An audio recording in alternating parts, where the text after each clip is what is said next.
All right, welcome everybody to the Tuesday edition of the Astonishing Auction here at Comic Night in America. Without Miss Teresa again and without Jackal. So we are going to make do. I tried to draft Roman Curtis to come on and heckle for a little bit. So we'll see what happens there. But apart from that, we've got more than a capable crew to hold it down for a Tuesday night. Thanks for being here. Make sure you're subscribed to the new channel. If you're on the old channel, the link to the new channel is in the video description. So if you would please head over to the Astonishing channel to participate in the auction, to make comments that everybody can see, to bid and bin. I would appreciate that. I know it. Appreciate your patience in this period of transition. I'm just going to drop the link in the chat here for you, but I'll go ahead and bring on our panel. Let them say hello to y'all. Starting with Mr. Robin Roberts. What's up, buddy? Howdy. Looking forward to some bad jokes, some waffling of this. I've refreshed the $10 pull box with some more $30 and $40 books. And let me know what you guys want. I got all kinds of fun things. Awesome. Looking forward to it. Let's head on over to the cat. Oh, did Cat escape? Oh, no, he's here. What is it? Well, you're just going by Steve now, huh? I guess. It's an old joke. Okay. So, anyways, good to be here. It's really, really good to be here. Spending my Tuesday night with all you comic nerds. So, let's go. Indeed. All right, returning back, Eddie Fitz of Fury. What's going on, buddy? Is it me or is that music during the rules a little crazy there? It is. It gets wonky at the end, and I haven't had time to figure out why it's doing that. I will fix that, though. That's hard to dance to right there. It is. It does. Hard to shake a leg at the end. My feet get going for a part of that, and then, damn, I just can't keep up. Too old, I guess. Anyway, good to be here, and this is my book of the night right here that I'll be selling. Round 2. Ooh, nice. I like it. Round 2. All right. Iconic cover it is. Let's have fun. Let's just do it. Do it. All right, Matty Freeze is back in the house tonight. What's going on, my man? What's going on, everybody? I'm back. I'm waiting on all my orders, so I just had to put some stuff together. But tonight I will be doing my Gwen slab, so you're gonna want to stay tuned for that. But besides that, no bins tonight, but I do have a bunch of auction books and just things trying to move stock. So I'll be here, and I got some good stuff. So stick around. Awesome. Yes, Maddie, were you even born yet when Linda Carter played Wonder Woman? I don't know who that is. That's exactly what I thought. Good Lord. That's why most of his comics refer to dick jokes. So this is true. Well, see, as you can see, I uploaded that. There's my collection. Look at that. There you go. Little booty action. Yeah. All right. Well, I will get I just remembered I didn't download your video yet, so I'll do that right now. But we'll get that. No problem. I am here, and it looks like I'll be slinging books tonight too. So luckily, I had a ton of stuff prepped for the vintage auction that I didn't get to till later on in the night, and stuff I didn't put up at all. So waffles be waffling too. All right, we'll call out the chat, and then I will do some housekeeping items. I got some announcements here too. All right, David Reese, first to the door of the David Army. I kind of sabotaged GTK Comics because I was late posting the video. So David Reese, first to the door of the David Army, snuck in there above GTK Comics. So appreciate that. Roger's in the house. What's up, Roger? Good to see you. My other movie star, the Tom Cruise of the comic book auctions, Roger W. Darth Danger John is here. What's up, my man? Good to see you. Brian 12ish back in the house. CGN is back with us. Good to see you, CGN. Brewfront is in the house. They ran out of comics except, all Jim Lee all night. All Jim Lee all night. It's all Valiant books from dawn till dusk. There is the link to Patreon. I guess I'll show that again here soon. Gotham Street Shop is here. What's up, Gotham? Eddie Fist of Fury in the chat and on the panel. The amazing Dino Flint is here, our other resident movie star. Good to see you, good buddy. That's right. Might as well push your product lines here. See, you get your Dino Pebbles now with marshmallows. Inside, there's a mail away to get the action figure. And we're still trying to put, nobody's buying these flakes, but we're gonna get frosting on these eventually. So thanks for being here, buddy.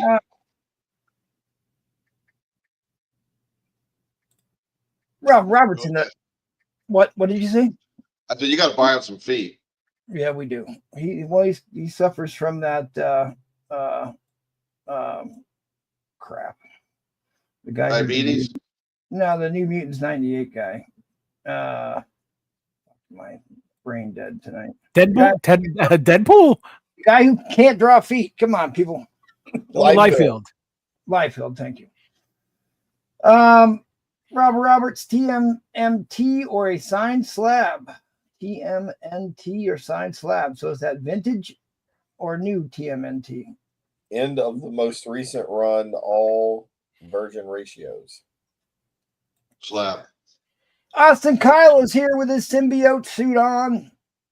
I'm ready for a night on the town. Cat 60's in the chat and on the panel. There is the link to the new channel. Please head over there to Bid and Bin and throw your insults around over there. Yeah, well, we've got an entire smuggling network set up now, Brewfront. Mr. Nash is here. Yeah, it is. It is No Paul Tuesday. It is No Paul Tuesday. Comic Book Night in America. That's why we're here. Right. Gordon Siska's in the house. Edwin can sing in the meantime. Well, Jackal is AWOL tonight. He's a little under the weather, but he should be back for the whale auction on Saturday. Collect those sixes in the house. He dropped a killer video yesterday showing off some amazing Golden Age comics. If you don't get a chance, follow him on Instagram. Head over and check him out on the YouTubes. It was a phenomenal video last night. Chef is in the house. Good to see you, Chef. Been a hot minute. James Poe in the house. Cat and Maddie. Troll's leaving. I can't be involved with another charge. Not even as a witness, he says. Yep, there is no escape, Trollfire. There is no escape. Just isn't the same without Paul. No, it isn't. It isn't. I think that was the point of Tuesday. Nope, you can come check out Paul. He'll be back on Thursday. Jay Will's in the house. Good to see Jay Will. Let me turn on some tunes now that Comic Dog is barking and going mad.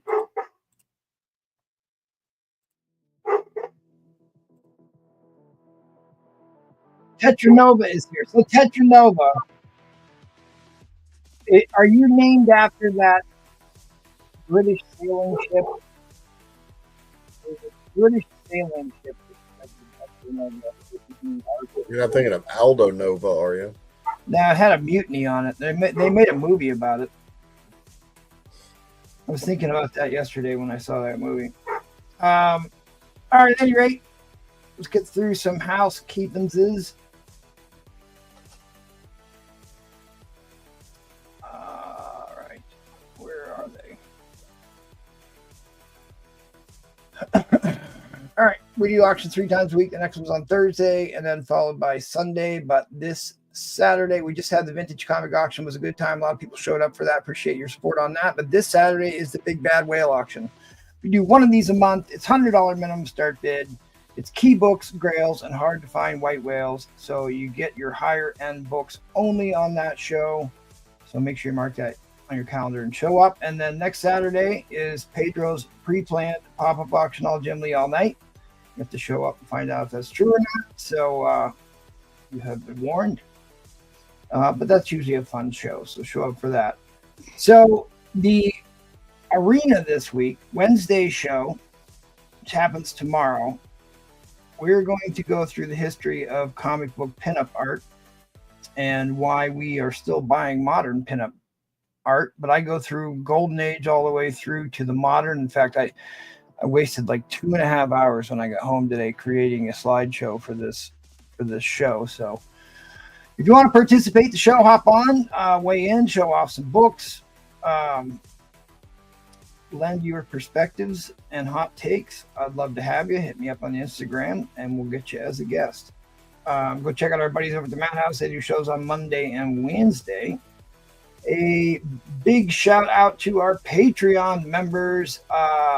I do have more Patreon giveaways this month. We'll give away something every month. I really appreciate all the support from you guys in the community. Help to keep the lights on. It is not cheap to do these things. And it allows me to do, hopefully, make some other offerings, expand a few more things. If you too want to subject yourself to this abuse, we want you, especially if you're a Canadian seller, we want more of you and buyers. But we are solving the world economic crisis right here, one comic book at a time. So hit me up on Instagram or the email. We'll get you sorted out. Some sad news. We lost Army Joe this week. That's him and his wife there. He's been a long-time supporter of the show here. Was not well. Had a heart surgery and then had a follow-up procedure that didn't go well. So we lost him here. So shout out to his wife. She was kind enough to hop on and let us know, update what happened there. But anyway, we are gonna recognize a quick moment of silence with the taps here.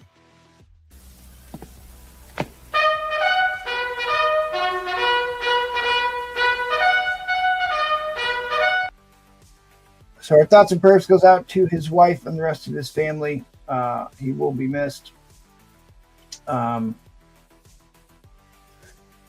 Please smash that like button for us, gang. Please smash that like button for us. We will deploy Linda Carter out to search for likes for us. We are shameless in our use of Linda Carter looking for likes. Shameless, I know. But she can take the hits.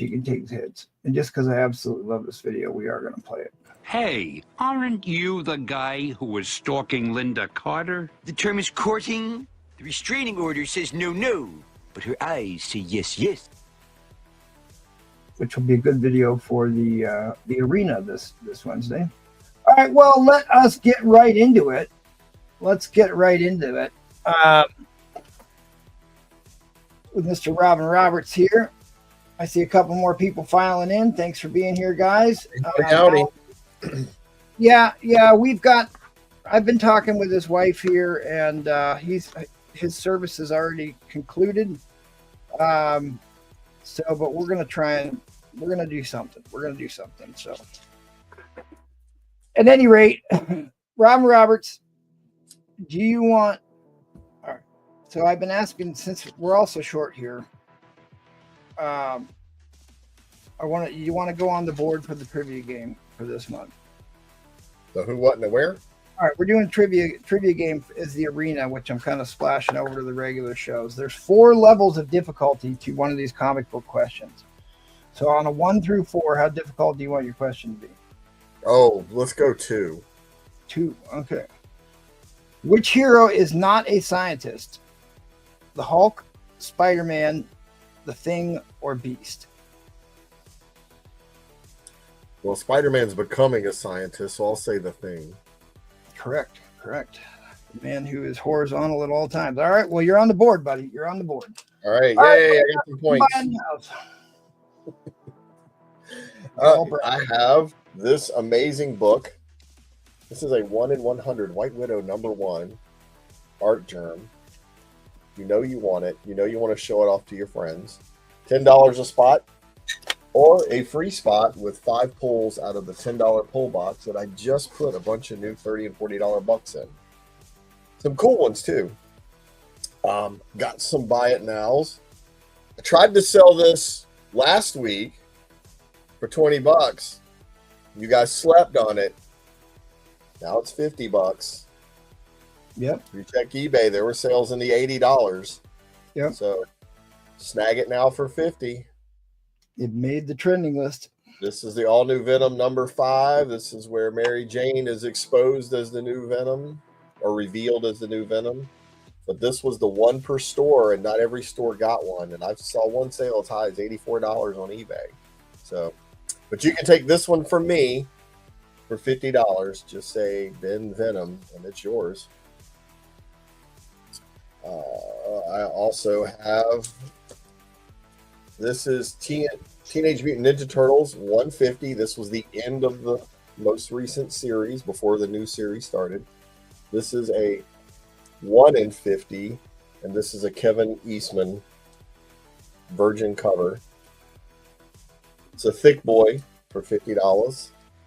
So you got 2 at 50, Ben TMNT if you want that one.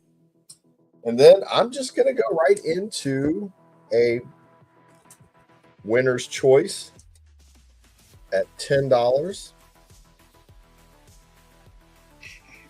4 of these books have a surprise. One of the surprises, one of them, if you pick the right book, you'll get Plastic Man number 3, signed by Alex Ross with the COA. So you could get this for $10 or whatever it ends up being if you pick the right book. And here we go. On A, we have the Inhumanoids number 1, Star Comics. Inhumanoids number 1 on A. Oh yeah, that's a great book. It's one of those obscure titles. Right? $10, it's a bargain. We have Mark Spears, Return of the Living Dead number 3, fresh out. Mark Spears cover on Return of the Living Dead. On B. On 1, also a hot book. I told you guys last week this was going to be a hot book. Marvel Rivals number 1, with in-game codes to get things for the game. So this is C. Yeah, those rival books are on fire still. This one, this is a little oddball thrown in here. Charlton Comics Sweethearts number 106. 15 center. Eddie was looking for that one.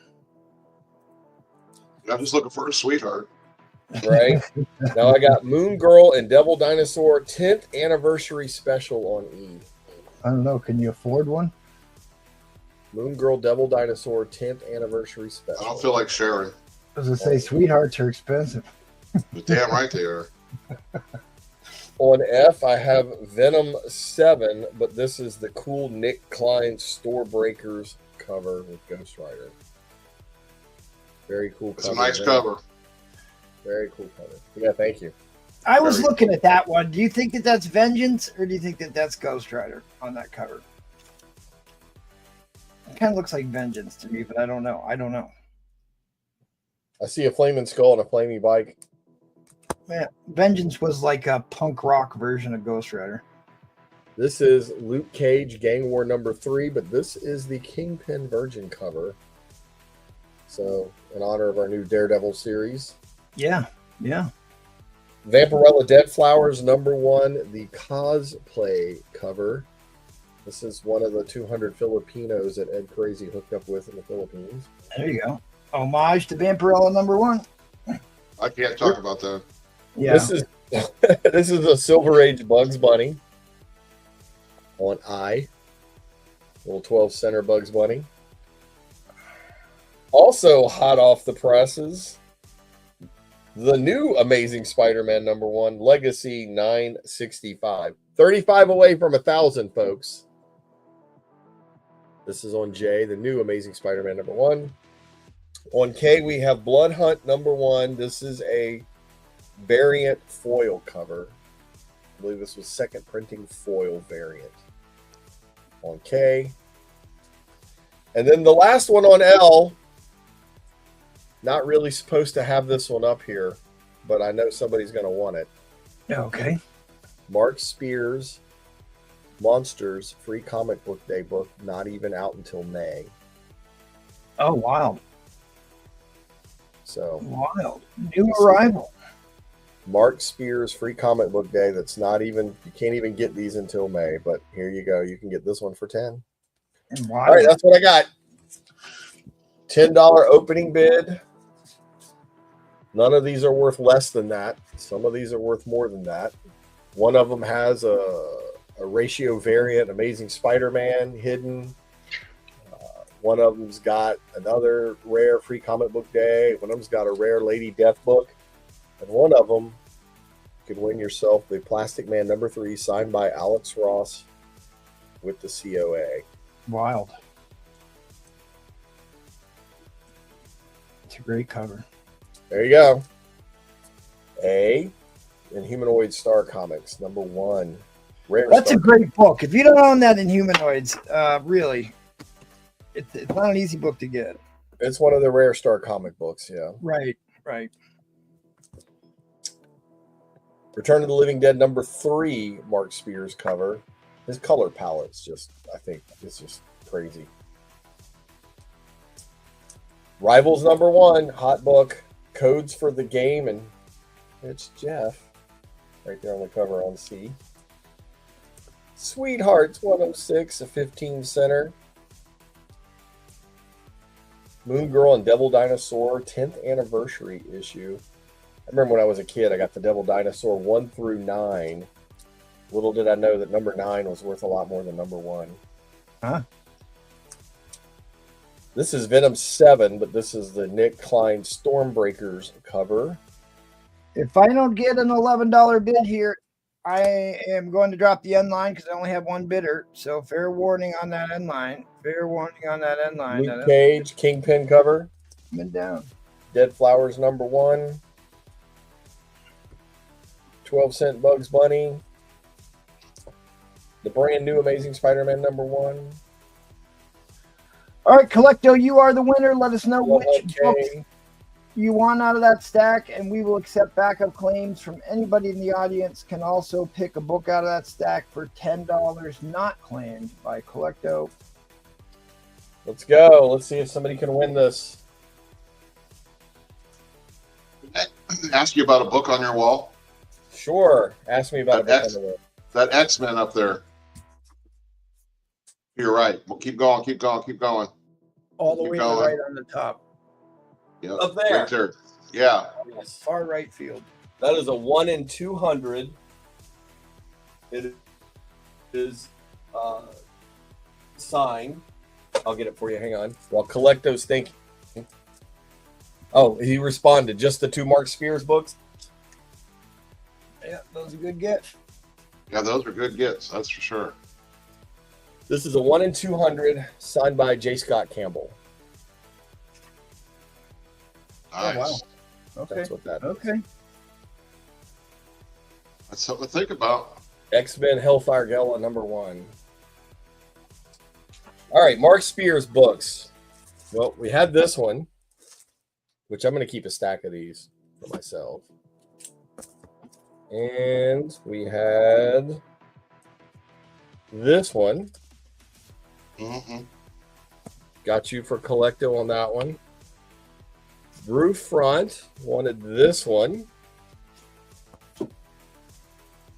Got you on that one. So far, nobody's gotten a bonus book, though.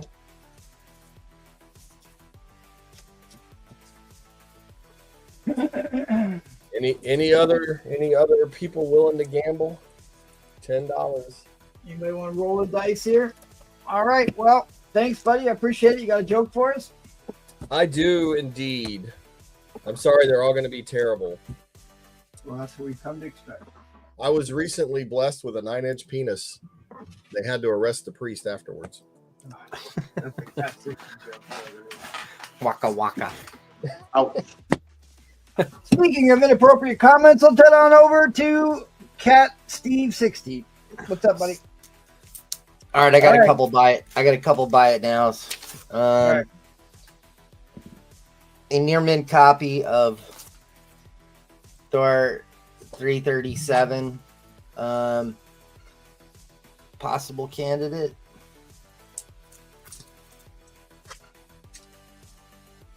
It's not on the book. That's on the bag. Yeah, that's on the bag. Needs a press, but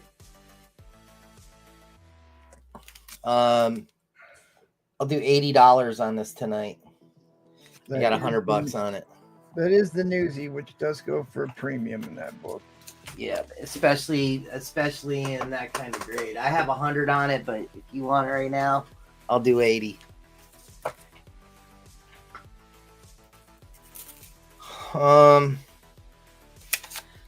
This I don't see that often either. This is a near mint copy of Shazam #1.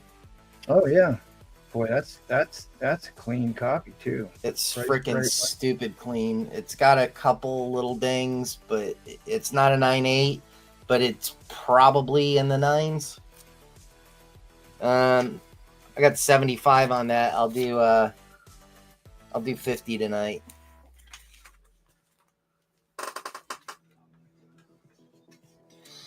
And I got this one I have no wiggle room in. The Hands of Shang-Chi, Marvel Special Edition, number 16, second appearance of Shang-Chi, and a fine grade, $15. I mean, I got 20 on it, so I'll take 5 off. Those are my deals.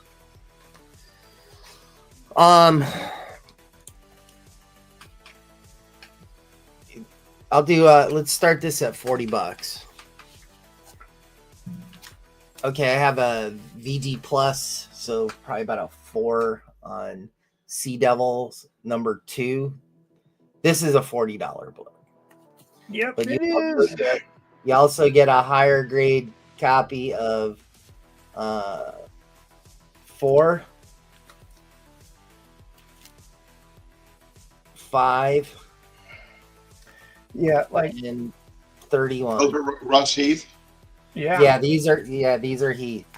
Well, They're really- this one isn't. This is I can't remember. There's another guy that did 31. It was, the Frogmen were really big in the late 60s. So they were definitely playing off of that.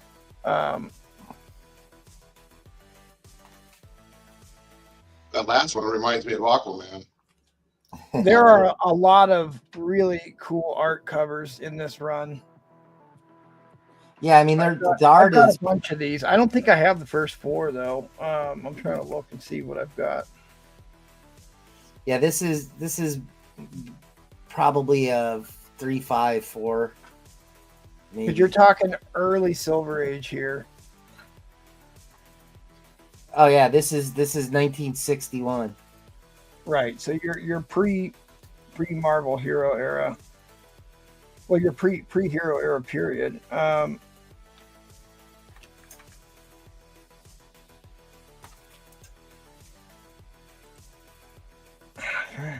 many issues did this go for? Yeah, I guess this went for a couple years. So it went for 3 years.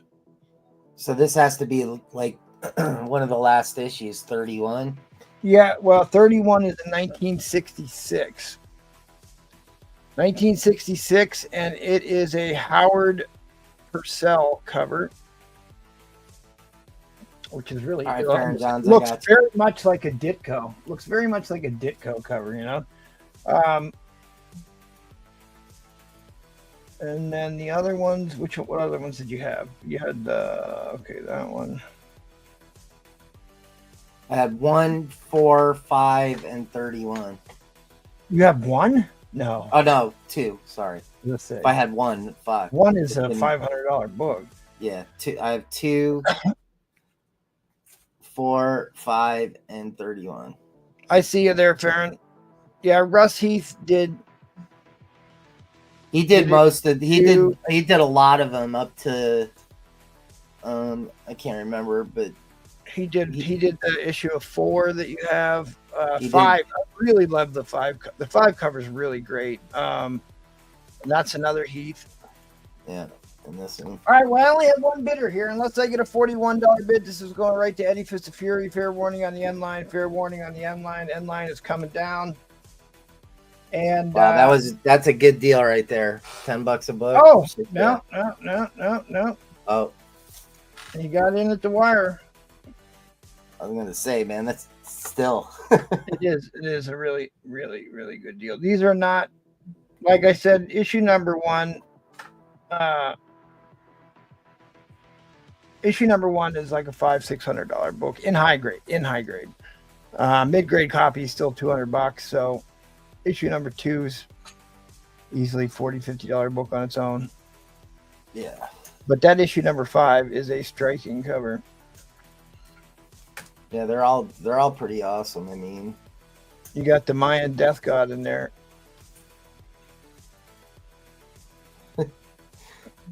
like, what the fuck? Yeah, it definitely looks like a Mesoamerican cover to me, and that's one I didn't even know existed. Let me see if there's a synopsis of the story. No, there isn't. Sure looks like the hieroglyphics. And you got that Ditko looking monster cover. Or Jack Kirby. Fair warning on that end line. Fair warning on that end line. End line is coming down. Brian 12ish is in the lead at 41. Unless he got a $42 bid. This is going right to him. Fair warning. All right. Well, congratulations. You picked up That a went great- cheap. Good game, man.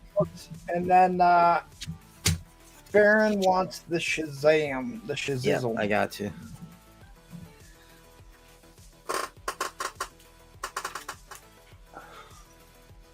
What did I say? 105 on this? No.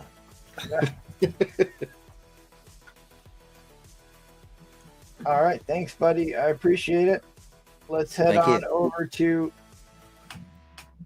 Eddie Fist of Fury, who has not played the trivia game yet. So I'm going to give you a Mickey Mouse question. Since Cat 60 is already on the board. This is about as a Mickey Mouse question as they come. How did Spider-Man gain his fantastic abilities? Semen. Hey, you had your chance. Extract the semen of a spider. Yes. That's what you get for listening to Cat. That would have been an amazing movie. I downloaded the wrong Spider-Man. Yeah, I don't think you're watching the same video we are. All right, so what do you got for buy nows, buddy? All right. Well, I'm going to put this up here because this is the guy that did the music for our opening theme there. Justice League there. This dude right here, he's the one that does the guitar at Astonishing Auctions. Right. No resemblance to boy, I'm crapping out on names tonight. Oh, Jimi Hendrix. Jimi Hendrix, thank you. That is definitely a Jimi We Hendrix. got ourselves a mid-grade Neil Adams from 1971 for $20. Key issue. See, I saw the sticker. yeah, key issue. So it's good. It's key issue. I know it's key, right? Right. That's the first guy up. I got another Justice League here. This is an Infantino and Dick Dillon, 6.5 here, $20 from 1971. And it's a Captain Planet issue. Yeah, you're destroying all the life under sea. Sammy Davis Jr. A little tall for Sammy Davis. Sammy Davis Jr. What the? I don't remember No. Sammy Davis Jr. wearing silk scarves, but maybe. Oh, I don't know Hard to about all say. that. Hard to rule it out, Eddie. It's very hard to rule it out. Hard to rule it out. All right. I got actually two of these exact same grade, so there's two people that want one.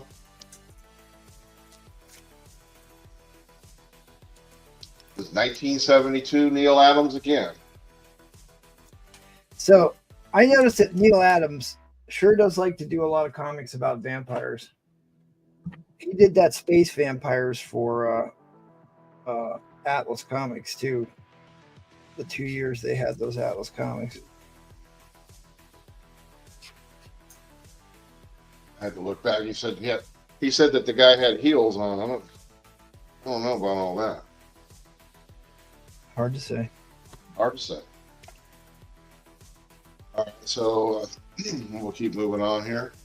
How about another little Justice League? Nobody likes Justice League, I guess. Maybe I need to move on. Or is it DC? Well, DC Dave may not be here, so he's not here to. Number 129, $10. Well, Farron just bought a DC book from Cat, so At least DC's on the board tonight. All right. Which is Well, they're what represent. what I can't represented. say about your Mickey Mouse Spider-Man question. Oh, I probably wasn't supposed to say that, huh? Angel and the Ape, 1968. 6.0 for $20. Ultra Look at that. Oh, there's a guy playing the guitar. Look at that baby. Maybe he did the theme song. Chicken and grinning. You really got to fix that. Oh, this is probably the best one I got on the night right here. This is near mint. Jesus, the man with the miracle touch, right there. See how quickly it went from Seaman to Jesus? I J see King Squad. Collector J Squad. just dropped a whole new religious category on Key Collector, and I guess that would be around the right time for Jesus Christ Superstar, or slightly thereafter. I don't know. If you don't want any of these books, I got some kitty treats up here. Okay, let's see here. How about Justice League from 1968? A little bit of a higher grade than a mid, and $20. Boy, it almost looks like Neil Adams swiped that cover, didn't it? Like a lot of dead people laying around there. This was the to go with the rest of my theme today. This is the penis picture.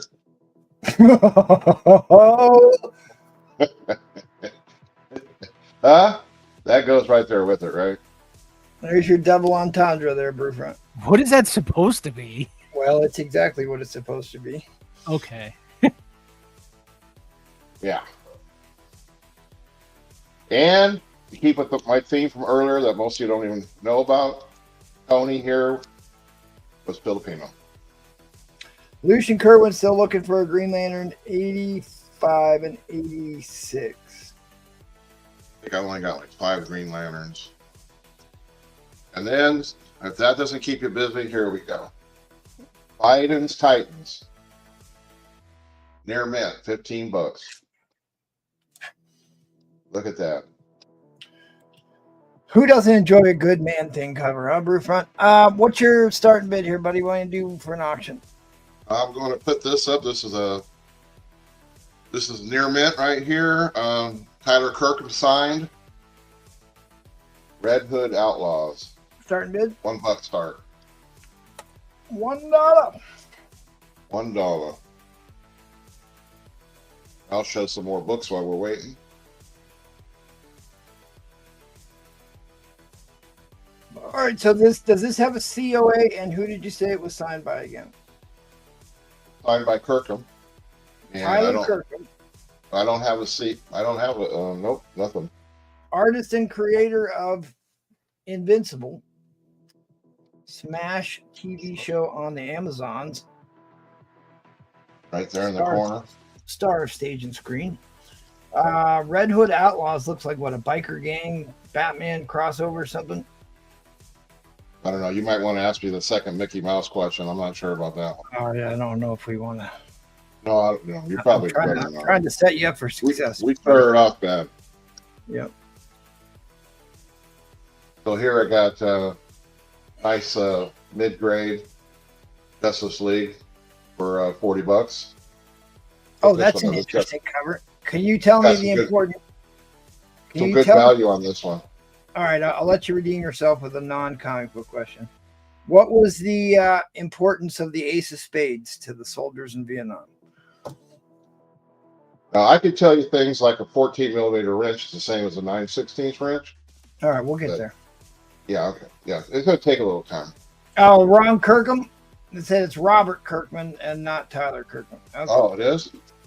All right, well, we'll start at 50 cents. No. I think you just said Kirkman. I was the one who claimed it to Tyler Kirkman. It's still a signed book for $1, people.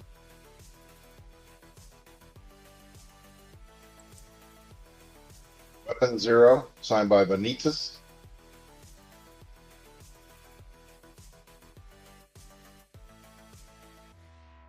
Nobody wants that Biden book? Did you show one? No, I don't think so. The guys. This is signed by I don't think Jim Allen. by either side. All right. So you got a bondage cover of the boy Ward there. I guess you could call it, yeah. And well, there was some rumors about his boy Ward. There was some rumors, and now it's verified, I think. Uh-huh. All right. Well, hey, that was enough for Brewfront. He's in at $1. Yeah, as soon as we talked about bondage, and boy Ward. son of a bitch jumped right in there, didn't he? I didn't even have a price on this one, but this is Nico. See if anybody knows anything about this one. I'll let this go for $20. Comes with a Miko COA. Gotcha. yep. All right, right now that Red Hood Outlaws Requiem signed by Tyler Kirkham. Or Kirkham. Kirkham. One of them. One of those Kirkhams. If you can't join them, Kirkham. If you can't Kirkham, join them. That's probably how that should have went. All right. Well, Brewfront's in the lead at $1. Anybody want to go $2? Keep this alive. Otherwise, this is going right to the Brewman here in 40 seconds. We've got Matty Freeze coming up next.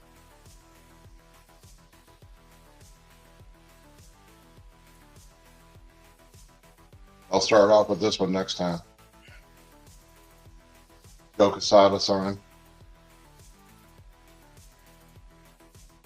Yeah, famous book, that one.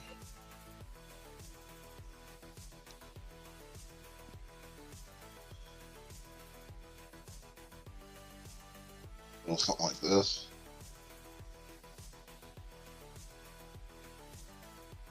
Josh Williamson sign.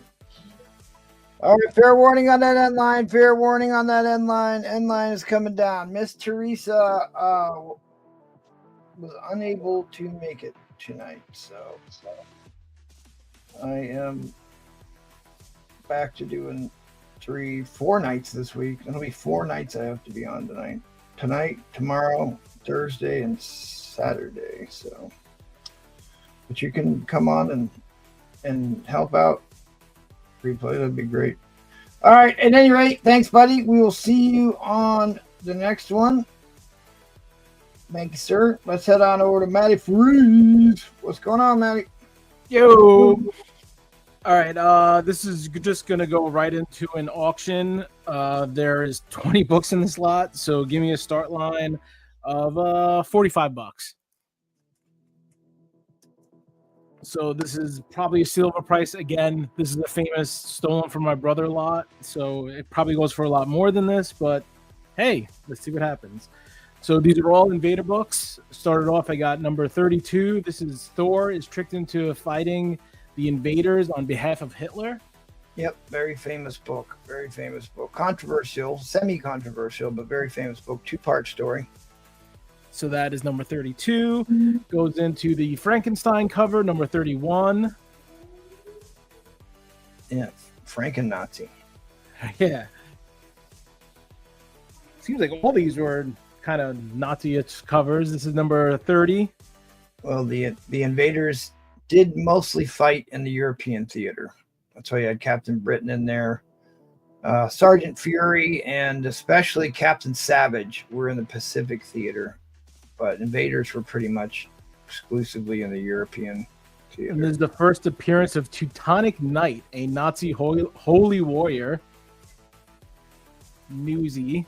Well, mostly these are all newsy, I think, at this time period. This is number 28. It's the kid side. Yeah, he has hair. It's the kid sidekick. That's Toro, who was James Hammond, Human Torch's sidekick. Then you got Bucky that looks like that girl from SNL. And then you got the Human Top and Golden Girl. Damn, you remember all that. Oh, I know my Invaders books. Invaders is one of the all-time great Marvel titles. 27. That's part 2 of the Sidekick story. There's still a good handful, Troll. This is number 26.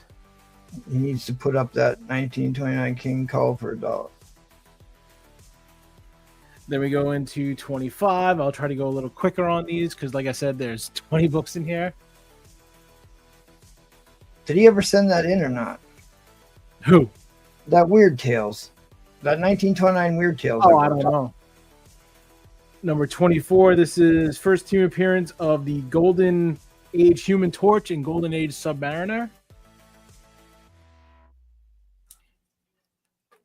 In Invaders, but yeah. Yes, in Invaders. 23. First appearance of the Scarlet Scarab. Maddie probably sold it. There's actually been like 3 versions of the Scarlet Scarab. Oh, there you get to see both of them on. This is Origin of Toro, number 22. Right? See, I'm learning as I go. It has Asbestos Lady. That's a great name. No, I think he tried to sell it to me at one point, but I had already bought another copy, but I think about that book constantly because it was beautiful. I did turn that book into it's probably, I don't know, because it's like, I don't want to talk over his round here. This one's actually a little beat up. I'm going to call this one like a 2, probably a 1. I don't know what that is on there. Probably like some old chocolate milk or something. But that's yeah, brute front genetic material there. Yeah, so that's the first full appearance. Right, yeah, right. But this one's pretty beat. There's 2 in here that are pretty bad. I'll go show you. That's one of them. We got issue number 15, Death. Oh, whatever. Battle of to the Death with the commanders. Yeah. 14. Like this had some of the Golden Age heroes that came back in this run. So there's a lot of Golden Age heroes that came back in this Bronze Age. 13. 11. Yeah, they don't. Origin of Spitfire. I sold a really high grade Champions #1 at the end of the night on Saturday, and it went dirt cheap. It was crushing. Oh, number 10. A White Page high grade Champions #1 at the end of the hour. 2 left. This is number 6. Second team appearance of the Liberty Legion. Yeah, there you've got a lot of Golden Age heroes like the Red Raven, Miss Liberty. Liberty. And then this is the one that's messed up. I have no idea. Some kid went ham on it. This is a first cover appearance of Union Jack. Union Jack joins the Invaders. They didn't like Submariner's legs, so they drew over him. And then Union Jack's eyes also have some pen mark on it, which is, I don't know why. Yeah, why not? See, it's a remark. It's a study hall remark. That's what I call those now. Study hall remarks. So all that in at 45. I know it's worth more than that, but I don't care. So if someone wants to take a jump, have fun. It is a total of 20 books. All the issues are up here. As you can see, I try to leave the numbers. So if you want something, I can't bid on this poor guy. So you're looking at what, $2 a book? $2.10-15 a book? Yeah, I just get it out. It's stolen from my brother. Well, if that issue number 32 is in decent shape, that's a $40 book in the near mint. I wouldn't say near mint on it. You can see it's not too bad. He actually might have. My brother wrote VG negative, if that matters. All right. Well, you didn't have any buy it now time, so I let this run a little bit long. Anybody wants to? Let me turn on this banner. Bid on these. I will withhold the end line here just for a little bit if you want to preview what's coming up next round. Yeah. Let me put this up here. Right now, next round will be. Oh no! Go ahead. What? I'll just recap your lot while you were digging it out. 20 book. No. Yeah, this is all Invaders. The next will be actually my blank. Well, that's right. We're going right into the That would be my next round. So right now it's not really stolen. He's my brother. He don't want this stuff anymore. He probably paid more for it. So I'm just trying to, make room, get it out. If someone wants it at a good price, take it. If not, goes back in the box and try it one other day in 2027. All right. Well, thanks, buddy. I appreciate it. We'll look forward to looking at your. Oh, I suppose that means that I have to sell some crap. Uh-oh. But stay tuned again. I got more stuff. I got some Bronze Horror, which I actually like, and then some Fantastic Four and some other stuff. So I got good books, so stay tuned.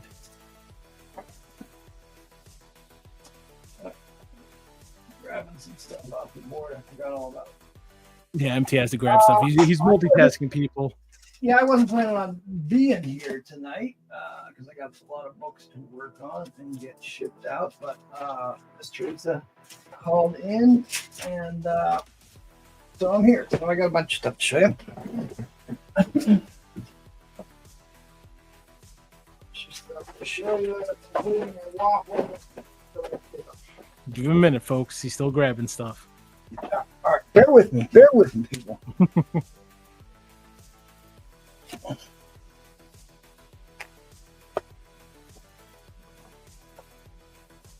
I still got the waffle going for the 9.8 White Page Secret Wars first appearance.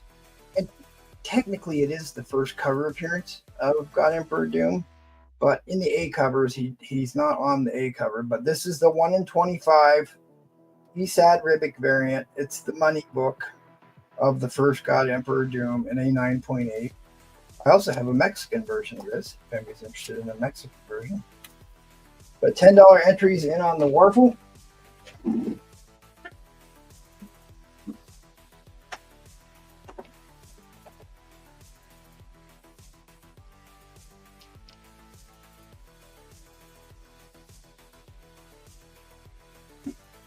Still going through a lot of this Avengers collection that I bought.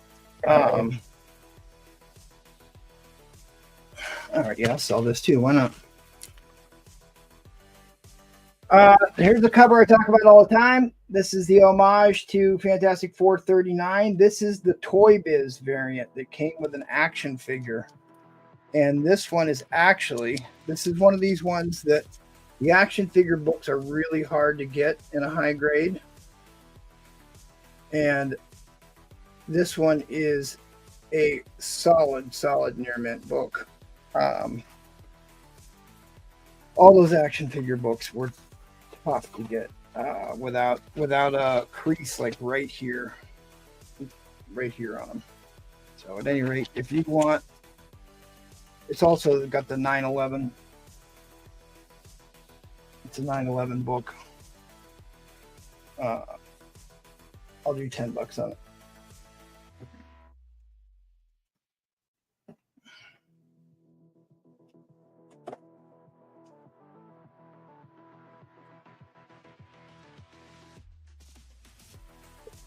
All right, try and speed it up a little bit.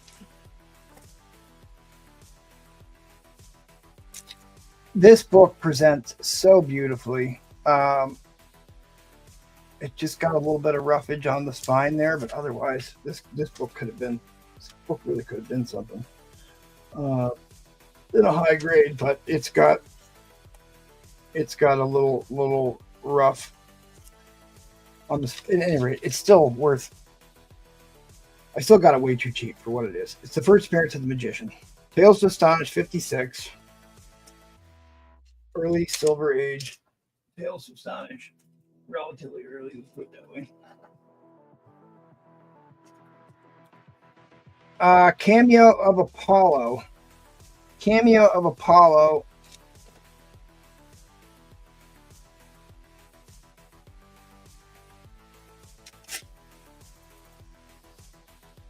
I guess it just needs a press. I guess that's pretty cheap. I've got it at a VF copy. All right, at any rate, that's cheap. Needs a press though. Here's a high grade VF Plus Fantastic Four Annual 4.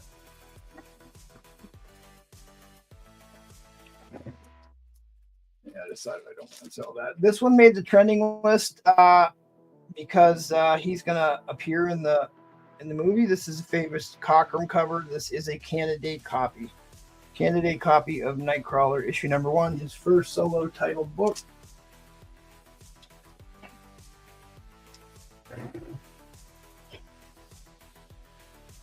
Yeah, after I keep going through these Avengers books, I'm like more and more hesitant on selling these because of how difficult it is to find these in this condition. But I will go ahead and I'm not going to change the price on this book. It just has a little bit of a feeder wheel mark on it, and just like a not the greatest corner cut on it, but the rest of this book is immaculate.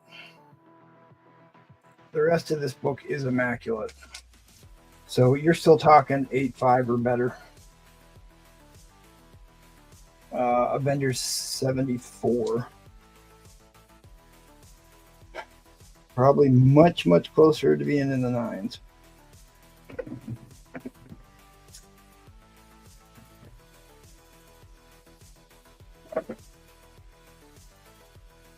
This book just needs pressed. This is the first appearance of Mantis. First appearance of the Lion God and first appearance of Mantis. Mantis has been in the MCU, rather successful character. Anyways, high grade copy of that.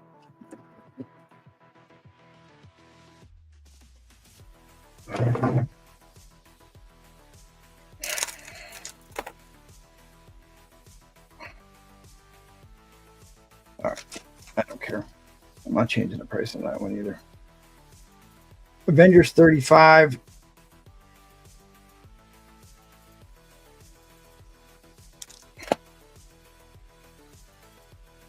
This Cyclops, first Cyclops, P-Cyclops, is an insectoid monster, high grade.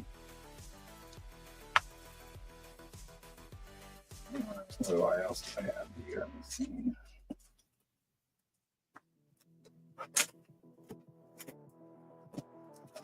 I'll just get into an auction. I will pull something more out. Oh, I have these. High grade Supernatural 9 is probably BF plus, near mint minus. Probably near mint minus. It just has that one tick on it. The Pyramid of Doom. What is this? Part 2 of the Avengers Defenders War. Or silver, it's a Silver Surfer cover. Nice white page, high grade copy. Another Silver Surfer cover. This is the king size annual. It has the Avengers charter in the back of the book. Avengers charter in the back of the book. Oh, it's a key book there. And it's also a Silver Surfer cover. All right, let me check the comments here and we'll get right into an auction. I'm going to put up a big book. Hey, Miss Mary, do I have an Avengers 19?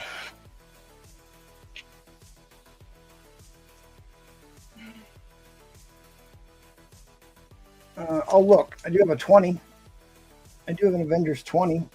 Swordsman joins the Avengers. I'll look and see if I got it. I found 2 more copies of this. This one's probably higher than the other one I showed the other night, and it's $10 cheaper. So this is the second appearance of Fing Fang Foom. His first appearance is an absurdly expensive book. So if you want a second appearance, which is the reprinted story of his first appearance, Steve Ditko, Jack Kirby book. Actually in really impressive condition for a 12 center. And then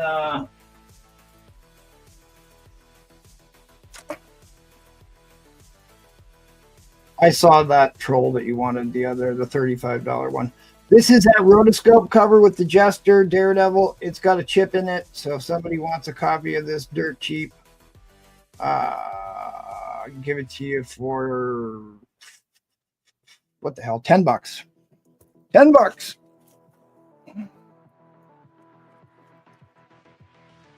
$0.12 Daredevil for $10. All right. Well, I'm putting up an X-Men, James Gilmer. Putting up an X-Men. Troll wanted the 35. Yeah, but well, funny part is, secret part of that is that my ex-girlfriend made that for me. My wife doesn't know that. It would probably be in the garbage, so we have to be quiet about that. All right, Roger wants a Daredevil.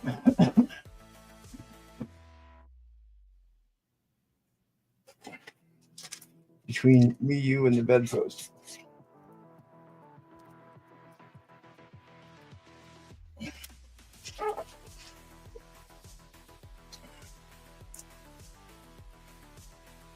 Which one did he say? One of the Avengers, $45, right? That's the one you wanted, Troll? 35, or did I put up a $45 one? Can't remember what he said.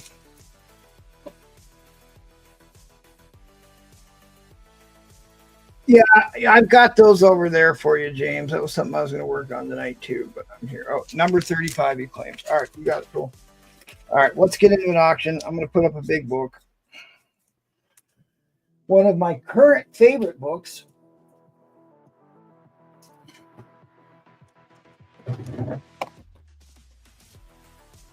Need a 55 as well. I have a graded 55 in like an 8.0. All right. Start bid at $1.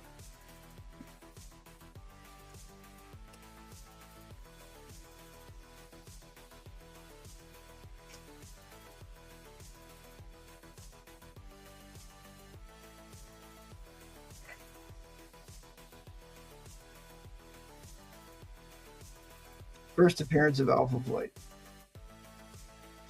X-Men 121, the first appearance of the Alpha Flight. The Canadian powerhouse team.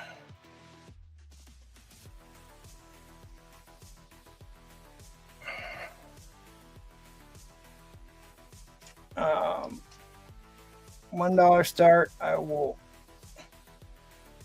look this book up real quick and then we'll go over its condition.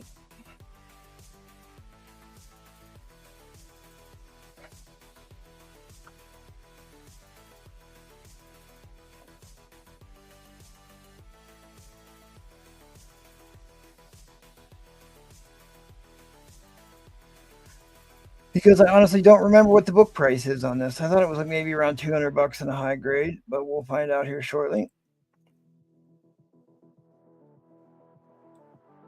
Because it's like, this is the one where like the cameo has a slightly higher book value, but doesn't necessarily always sell as high as the first appearance that has Vindicator actually on the cover. Yeah, there we go. I was close, $180.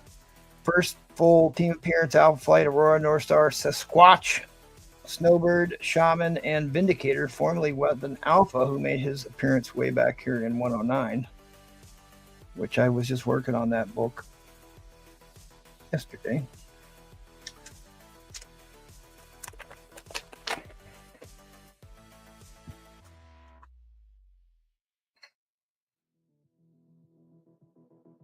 Oh, this book needs some work.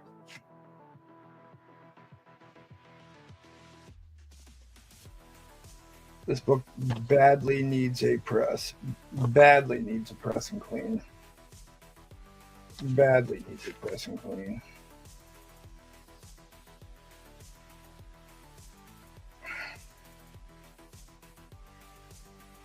Oh God, this isn't enough. Dang, that's a shame. It is complete. It is attached. It badly needs a press and clean. All right, we'll have to up my game here.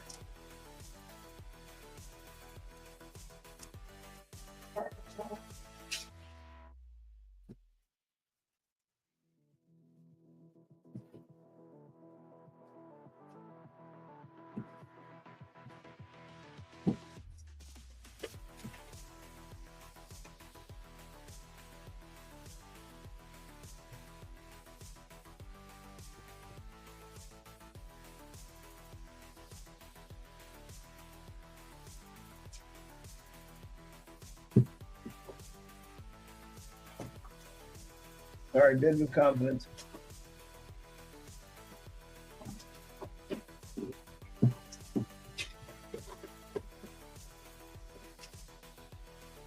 We know if that timer runs out. All right, well, now I feel bad.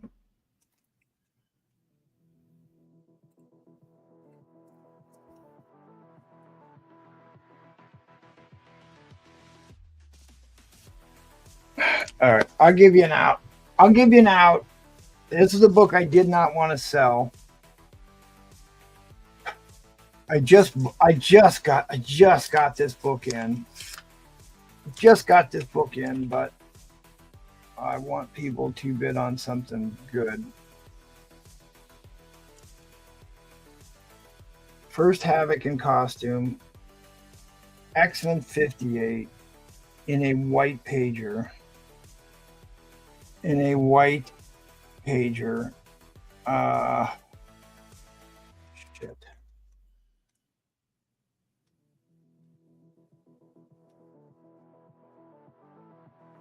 $220. At $220, I'll put this in. I'll put this in at $220, and that should leave some room on this. Really did not want to sell this. Oh. It's a Neil Adams.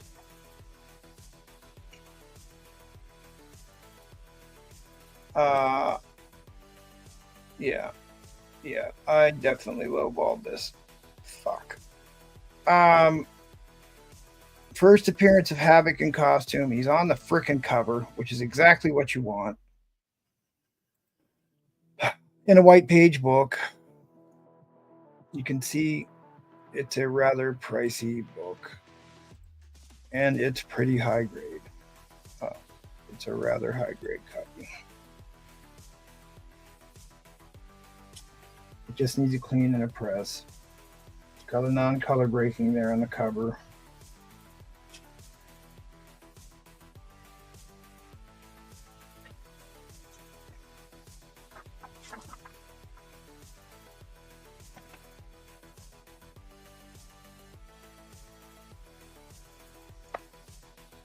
Oh, sorry, I'm way over time.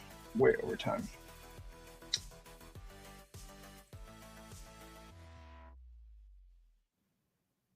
Oh. No, there's no overspray on this. There's no overspray on this. No overspray on this, buddy. It just needs a really light clean.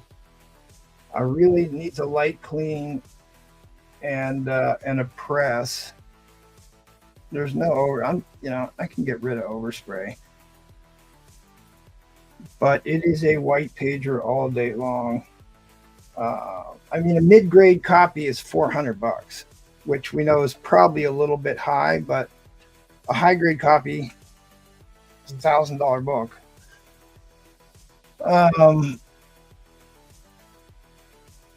It's one I don't have in my collection anymore. And I just got this book in. That's why it was laying here. It's an impressive book. It's an impressive X-Men book.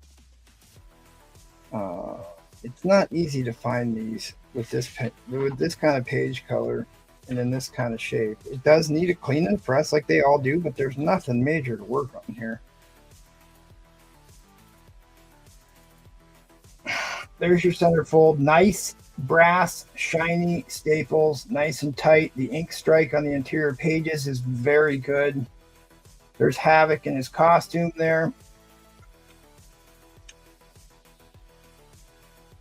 Now, the unless somebody wants to give it up to you, it's included. I threw it in on this, but at this point, they're basically just bidding on this book. This book would need a clean and press to even make it be a mid-grade book to be in the fine range. So in its current condition, it's maybe a $20, $30 book. So, but this is the money book. This is where all the money is.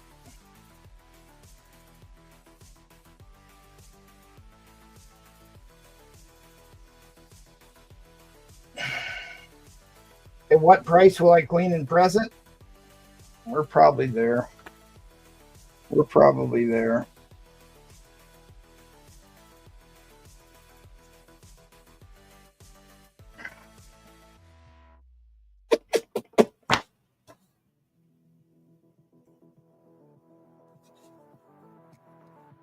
Yeah, I'll do it. I'll do it. I don't care.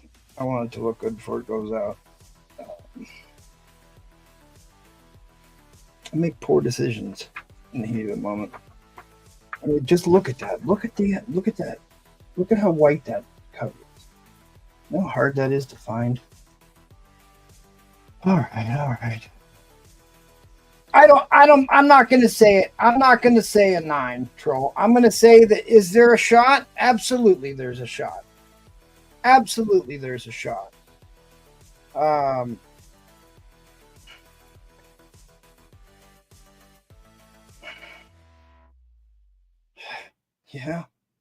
Yeah.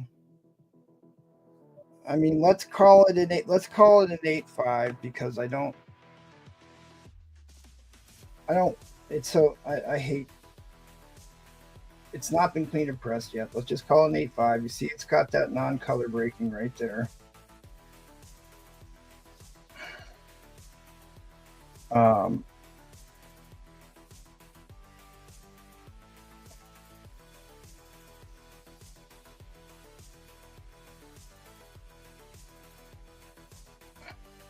Yeah, well, it's at least an 8.5. It's at least an 8.5. Let's put it that way. It's at least an 8.5. Probably 9 or better, but let's call it an 8.5.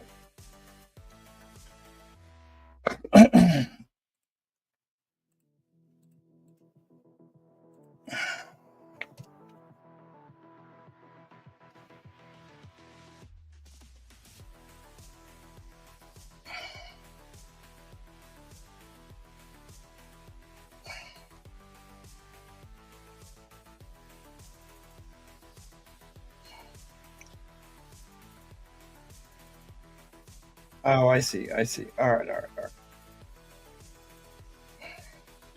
I think it's probably going to be an 8 to 8.5. I forgot I saw this little crease on there. Let me see if I can find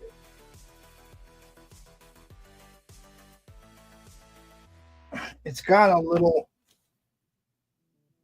what is that? Yeah, it's got a little crease right there on the cover. Which should press out and look nice, better. So yeah, it's probably 8 to.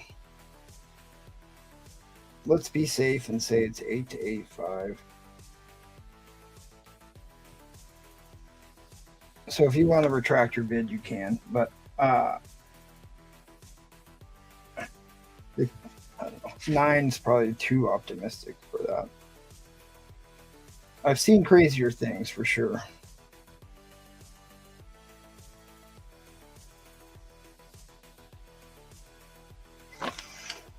The white pages will help it. I'm sorry, I'm not paying attention to the clock here. So you're saying there's a chance. All right, well, let me know. I'm going to drop the end line.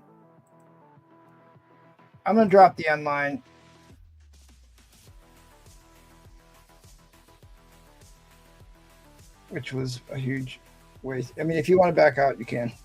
I'm perfectly okay with that. Even an 8.5 in this book is worth some money.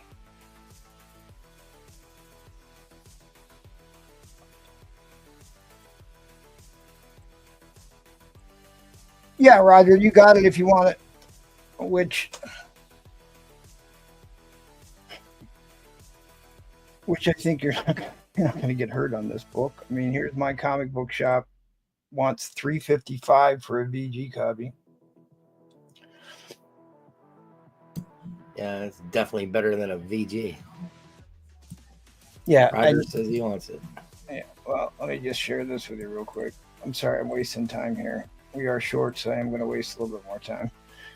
9.0 is a $1,500 book. They want $1,500 for a mid-grade.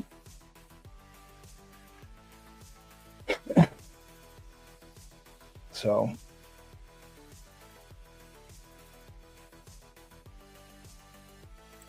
All right. At any rate, thanks for being patient with me, rest of the panel here. Auction 3 days a week. This Saturday's the whale pop up. Come check out the arena tomorrow. It's going to be a fun show. It's going to be a fun show. We're going to talk about pinup cover art, why I'm still buying modern fractional art, pinup books, some different controversies, the seduction of the innocent through the 70s, the 60s, complete lack of women on the cover, and then the 70s into the bondage cover era. A lot of bondage covers in the 70s. And then into the 80s and through the 90s. Anybody know what's special about that Electra book? See if anybody knows. That'll be a trivia question for the chat. If they can figure out what's special about that Electra book, I will put you on the board for the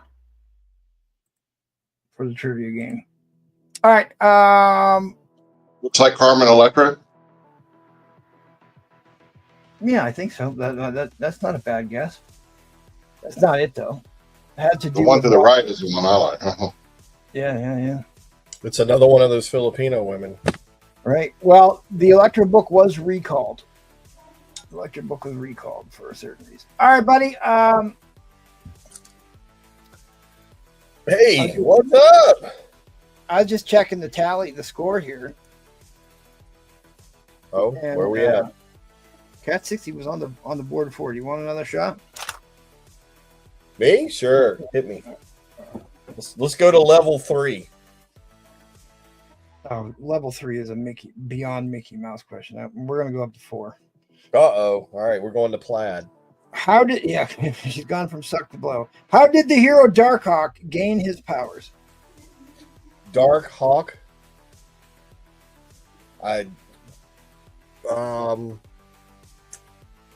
He got thrown out of a bar in New York City for wearing a cowboy hat. Seaman. Close enough. Yeah, the arenas. All our shows start at the same time. Same time. Austin Kyle, same answer. I will. If anybody in the chat wants to answer that question, I'll put you on the board for it. Yeah, the dead giveaway is on his costume. All right. At any rate, you got some buy nows. You got some Marvels. Yeah, I got it. We need to waffle this thing off. So Banner. Tell us about that book, please. This is The waffle. White Widow #1, 1 for 100. That means 100 copies of the regular cover, which is $250 worth of comic books, just to get this book itself. Art Germ, and it's a 9.8. Nate Comic Planet got that one. You were close, Mr. Unknown. You were close, but I was looking for the amulet. $10 a spot. $10 pull box. I'm going to go to 4 pulls. Get 4 pulls and get a spot on the waffle. There's some good stuff in there. I loaded a bunch of new stuff in there. Buy it now. Man, if you know this book, then you know this book. You know this book? Oh, yeah. Edge of the Spider-Verse 1, Derek Chu, 1 for 100 Virgin. I'll take 75 for it.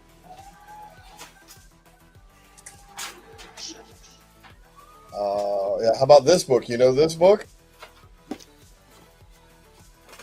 Is that 1 in 500 ratio variant or something?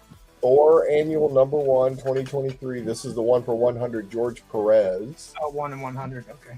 Yep. Marked down to $100 from $150. If you find these on eBay, they're asking anywhere from $125 to $200. Yeah, Perez isn't going to make any more covers. So True that. No, he is not. This one nobody grabbed last week. I'm a little surprised. I'm going to give you one more shot at it. This is Sam Wilson, Captain America #3. Why is that important? First appearance of Joaquin Torres. This is the Whatnot Virgin, limited to 1,200, and I'll take just $40 for it. So first appearance, $40.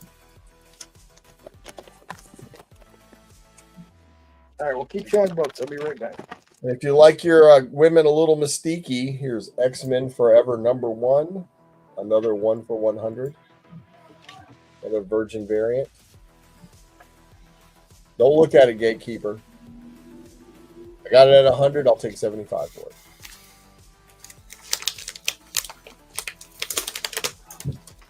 We'll just keep doing some buy now so MT gets back. What do you think? Sound good? If you know this book, you know this is Teenage Mutant Ninja Turtles #1, the 2024 relaunch. This is the Peach Momoko 1 for 100 variant.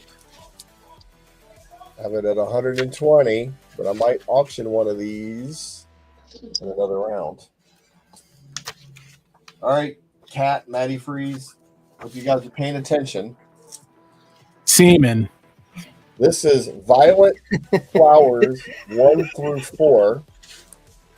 This is the 1 in 10 ratios. This is the whole series. This is a lesbian Vampire. Yes. See? Great story. Last week I taught MT a new word when I said this was a Sophic series. 1 in 10s, Violet Flowers, lesbian vampires, people. $40. You can. Aren't they all though? Yeah, sure. I don't know. So no semen. Anybody know what these are? Books. This is the Scarlet Witch Quicksilver 1 in 100 logo cover. This is the Resurrection of Magneto 1 in 100 cover. And this is the X-Men 35 1 in 100 logo cover. But together, they are mom. Just in time for Mother's Day. Aww. These are all 1 in 100s. These are all $150 books. $100 each if you want them, or I'll do $250 for the set. Just in time for Mother's Day. Mother's Day. Yes. I also have one more set of these. This is 15 1 in 50 Scotty Young sketch cover Virgin variants. I sold one set of these already for like $400. I've got one set left. $400 if somebody wants them. This is ASM 52. This is the Moon Knight, Scarlet Witch, Black Panther on Avengers 15, of course. Who's that? Dark Phoenix, Doctor Strange, Thanos, Storm, Blade, Irani Man, Thing, Incredible Hulk, Thor, Jackpot, and Cyclops, X-Men 35. All 1 in 50s, all Scotty Young Virgin variant sketch covers, $400. You can have the entire 15 book set. Otherwise, it goes back into the PC for a little while longer. What do you want to do for an auction? You're back. All right, let's do an auction. Let's do this lot of Doom books. Dr. Doom, just in time for Dr. Doom. 1, 2, 3, 4, 5, 6. Let's start it at $20. And these three are in at $20. One World Under Doom, all #1s, all variant covers.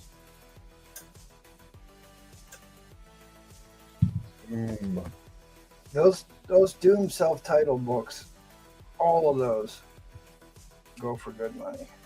Well, RDJ about to pop up as Doom, so these are going to pop off. $20. This gets you started.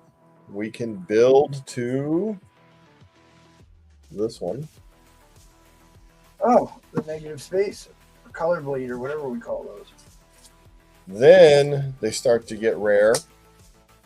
We have a 1 in 50 Hildebrandt Doom 1. Is that the This was Infinity? Oh, okay, never mind. This was in his Legends series of covers he did. And then we can finally wrap it up with the Sanford Green Whatnot foil.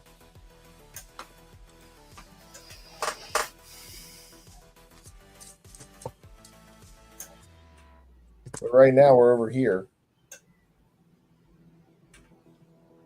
for these lovely ladies. This is Check Out Latveria Doom. This is Go Away, I'm Busy on My Throne Doom. And this is I'm So Emo Doom.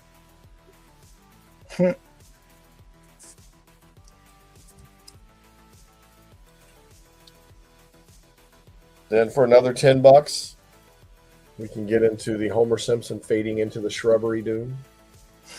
That's a good analogy.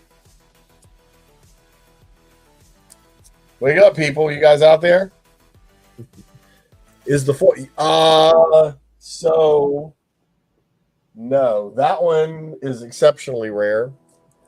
It's the same cover, however. It's a hollow foil, though, right? This was the hollow foil.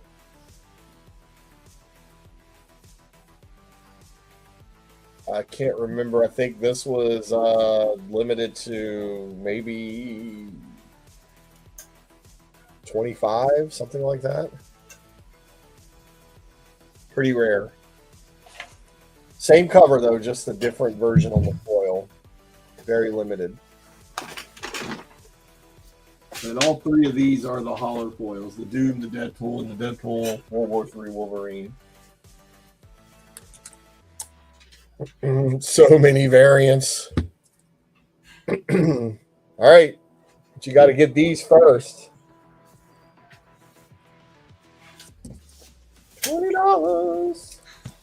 You know you want the Homer Simpson one. Come on now.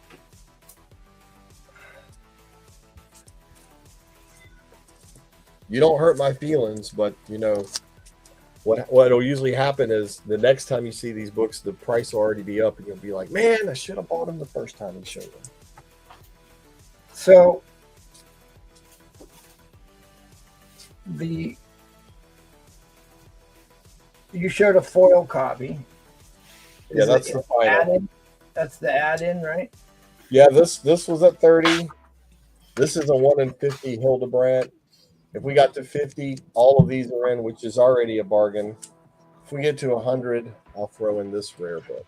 I mean, the 1 in 25 or 1 in 50 Hildebrandt's $25 book, but that other one's a $50 book. Holy moly! Right, so $100, and I'll get it all in, and you'll have your Doom set ready for Robert Downey Jr. So he just said $100. It's all in, Brian 12ish. Which, Jesus, not a bad deal at all. This was selling for more than that during San Diego Comic-Con this year. Right. I just happened to have too many of them. I went a little wild because Sanford Green is a friend of mine. He's a college professor at a HBCU in Columbia, South Carolina. He teaches art and sequential art. And his series, Bitter Root, is amazing and will probably be a TV show soon. All right, fair warning on that end line. Fair warning on that end line. End line is coming down. All right, if you guys have remorse, you can hit me in IG and I'll hook you up. We can also do these $10 pull books on IG. Xenoscopes in there or what? Oh man, I got like one in 100. I mean, limited to 150. There's some Silver Age. There's some things like this in there. There's a lot of good stuff in there. How much for the pull box again? Let everybody know. $10 a pull.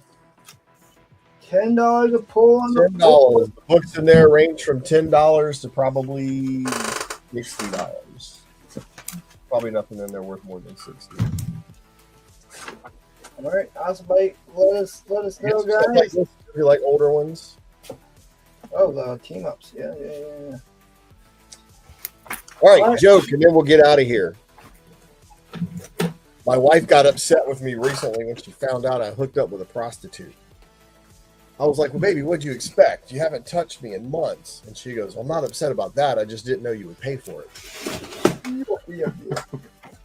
There we go. I like the one. The jokes tonight are on. They're up there, so I'm a fan. All right, All right, buddy. got a couple more. Let's head on over to Steve 60. All right. Knight Rider 1, 2, 3, 4, and 5. I got $50 on it. Hold on. Wonder Sorry. Woman's on the diet there. I got $50 on this.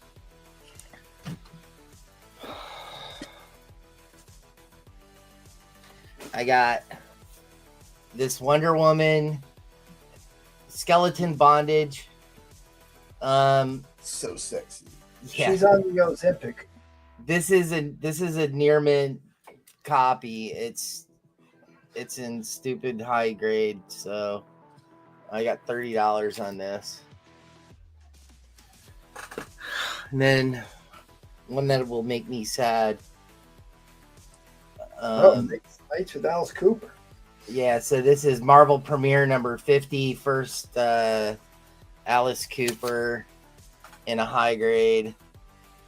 I'm not going to say that this is a candidate because it's got those like 3 spine ticks there, but it's still pretty high grade. What's up, I got Pete? What's that? Just saying hi to the chat. $50 on the Alice Cooper. All right, what are we doing? We gonna do? You want Bronze Age horror or do you want porn? I could do either one. Sounds like two Maddie books. Matt's going. Matt said yes.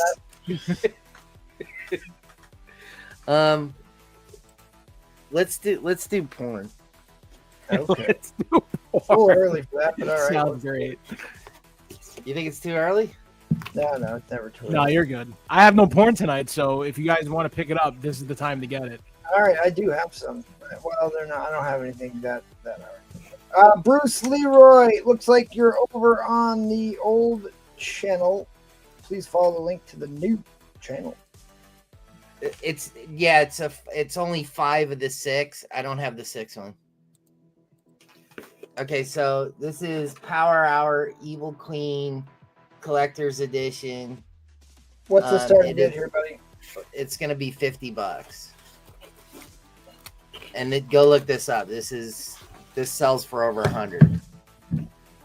There are sales over 100 of these. It comes with. They say it comes with a sticker. It's not a sticker. It's a fucking magnet. So nice. You can put that right on your refrigerator and impress the shit out of your wife or girlfriend. So I'm actually going to be talking about Power Hour on the show tomorrow, but they were one of the earlier independent racier pinup comic companies after Pharaoh's Lounge. Yeah. So this is the trade, and it starts getting a little better from here. You better check those posters out. Yeah, there's covers. They're all covered. So then it goes to this one. Then you got the top nude, topless. Yeah, full nude, and then this one is the tattoo. Oh yeah. So you go look this set up. It's $100 set. I think it's worth more than 100 altogether. Yeah, it's worth more. Yeah. And it comes in the box. Comes in the Came box. Game's in the collector's box. The White Queen Power Hour. Oh wait, I guess she's not the White Queen. That's what, the Evil Queen? It's the it's the Evil Queen. Yeah, because it was Snow White. Okay. Yeah, and the last one's kind of cool because like she's holding a heart. She got the nipple chains. So this is a Shikari set. Oh, I see. It's the Snow White, Evil Queen, Naughty box set. The box. There's a box right there.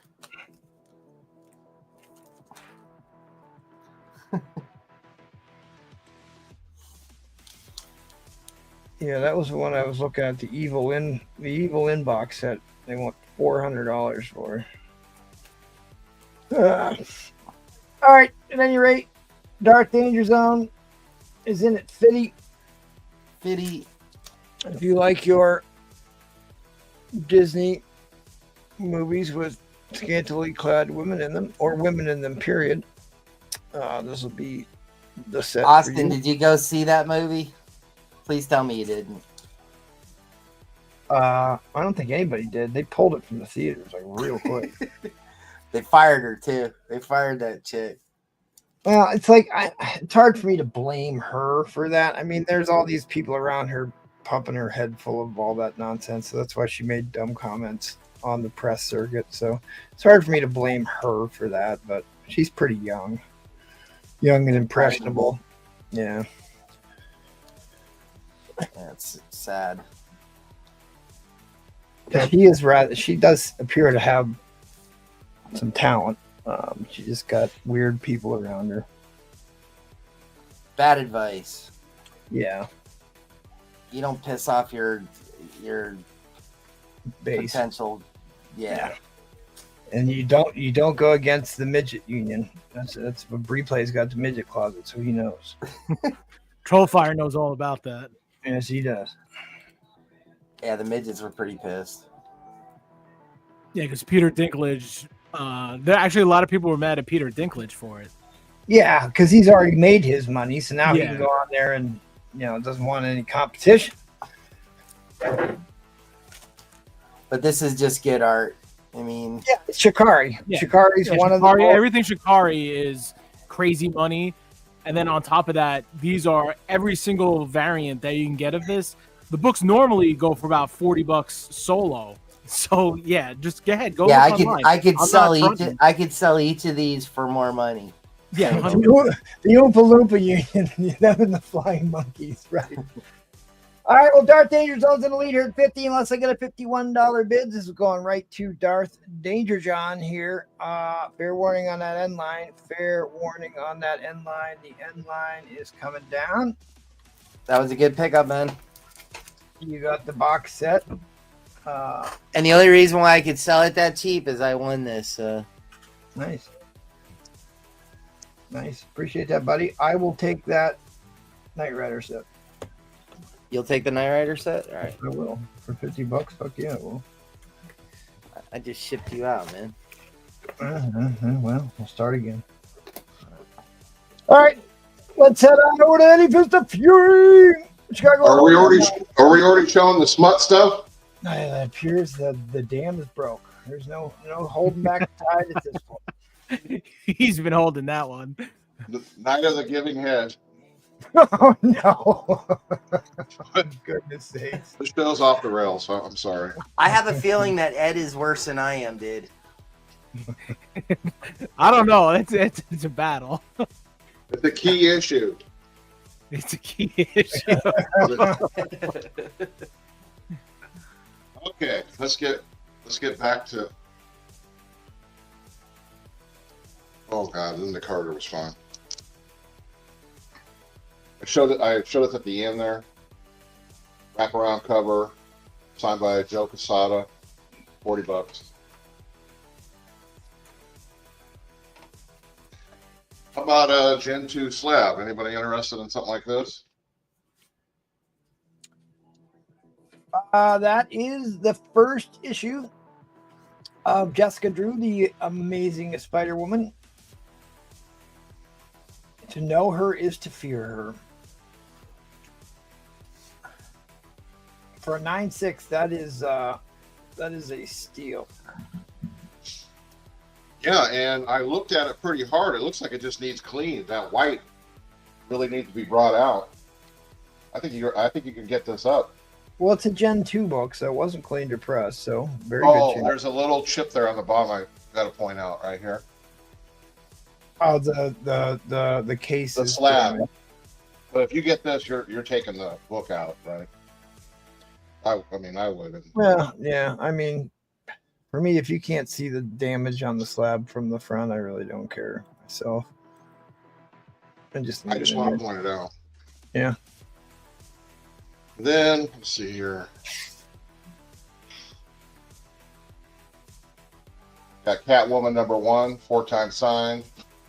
This is Joe Duffy, Jim Balent, Dick Giordana, and Buzz Setzer. Yeah, that's one of the more famous Catwoman. Catwoman issue #1 and her purple catsuit. Okay.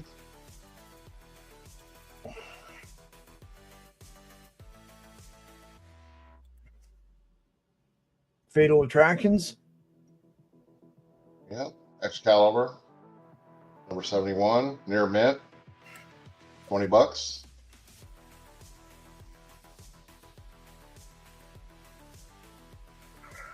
Very affordable. Cardiac.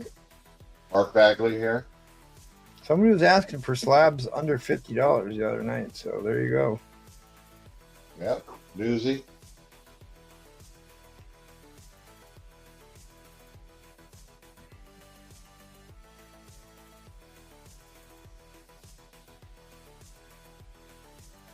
I don't even know how to say this guy's name. John. Green label because it's signed. 9.8. Bog. To make. Bogdamic. Sure, why not? I don't know. I mean, This has got a green label because it was graded before, because it was signed before they had signature verification. Which brings up an interesting point that I'm going to talk about here in a couple minutes. you want to say it now, or No, because I don't got have another the green label? Yeah, I guess I'll talk about this. Collecto 6 just got back the Michael Turner variant that, because I think it's just, I'll give you a little bit more time here.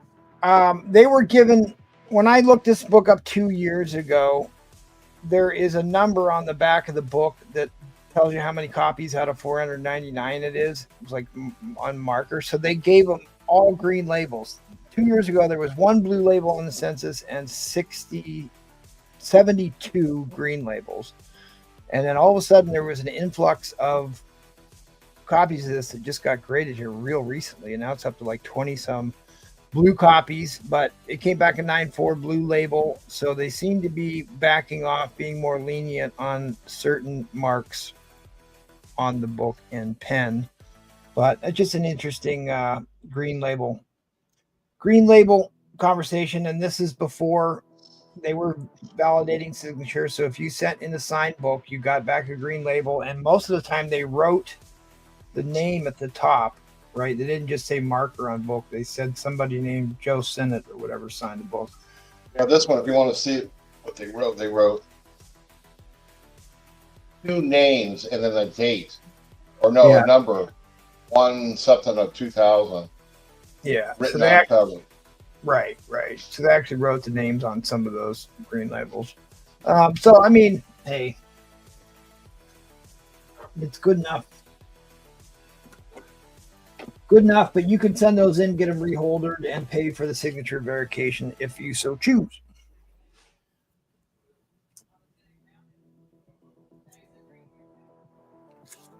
You're not going to say anything? Oh, there's a $10,000. You glitched. You were frozen there for a second. Here's Oh. a $10,000 comic book, 9.4. Turok #1, the greatest comic ever printed, and it's signed 2 times, right? Yep.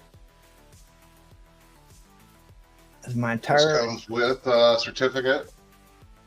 that's my retirement plan right there. Valiant comic.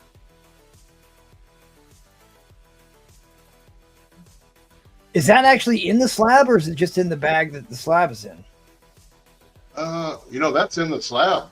That's cool. I appreciate that. It's a PGX. Look at it. See it slide down? Yeah. PGX cases are really nice. They're actually not. I think they're certainly better than CBCS cases for sure. I don't mind PGX cases one bit. All right, we're ready for the auction. Yeah, what do you want to do for start bid? 200.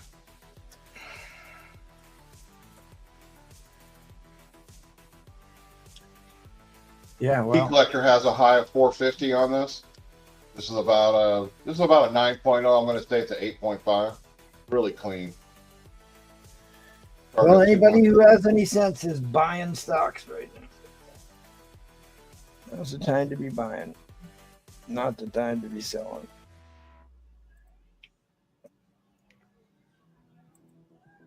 In case you missed that key, in case you missed the key issue, let's just throw that up there again for a minute. Oh yeah, Night of the Living Head.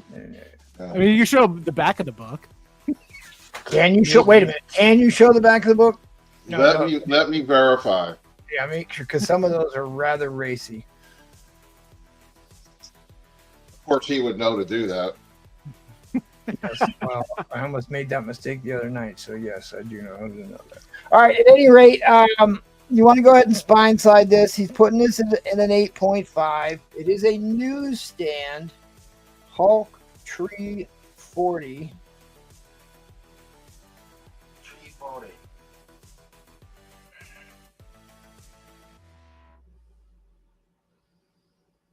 Looks like one. A little Like bit of a three. wrap. I see 2. It's got at least 5 spine ticks there. Oh, 5? Okay. Looks like 5. But it is a newsstand. What's the back look like?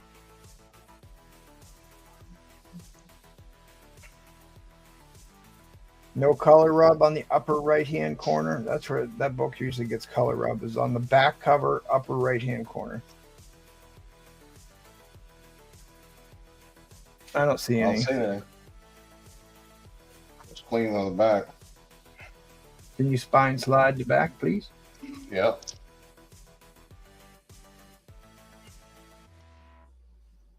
I see right by the staples there. There's a little pair.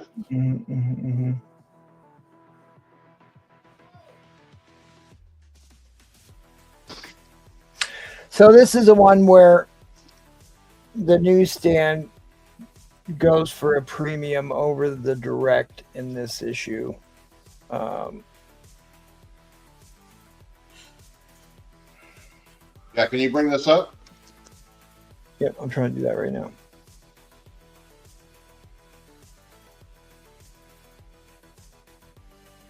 Change that too. Ryan's in.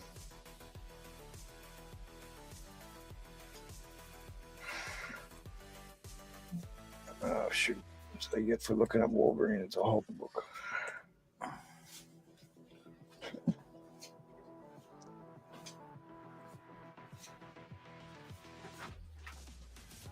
Famous Todd McFarlane cover. It's been homaged a billion times by a billion different comic book publishers.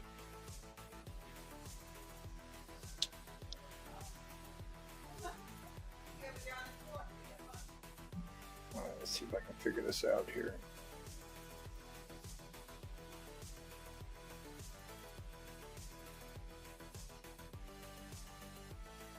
So there you are in a. Why is it? Oh, okay. No, it was from the homage from the movie. You can see that the newsstand has a high of 450 and the direct has a high of 275. So it is a significant markup for the newsstand in this particular issue. It is. It's one of those great covers, Ed Craze. It's one of those iconic great covers. It's, you know, as far as Todd McFarlane cover goes, if it's not his best cover, it's in the conversation. It's in the conversation. Because there isn't anything key about this book whatsoever. It is just valuable because of the cover art. Iconic cover art by Todd McFarlane, which you know that it's a strong book if that's the only reason why it's this valuable, right?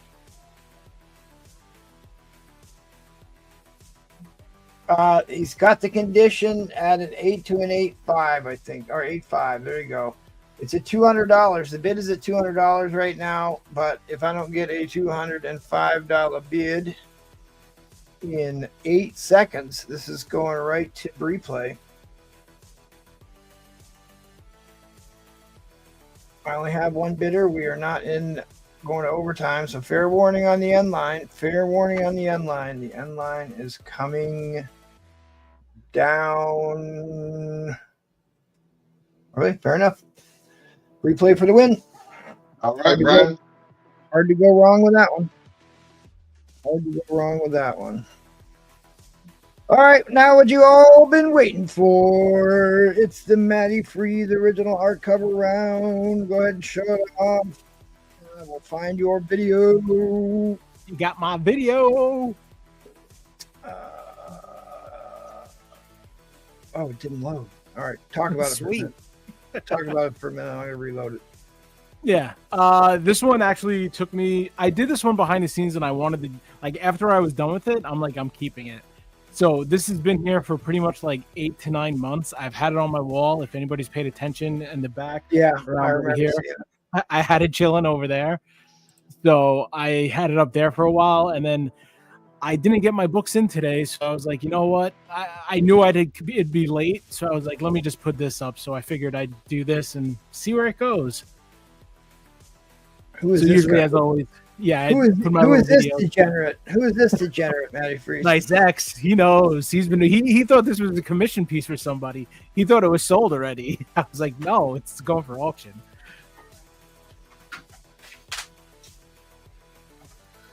All right, I think that did Got it. Yes. My name is Gwen Stacy. I was bitten by a radioactive spider. And for the last 2 years, I've been the one and only Spider-Woman. Yay.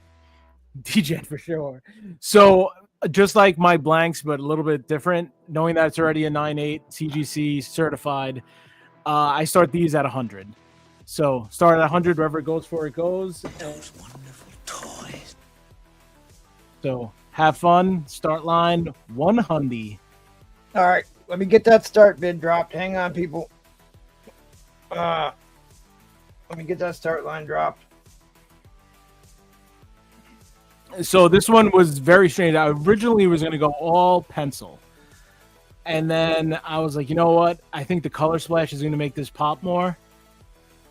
So I went, like, I don't know. For me, this is this was at the time was like my favorite cover that I've ever done. That's why I kept it for myself.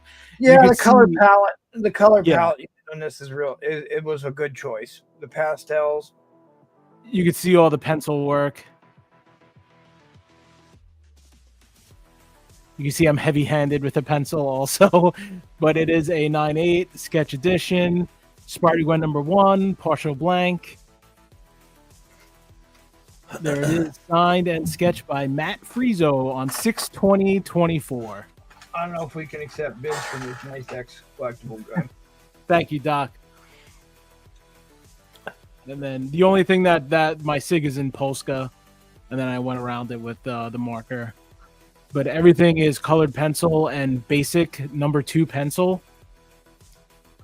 Damn it, it keeps coming in and out of clarity. I thought you were getting dirty there. Let me see. Wait, I think it's the lighting. Again, always on my rounds, my shit fucks up. No, thank you, Mr. Unknown. Yeah, like this one was kind of crazy. I did one cover similar-ish to this. That was the Superman that I did. I did this one first, and then I did the Superman. And like I kept this one, like I said, but I was like, screw it, let's see what happens. I'll auction it off. I absolutely love this cover, but if someone gets it for whatever price, right now it's at $300, which is bonkers to me. So I don't mind what my things go for. So explain something to me, because I don't understand what the difference between Spider-Gwen and Ghost Spider is. You're probably asking the worst guy, but to my knowledge, I think it's just another, like, it was in another universe. There's different versions. Okay. It's Gwen Stacy, but they didn't call her Spider-Gwen. They called her Spider-Ghost. So also Ghost Spider. She has like 16 names. Oh, Lucian has a Superman. So yeah, it's very similar to the Superman piece. Where the Superman was all pencil and then a little bit of color pencil. He was a color splash. But then I turned him color. Yeah, go ahead. No, you're right.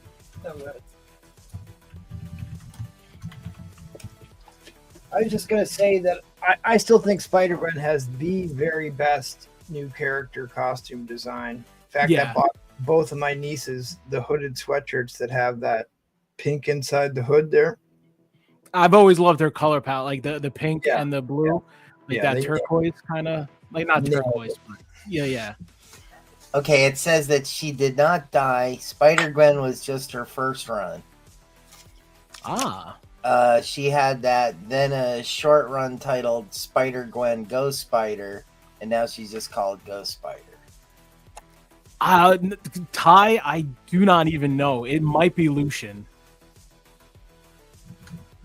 Lucian might be in first with the collection of Maddie. Ty is very, very close.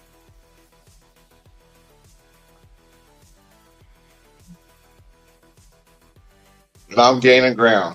You're getting close. You are definitely Lucian. I know. I've seen Lucian buy a lot of these. Yeah, Lucian has actually Lucian's in first with slabs. I think because he sent if you could correct me, I believe it was 5 slabs originally or 6. All got slabbed. It was crazy, and they all got 9.8. I was like, holy shit! Thank you, Bry Guy. I took 9 months off.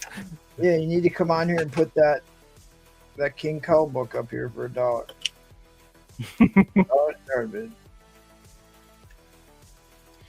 And Hallen's up there too with the slabs. He got a lot of my horror slabs. He got my Terrifier slab, which I love that one.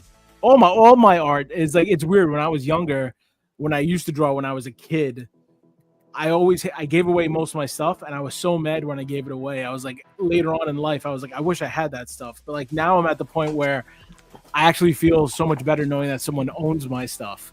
And it's like insane to me that people actually like have my stuff on their walls, and they like, they treat it like crazy art, and it blows my mind.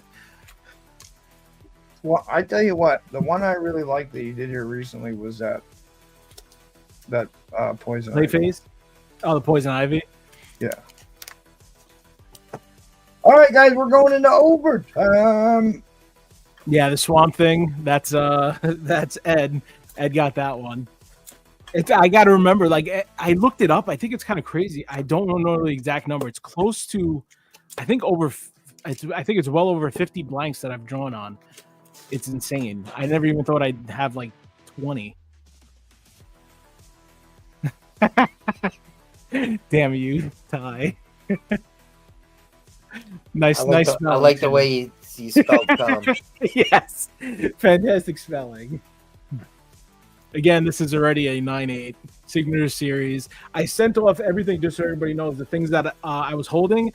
So even Ed had a book in there. I just sent them to CGC yesterday. So everything should be back hopefully soon. It was a total of 6 books. So hopefully they come back soon. And then now it's going to start up a new thing after this. I'll have more blanks that I'm going to be holding probably till the end of next month before I do another submission. Oh, Eddie Fist of Fury says, I will not be denied. Helen comes right back. Yeah, Lucian the Vampirella was sent. Right back. We've got ourselves a battle here, ladies and gents. Yeah, this is honestly, this is.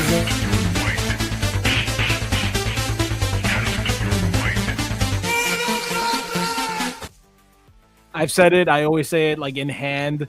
This is one definitely like in hand. It's you could see the shading much better. The lighting does kind of mess with this, but in hand, this one's actually insane. Nothing wrong with the slab either. No cracks, no nothing. That's a little piece of cat hair. Don't worry about that. It always happens. It picks up everything. I didn't even know what this thing would go for. I was expecting, to be honest, like 170, and I was like, cool, thanks, guys, bye. Crap, I'm sorry I missed that bid. I'm trying to grab books for me to sell here.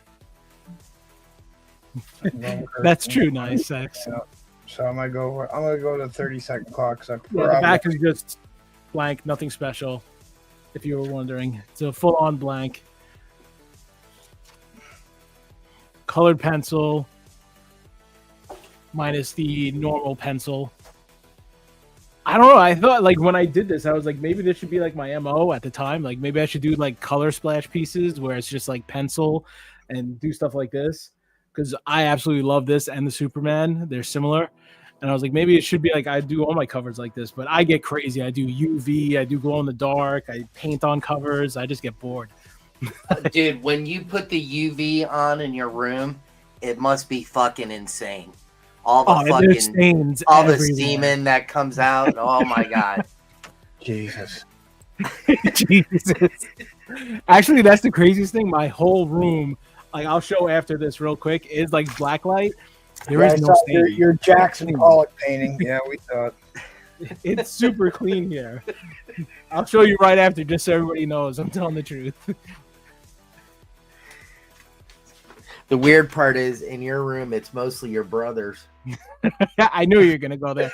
Or I'm in his room, like sniffing him while he's sleeping. Oh Jesus! You're definitely getting taken off the air tonight.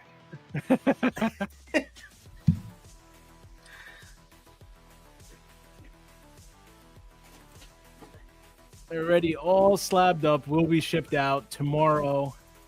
All right. Well, yeah, you already got your grading fees taken care of. There's no worrying about what's going to come back. So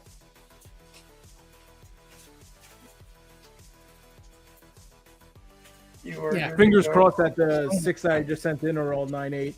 Like I've said, I've been lucky as hell. Like I don't know. Like again, I take super care of the books before I even put pen or marker to them.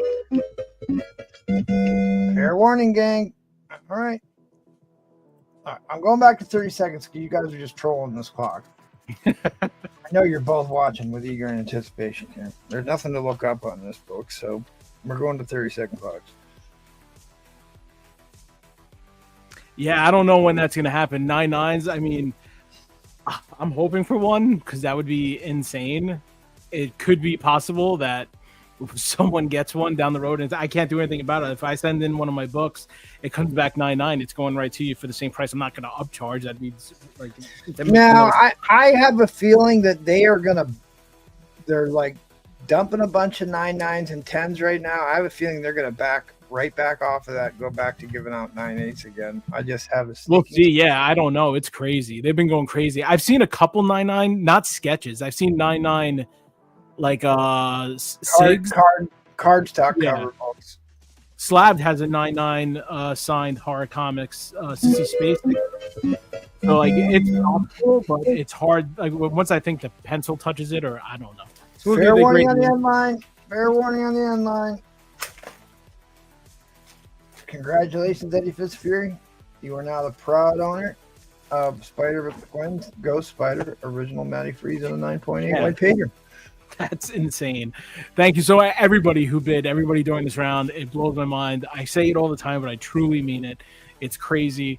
I'm just happy that someone out there, especially Ed, and whoever else bid, but Ed was the winner, gets another piece, and it's going to be crazy. These are amazing. I got more stuff going, so yeah, stay tuned. More stuff coming down the road. I appreciate everybody. It's Ed crazy.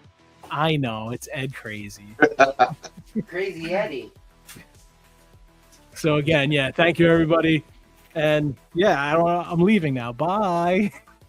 Great round, buddy. Great round. I appreciate it. I appreciate it.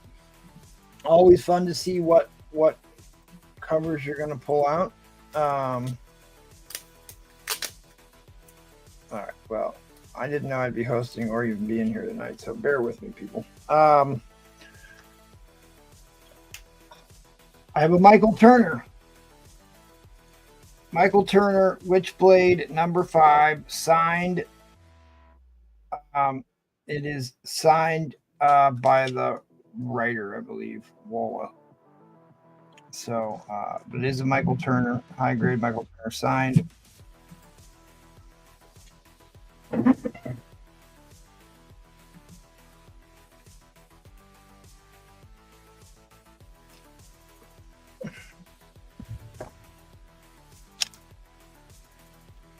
I have a Warfel going. This is the 1 in 25 Esad Ribic. Beautiful, beautiful artwork. Top 2 modern comic book artists, in my opinion, for Marvel. Him and Adi Granov. Does some beautiful, beautiful work. It's the 1 in 25 ratio variant. First God Emperor Doom. That's what the Robert Downey Jr. Doom is modeled after. Is the Secret Wars God Emperor Doom. Hot book right now. So if you want to get in on that, $10. Give me 3 more and give one away. Okay.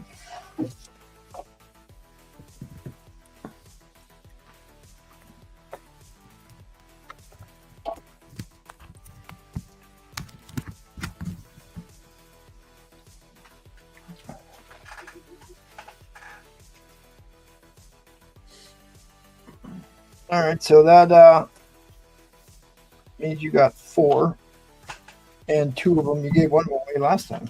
So, right? Yeah, I went to DC. Dave was the one who won your first one. So we'll go ahead and do a hashtag to give those away. Just paid you 2. Instant. Bam.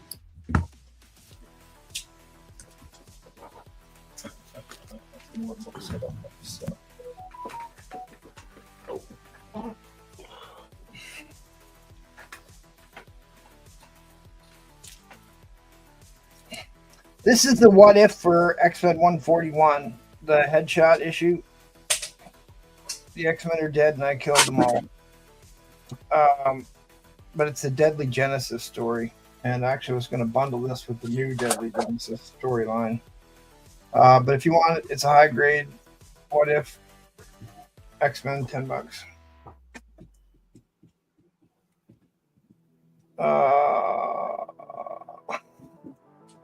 I don't care. You know what?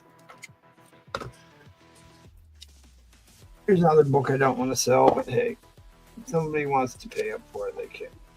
Or pay me for it. This is a 9.8 candidate. It is signed by Todd McFarlane. I've already cleaned it and pressed it.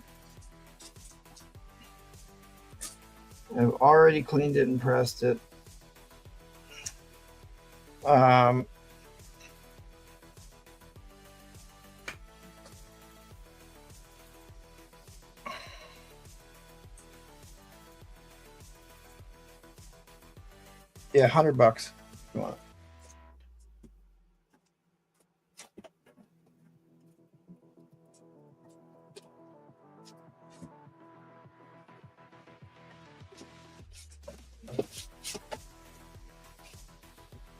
I pulled out some other signed pinup books and I didn't myself. What did I get?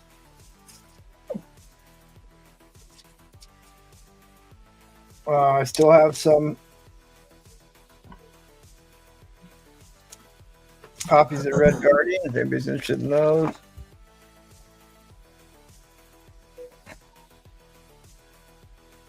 Second Ravonna Renslayer. Fourth appearance of King.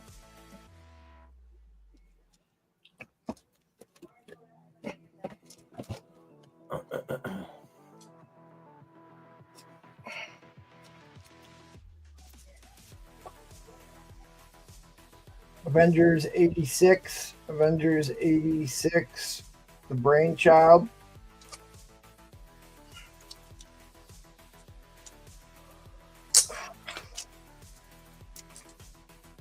White Pager.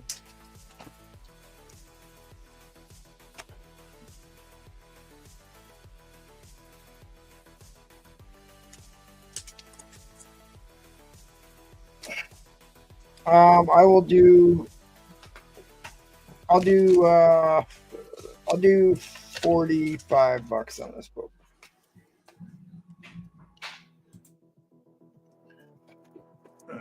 Sorry, bear with me, people.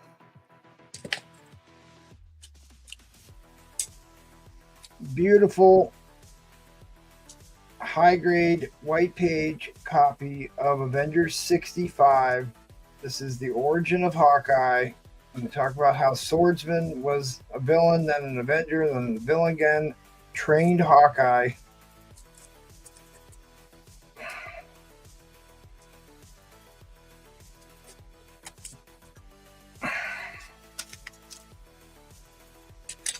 I have a candidate copy of King Size Annual 11 with the Avengers Charter on it.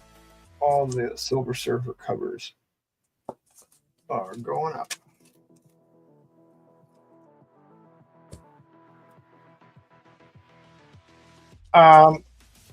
That's a printer wrinkle on the right-hand side of the logo, so that's not a major deduction.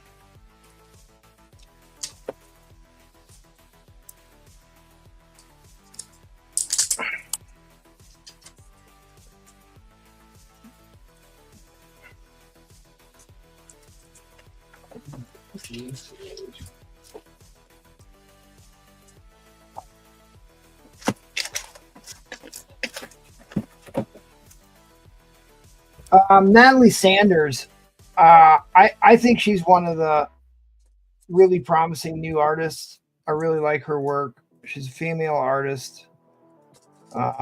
This was like one of her first big covers. I'm a big fan of hers. She does clothing really, really well. Anyways, $10 on the Natalie Sanders.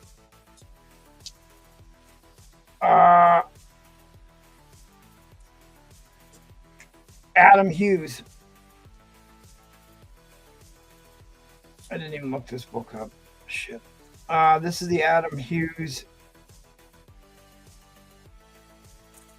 I don't know who the girl on the right is, but it is Tomb Raider, Laura Croft.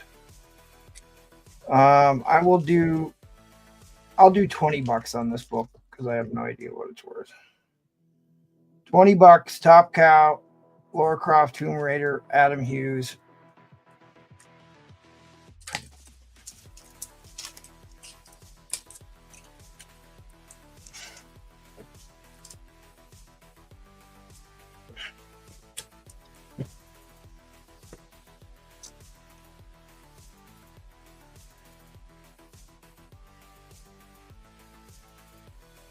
No idea what this is, but it does come with a COA.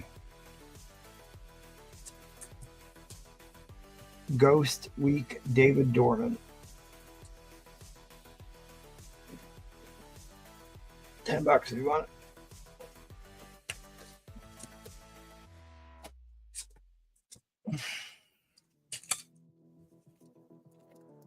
I have a direct Dazzler Be Dazzling, $10. Bruce, do I have an Avengers 196? What is that, Taskmaster? Right, that's first Taskmaster. Yes. Mastering tasks. You want the Natalie Sanders, Bruce Leroy? I got you.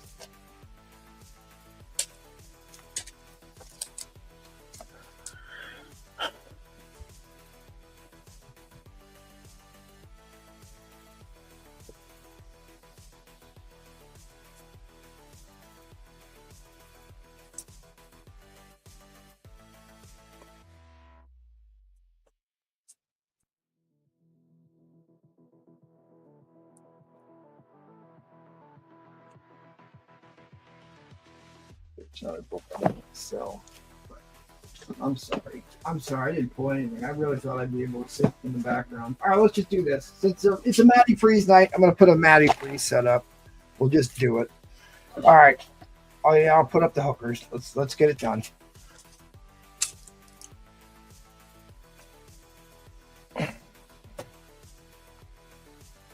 Let's get it done. I don't know, like when I was buying these, people were paying insane amounts of money for them. I lowered the price on this twice already. I don't even know. I don't think I could even find it when I looked it up. But Oh yeah. I mean, I couldn't. They were paying as much for these as they were for the Mary Jane cover, and like I didn't really know who it was. But it's it's like an anime. It's Jinx from Arcane. Jinx from Arcane, who was like what, a video game, and then they turned it into a TV show. Yeah, they turned into a show on Netflix. She hands down is the best character on the show. Everybody fell in love with her. She's basically almost like Harley Quinn-esque, where she's just like kind of like you sympathize with her, but then she turns into a psycho, but you still sympathize with her. And she's the whole show in my eyes. And there was 2 seasons. She's the standout character, hands down.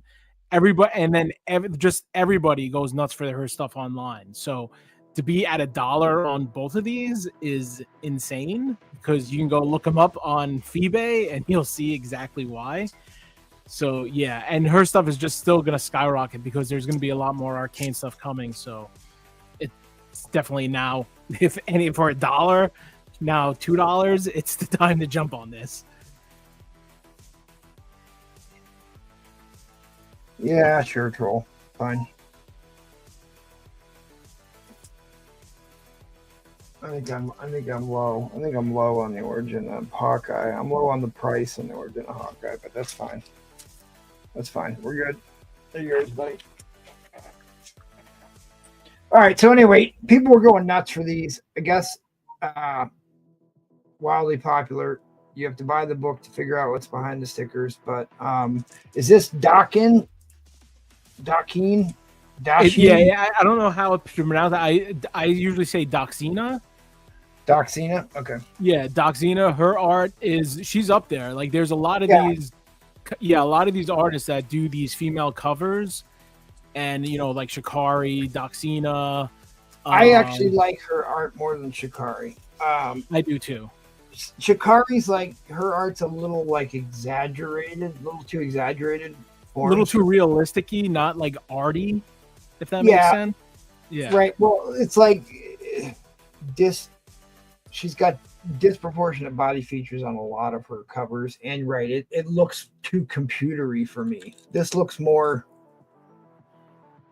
Yeah, it's on and off with her stuff. Like I do like a lot of her covers, so I'm not going to sit here and say I don't. No, I do too. Yeah, and Shikari stuff is, some of it's like insane. Just like the lot that Cat had, like those looked amazing. And same for this. Like Doxina is a very, very good artist, and just the colors pop on these like crazy because Jinx's colors are sick. yes, Troll.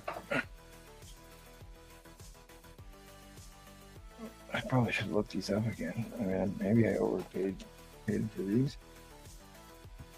Yeah, they're multiverse. I watched Artist Alley. I watched somebody pay $83 for a set of these.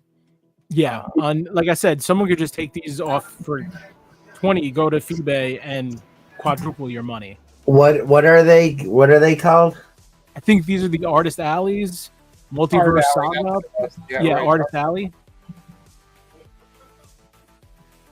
Yeah, if you just write like Arcane, you'll see. I mean, Jinx top list on eBay, you'll see a handful. I actually think this is the best art that they've done. There's Jamie Tyndall's. Oh yeah, these are good. Yeah, there's Jamie Tyndall's, and they're freaking expensive. Yes. So $20 is an absolute steal. And go ahead. I mean, if Robin gets it, yeah. I mean, I just go in that CGC box. I haven't been following this, so usually I try just to buy the Spider Women covers of these, or the Marvel covers, but everybody was so fired up about this book that I bought 2 sets. So Holy shit, I got one of these.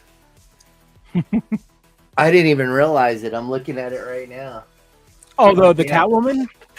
Yeah. I got sorry, not even showing totally these. nude. I got this way underpriced. Yeah. Like I said, that's why I sell these things. People go nuts for them. The pricing, it's weird. Like, yes, I get it. There's Bronze Age or stuff like that has insane value. And people think these are just like porn books, but they're not. Their value online is like crazy. There's Oh my people God, who collect dude. this stuff. So I was in an auction I bought this in an auction, and you know what? that's You're all right. that she was selling. You're right, James. I probably do. But yes, you did ask me to give you a price on those, so I will make sure I'll find another one. I'm sure. Well, I know I have at least one more. And if I have to give you my PC copy, then that's what I'll do. All right, so looks like this is going for less than half of the last sold. Yeah, 100%.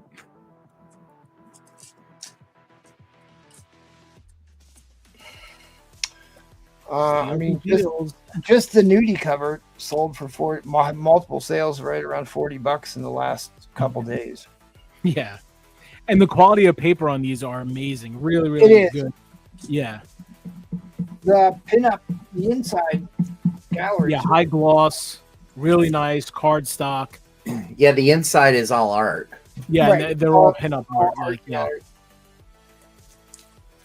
All right. Well, hey. Great pickup. Somebody will want this. The young kids know who this girl is. So I'll be honest, I sent 2 to CGC for myself, so I'm just saying it. Yeah. I mean, yeah, Jinx is a great character, so I had to do it. they were going nuts over this book. I kind of got sucked into the hype at the time, but like she's kind of got this vibe that reminded me of Diane Wood. Ninja from Diane Wood. Yeah, you know? definitely, 100%.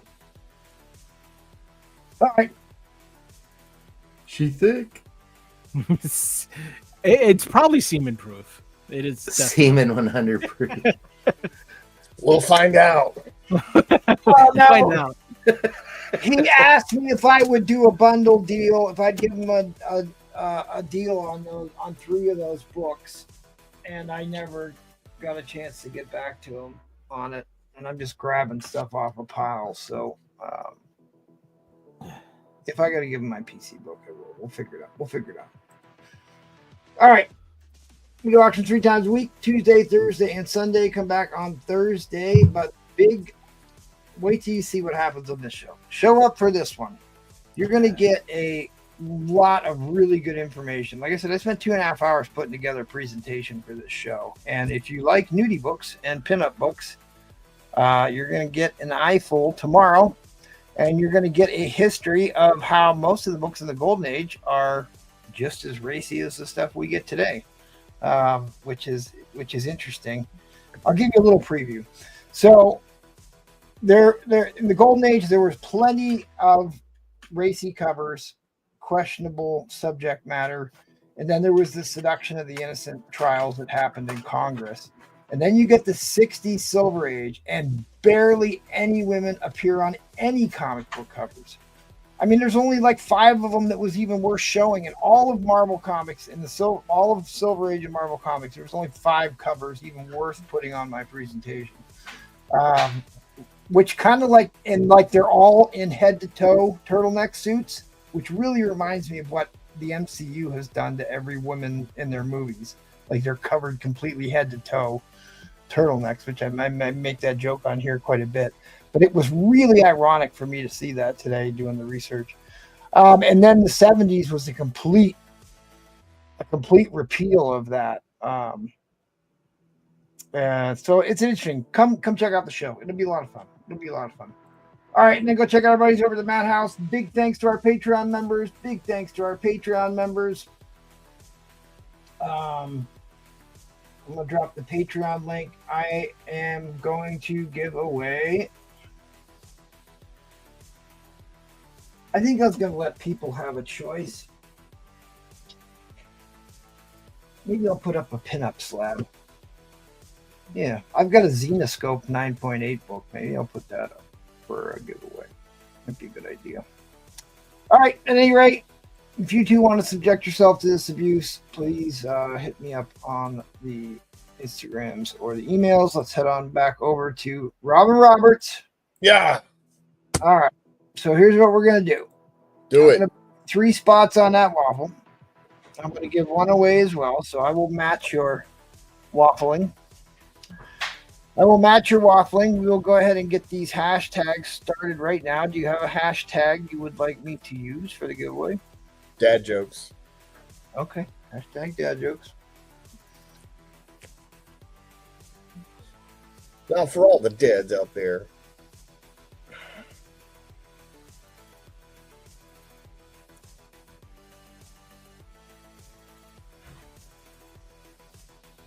Go ahead and show the waffle again. Oh, I was waiting on you. Yes, here we go. Show the waffle again. We've got 2 waffle spots to give away. This one is that White Widow, which was such a great, if you like pinup books that aren't like straight nudie pinup books, the White Widow set is one of my favorite. Tyndale did a bunch. He was part of the production of that. Was it Absolute Comics was his publishing company, right? That's who did White Widow. Originally, yes. So this was one of the version covers. It's a limited run, and it's supposed to be Yelena Belova, and I think it's absolutely stunningly gorgeous. So you can get in on this waffle for $10, or you can just enter in hashtag dad jokes and get yourself a free copy right now. So I'm going to run on a 60-second clock. You can get full 4 pulls out of the $10 pull box and get yourself one. Oh, you can get 4 pull box and get yourself one too. Good Lord, people. All the ways. Act now. But wait, there's more. All right, I'll tell you what. Since you bought my book, give me 2 pulls out of that pull box. 2 pulls. We have Star Trek number 11, 1 in 100, the Cisco Virgin variant. 1 in Deep 100. Space Nine. That was such a good show. It was my favorite. We have. It's a good show. You know what? I know there's one in here you've been waiting on. Oh, yeah. Ghetto Fabulous. Eddie and Veronica, Friends Forever, Beach Party number 1. I like it. There you go. I like There's yours. All right, I only got 19 entries here, people. There's supposedly 50 some of you watching, so make sure you get your hashtag dad jokes in there. I'm going to run it at the end of Robin Roberts' round here. $10 pulls, 4 get you a spot. Some buy it nows. I'm going to give you one last chance. $50, and I'm going to throw in the number 1. After this, it goes to CGC. Because if they're selling raw for $80, CGC should be pretty good. Pretty good book to send to CGC. But $50, you can get it now, and I don't have to send it to CGC. Woo-woo. Here's another one you better get on. Amazing Spider-Man 70. Rivals cover. Or 70. Scotty Young does Scotty Young. $10 each. Your choice, or you get them both.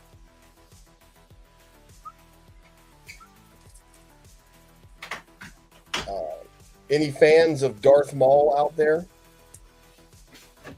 Well, if so, here's a Darth Maul 1 in 25 action pose. A Darth Maul 1 in 100. And then we need to check on Frank Miller. Here's his Darth Maul 1 in 100 Frank Miller. The You can steal all of those from me for $150. All right, we did the Scotty Young 1 in 50 stack last time. Now we're doing the Hildebrandt Legends. There are 12 of these. These are 1 in 50s. So this is a $600 stack, doing for $300. We got the Spider Woman, Captain America, Carnage, Daredevil. I mean Deadpool. Deadpool 3. Now we got the Daredevil, number 5. Thor. Emma Frost. I love this one. You still doing buy nows or? Yes, this is Apocalypse. Okay, great. Logie, Wolverine, and Black Cat. All 12 of these, half off, $300. Let me know, people. You know what? MT just got the 1 in 100 for $10, but you can get the 1 in 50 for $30 if you want. Same book. And then I showed you this one last round. This was the Edge of the Spider-Verse 1 in 100. Well, now I've gone to add the Edge of the Spider-Verse number 2, 1 in 50. Edge of the Spider-Verse 3, 1 in 50. And then my favorite of the 4 actually is the Edge of the Spider-Verse number 4, 1 in 50. You can now get all of those plus the one I showed last time for $150.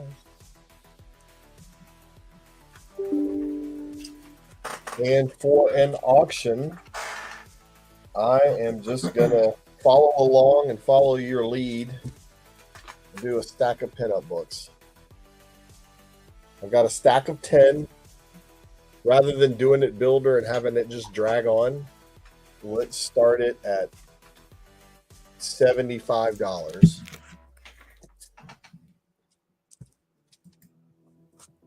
And I'll go through all 10 of them.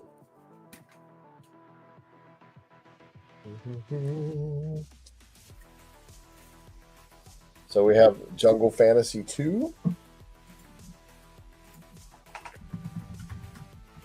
We have this issue 0 Jungle Fantasy. We have The Ravening, more vampires. These are wraparound covers. They're just even more disgusting on the backside. The Ravening.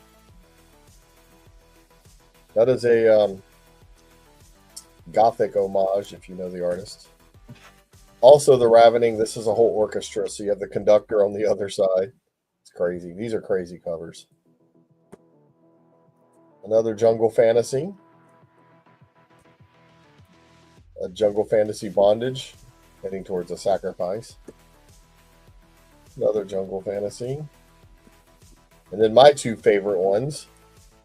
This Jungle Fantasy 0 and this Jungle Fantasy. So 10 books starting at $75.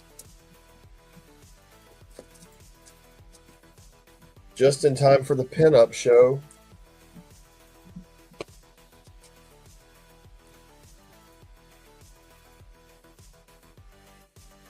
Nice. Jungle Fantasy. There's a... Looks, some of these will sell for $25, $30 each. Right. I'm starting them at $7.50 each. So, what was the starting bid again? I'm sorry. $75 for all 10. Rather than doing a slow build, I just, here you go. Let's start at $75 and get all 10 of them. Cut to the chase. Yep.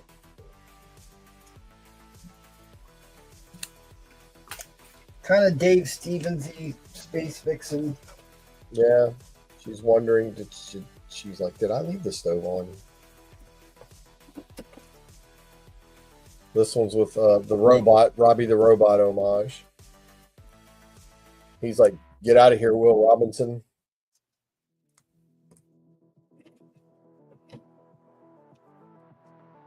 primitive action. More primitive action.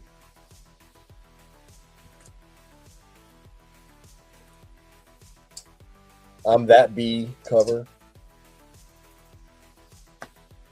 And then these Ravening books. These are actually kind of fun to read. They're really gross.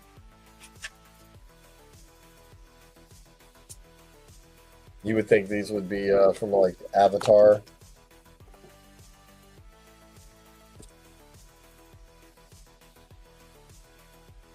This one, there's nothing hidden in this one. Oh my goodness. No surprises here. And the Ravenings are all wraparound covers. So there's double the duty, so to speak. Yeah, I think this book is probably the most expensive book in the set, right there.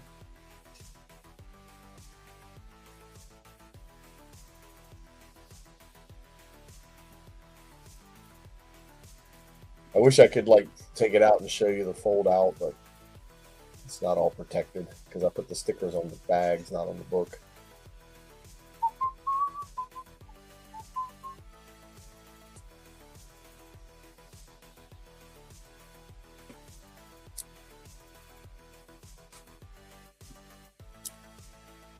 Just in time for the pinup show. Get your big lot of 10 pinups.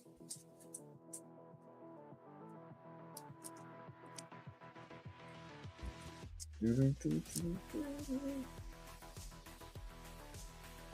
I'm not telling you guys what to do, but this is going to be your last chance to get one of these at this price. Yeah, a lot of people have been talking about that book. You either love it or you hate it, but the value is undeniable. It's a Mary Jane, a special Mary Jane cover. It's all somebody's else. So. Yeah, she reveals that she's the new Venom inside. Those were one per store, but not all the stores got one, so I don't really know what the print count on this is. But I'm sure it's not high. It's The a print few count's thousand, very maybe. low. Yeah.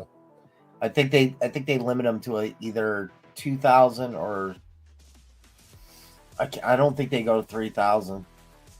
Yeah, I tried to sell it last week, I think, for $20, and then I saw one on eBay sold for $84. They're averaging around $50.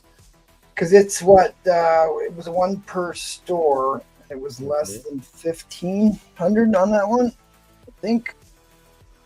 Right, and then it's just, I mean, we get one per stores all the time, but this was a special issue. Right. All right, well, in our closing seconds here, I am going to ask a Microcomics 54 trivia question. If somebody in the chat wants to get on the board with this one. And Microcomics 54, if he's here, better get this answer right. Name the 3 of the original members of the superhero team called the Champions.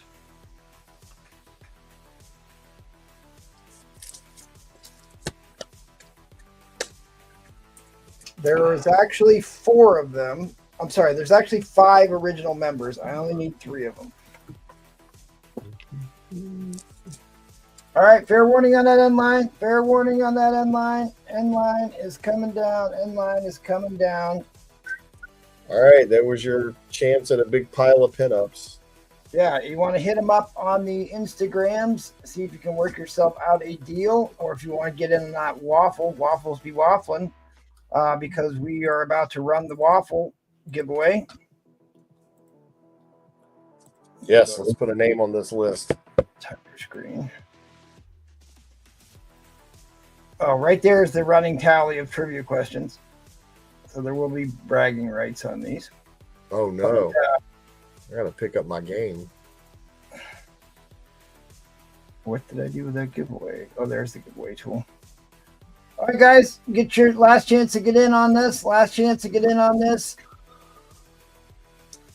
Nate Comic Planet for the win. He's up to 2. You're on the board twice, so.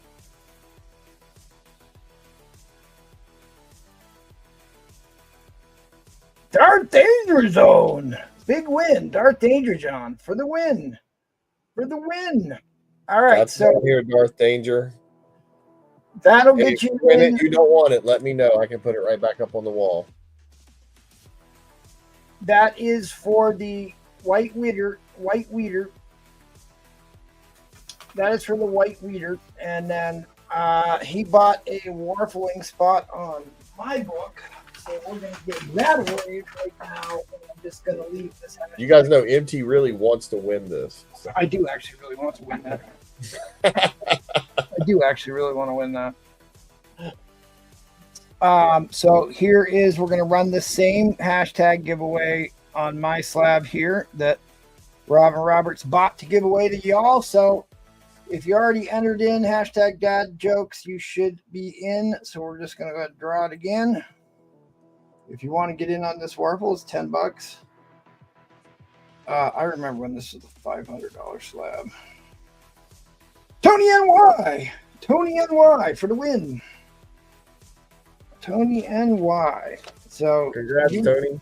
You gave away Wiener. a spot. You gave away a spot. Robert Roberts and DC Dave won the first one, and Tony NY won the second one.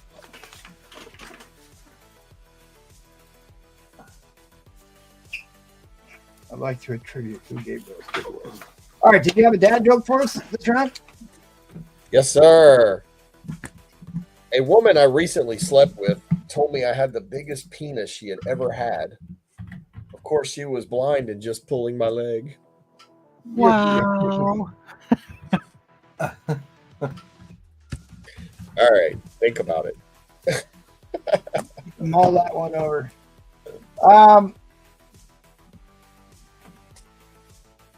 I'll do another trivia question here at the end of the next round, but Nate Comic Plan is on the board, and he's tied with Replay, James Pomictor, and Roma Curtis. So he may take the lead tonight. To give, but show up tomorrow because we'll be doing more of that, and I'll probably do a giveaway for the best score of the audience. All right, let's go to Steve 60. All right, so maybe people know, maybe people don't know, but White Widow #1 from Absolute Comics had a lawsuit against them for using the name White Widow from Marvel.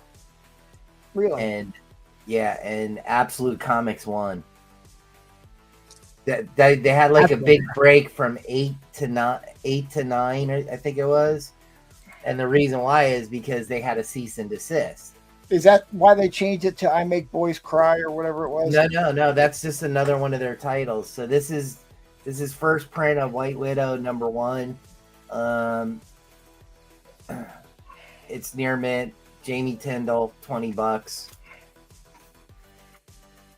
Yeah, so they had a big break in between the storyline. They had I Make the Boys Cry actually was running with at the same time as White Widow. What they were saying, it's you lean her below her. No.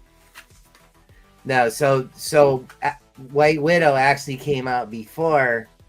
The Absolute Comic White Widow actually came out before White Widow. So I didn't know Marvel had a White Widow character, but I guess they do. They had one from. That's the book you said you wanted. Yeah, well, that's Yelena Belover. Oddly enough, Marvel used a non-Marvel book in their thumbnail, which is hilarious. That's great. So her current alias is White Widow. Okay, I gotcha. All right. Yeah. Cool, because I didn't know that. I absolutely didn't know that. Yes. That's I think good it's stuff. very. Oh, Miss Teresa is here. Huzzah! What is up, you guys? Sorry, I've been working a lot of crazy hours, so just got off work, just getting home, so I'm here. Rejoice. What's that? I said the peasants rejoice. I know. This Thanks is for hopping on. this is power from the Cinderella collector box. I got $20 on this. It's a $40 book. All right, before we go any further, I want to mention this real quick. So, Miss Teresa, I need you to turn in to the arena the comic book pinup art because I made an entire slide just for you and Brewfront. All right. So you got to show up for that, or at least if you don't want to hop on, at least watch the show. But it'd be great if you could be there. All right, I don't know if I'll be there. Are we good? Yep. Yeah, I'm sorry. All right. Sorry, Kat. So this is from that whatever collection or group of books, whatever, that you guys were talking about before. Artists, whatever. Yeah. Oh, Doxy. How do you say it again? Because I always want to call it Doxina or something. This is Catwoman. Doxy. I got $25 on it. Steal of a price. Yeah, fuck yeah. So the non-nude one goes for $20. I put some man meat pinup books on the panels on the slides for tomorrow. So. Oh, I'm gonna have to check it out. I did. I found some real spicy ones for you. G.I. Joe Transformers. This is a near mint copy, $25. Oh yeah. Yeah, these are going up. That's a book to be buying. I've been stocking up on those. Those have been going up on price. It's a tough one to get in high grade, actually.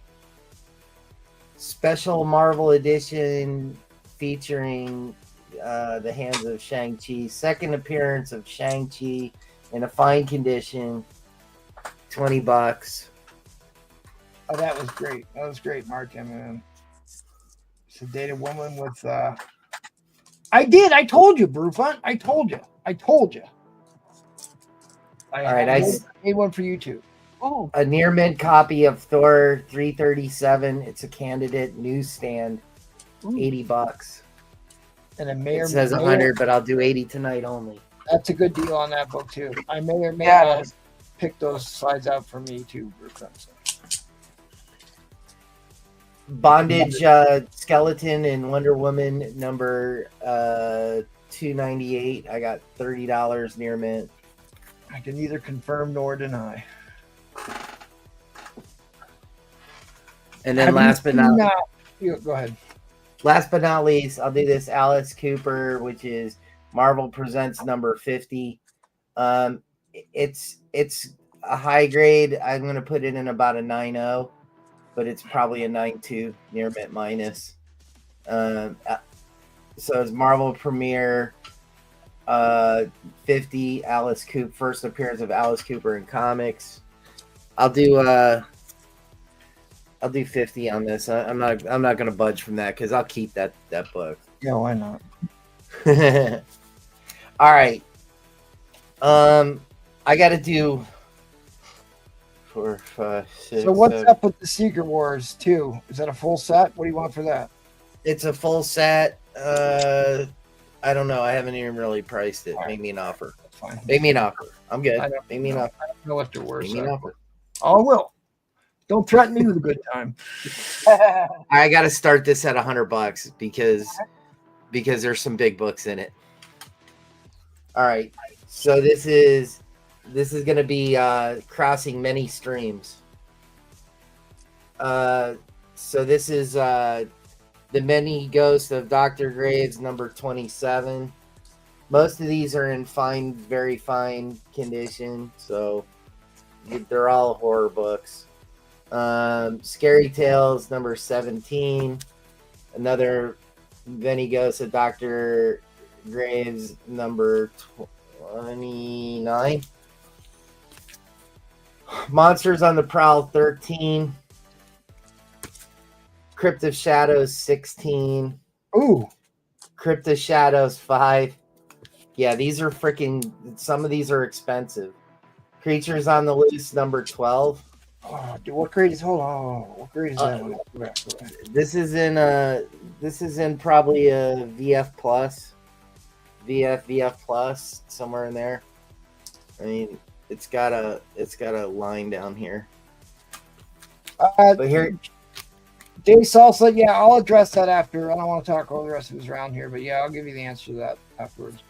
Here come the money books. Vault of Evil, number 1. This is in a VF plus condition. Oh, dude. Okay. Creatures on the Loose, number 10. First King Call. First King Call in Marvel Comics. Yeah, and this is in a fine, very fine condition. And then Adventures into Fear, number 24. First appearance of Blade outside of Tomb of Dracula, and first meeting between Blade and Morbius. Great googly moogly. Yeah, those are Wow. those three books. Those three books are almost $100. Yeah, at the end, that's crazy. Yeah, yeah. So that's Scary Tales I've never seen either. There's a femme fatale on that cover, looks like. Maybe. Yeah, very nice.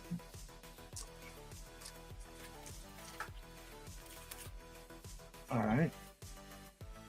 All right. So give me the conditions of the rest of the books that you're going to go through to the end of the stack here. Monsters on the Prowl looks like it's got white pages. It's got a little roll on the spine. Meh. I'm gonna say let's just say they're all fine, very fine, just to be safe. Okay. I mean, okay.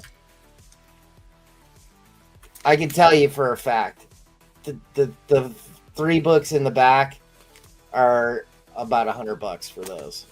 So you're getting all these other See, ones. that one I don't have. I actually need that one.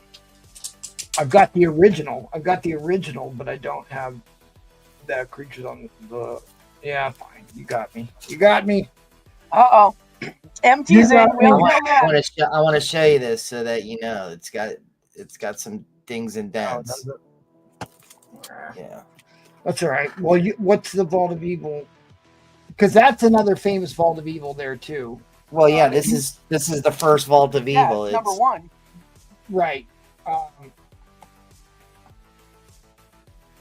God, that doesn't look too bad at all. No, it's about a $40 book. Yeah. I mean, that decides the bad part. So. Yeah. That book I've got. Oh God, I love that book. I've got a couple copies of that one, but it's a great book. I'm a King Cole fan. Warrior of Atlantis. See, that's a man-meat cover there, Miss Teresa. It's a man. I know. I see it. Can't complain. No, man. So that's what I'm saying. These three books right here. Yeah. This is about a $25 book, $30. Yeah.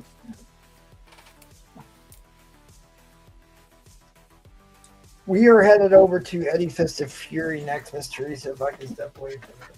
Okay. All right, guys. We got a minute on the clock. $100 starting bid here. Some great books. Some great keys, too, guys. So pick them up. Get in there. $100, guys.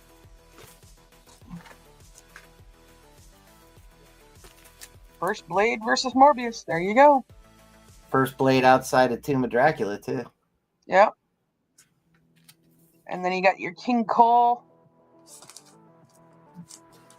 And then this one's another one. That's another good book. Yeah. Vault of Especially Evil, number one. Number one, Right. yeah. Yep. No go on this? All right, guys. 15 seconds left. I'm going to go ahead and drop that in line so y'all get in there. Any sleepers?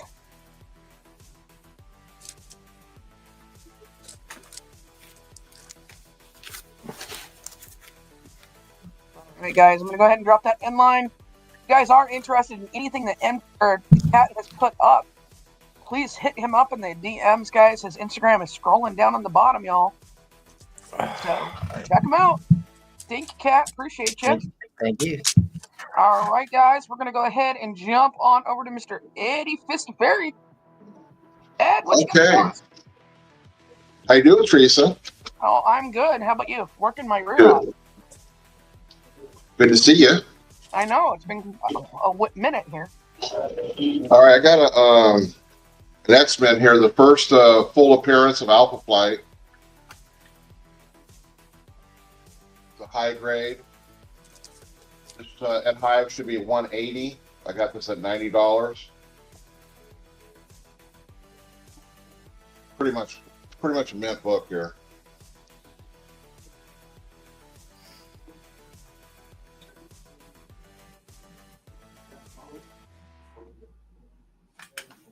All right. This is a convention special signed by Blaylock and Remark. Oh, that's Here, cool. you see it? Yeah. Guys, pick up your Joe. You heard it. MT says he's snatching them all up. So, I don't know, that said something about the first appearance of Gambit supposedly in this. Yeah, Yeah. there's controversy between that one. Controversially, and then yes. Yeah. I'm selling this for $20. Steal. Yeah, it is. Deal. It's a high grade. Somebody's got to get that one. You guys, that's a no-brainer right there. $20. It's a busy cover though. Give you a migraine. Right? Look at that. What going on there? All right. How about, is somebody looking for an X-Men portable Ooh. 3.0? What's up, Spinner Rack Rick? Good to see you.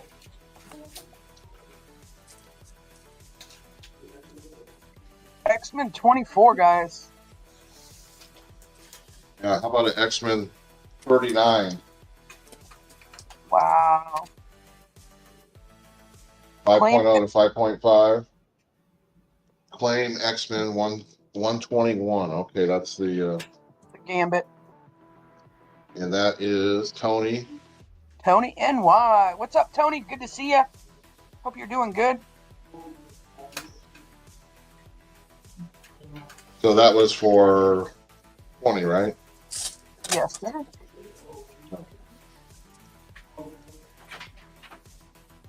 Back to this one. Nice. Yeah, I like that cover. It's really cool. I like that Cyclops. And let's see here. You see this one occasionally here. Wow. Number 47 for $40. That's a key issue, if I'm not mistaken. Oh, do I have to put a sticker on it? That's the key issue. Anyway. Maybe I'm wrong.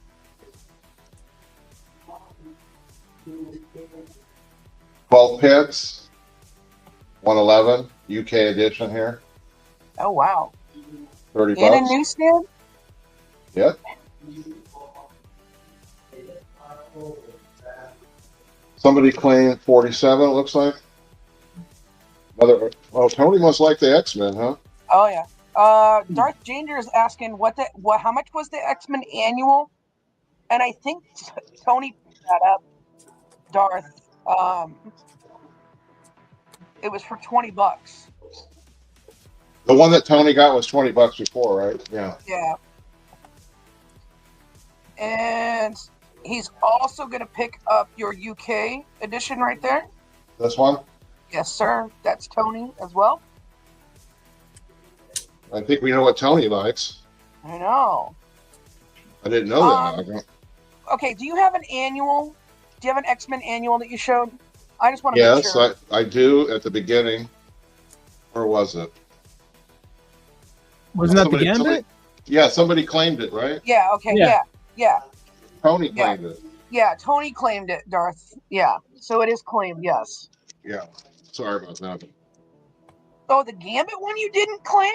Wait. He claimed the other X-Men. The red cover, I think. 121. I'm sorry, Tony. Which one did you claim? I think the red one. It was like a red cover, one? orange. That one. Is that 121? No. It's 24. Yeah. Tony, which one did you claim? I think he claimed this one. X-Men 47. Yes, that's the one, not the $20 one. Okay. So, Darth Danger Zone.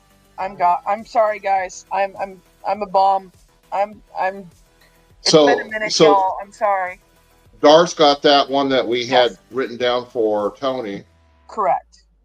For 20. And then Tony got the Alpha full Flight Alpha one? Flight. Yeah. Okay.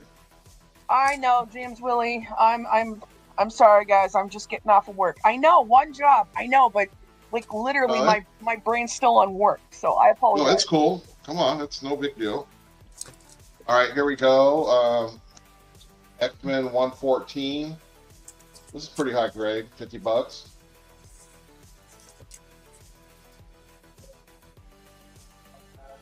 Do you have an auction? I do actually. All right. Man, I wanted to get through those X-Men, but I'll go back at X-Men next round. So Sorry. this is a signed Andy Kubert. It's a card or something. It's signed. So we'll start at $1. All right. Where's Nate when we need him with the Cyclops cover or Artie? I'm going to keep showing some books alongside this. All right. So everybody knows this is the Storm nipple book. Why is it the store? Oh, okay. I do know what it is. Yeah, this is the one where it shows her Yeah. nipple and Yeah. I don't know. This is near mint. I got this at 50. I think it was last show somebody actually showed the picture of it. And then what we got here? So X-Men 304. This comes with a certificate, and it is signed by Danny Panosian. You do have a bin on your X-Men 123 that you just showed. That's this one. Correct. Yes. Darth Danger is going to take that one. All right, let me write that down, because I'll never remember.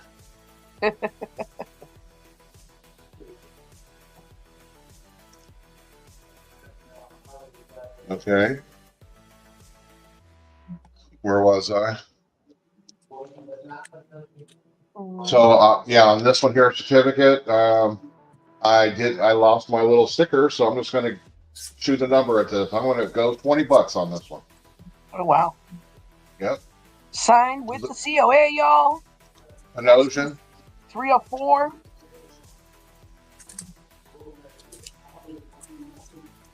Nipple slip. Okay. Whatever you want to call it. I got a Mark Jeweler here. And this is number 239. Ooh. I'm going to go, this is a VF. I'm going to go $75.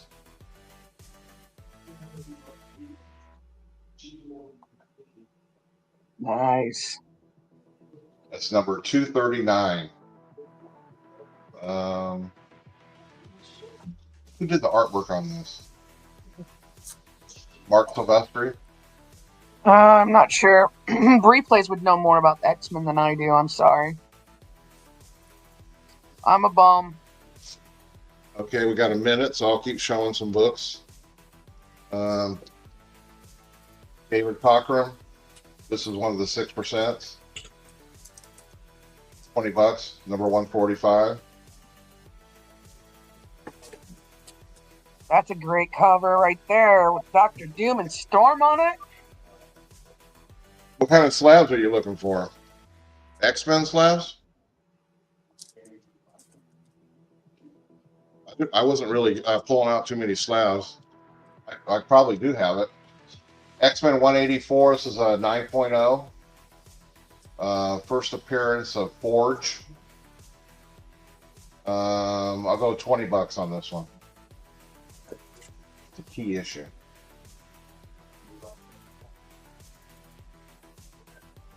All right, we're almost there.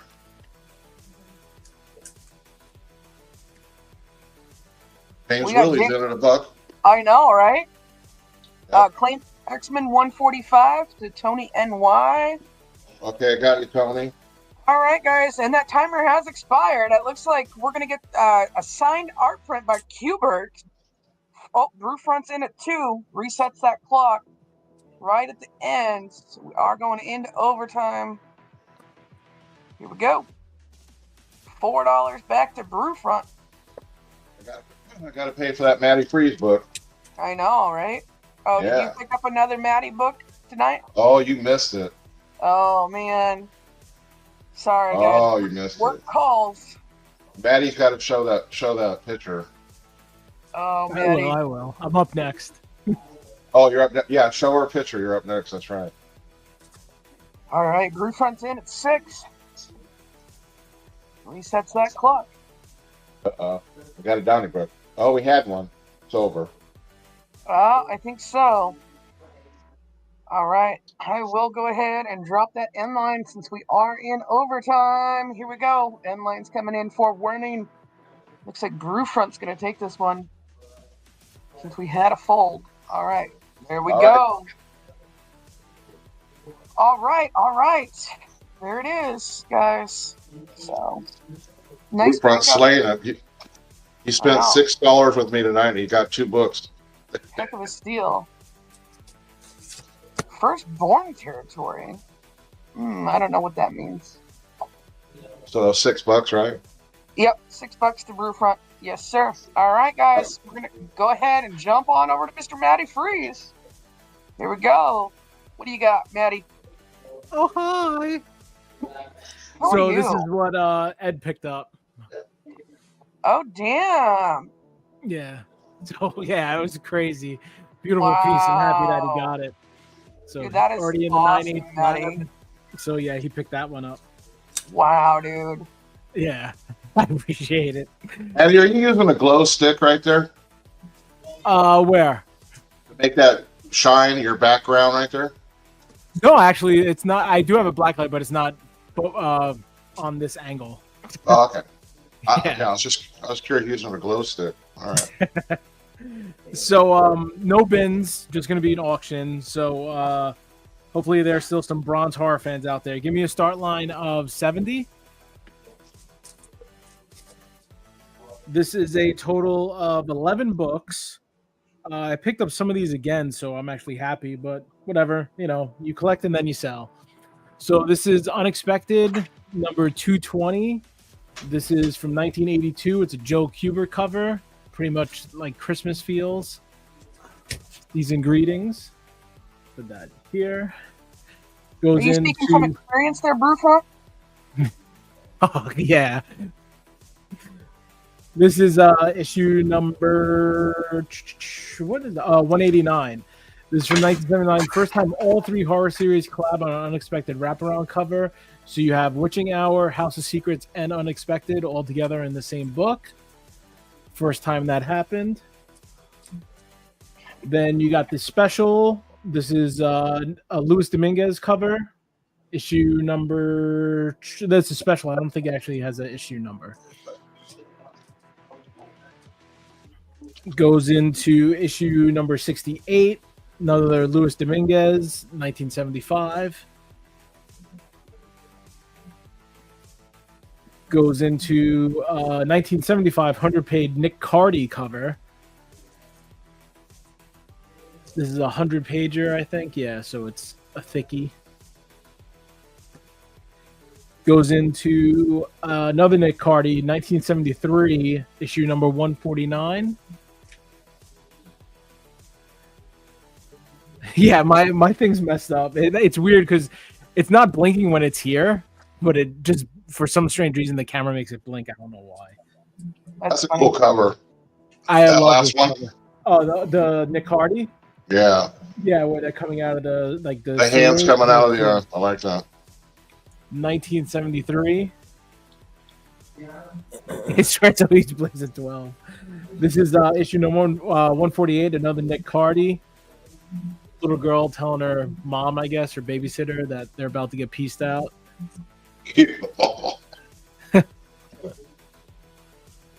Then I love this cover. This is number 134, another Nick Cardy. Kind of reminds me of Elvira.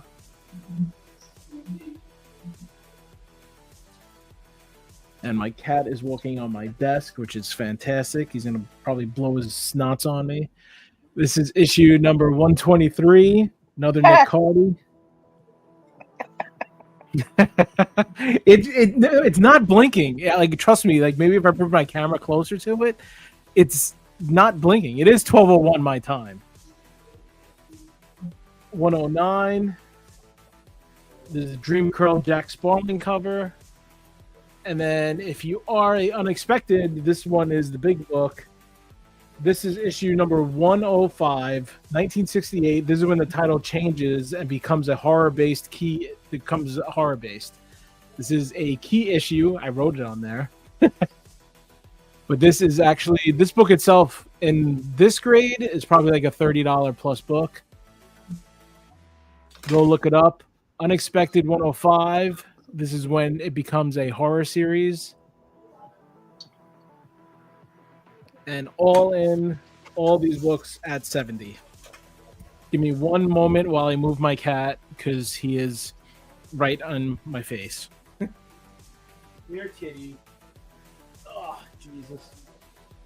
He wants to make his appearance, Maddie. Dude, he has a cold and he's like he'll jump on my chest. I'll play with him and then he'll just go and put snot all over me, and it's fantastic. So I'm trying to avoid the snot live on YouTube. I mean, yeah, it's not the best.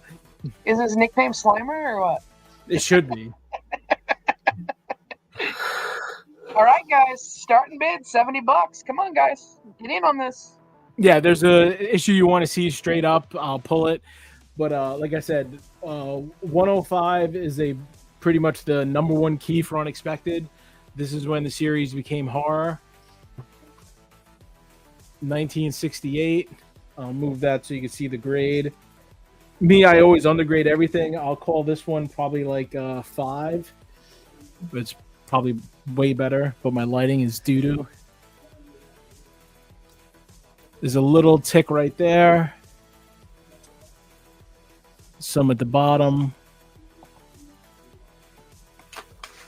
But if you look on Feebay, you'll see this book going for, in way worse condition, going for like 30 plus. What's wrong, Fire? Jesus. That boy's named Kroll. Right. All right, guys. Timer is expired. I am going to go ahead and drop that end line. Maddie's Instagram is scrolling on the bottom, so if you guys are interested in anything he's showing, just lodge. Hit him up on the Instagrams, guys. And It same happens. with Ed. Sorry, Ed, I forgot to say that for you too. So, all right, guys. Thank you. I'm not sure. Next would have been MT if he came back.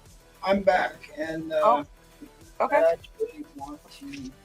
All right, we'll jump on over to MT. Thank you, Maddie. No problem. All right. I was in a discussion with somebody on one of my posts about micro chamber paper, and somebody was asking me about how I do that,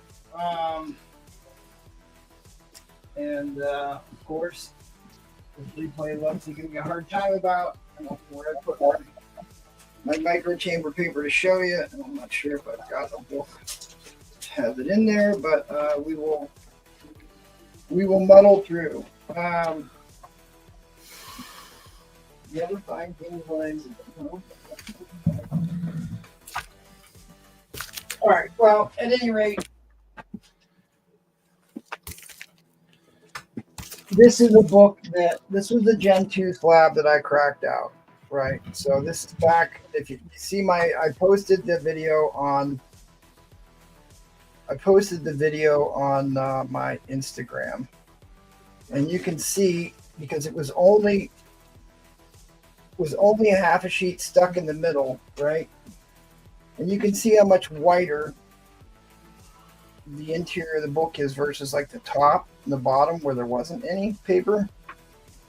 So he also was mentioning that old microchamber paper used to put undue stress on the spine. This is the old stuff. It's thicker. It has this water mark on it. This is the stuff I buy now. It is much thinner. I want to see if I can figure out how to show this to you in a proper way. All right, so I'm going to try and make these roughly the same size. Like this stuff is so much thinner and flimsier. You can hear it. Yeah, it's almost like the poster board. Right. It's probably twice the thickness of the new stuff that I buy. Yeah, see how you can see the shadows, yeah. Right. So Yeah. that was one of the deals. And paper in already. Of course, I just ripped this full size sheet. All right, most of my PC books are not upstairs. So at any rate, I buy Silver Age, and even if you look it up, because I show videos where CGC used to just aimlessly stick it in the middle of the book. You can check my Instagram for that. And it does, what it does is it captures molecules from off-gassing.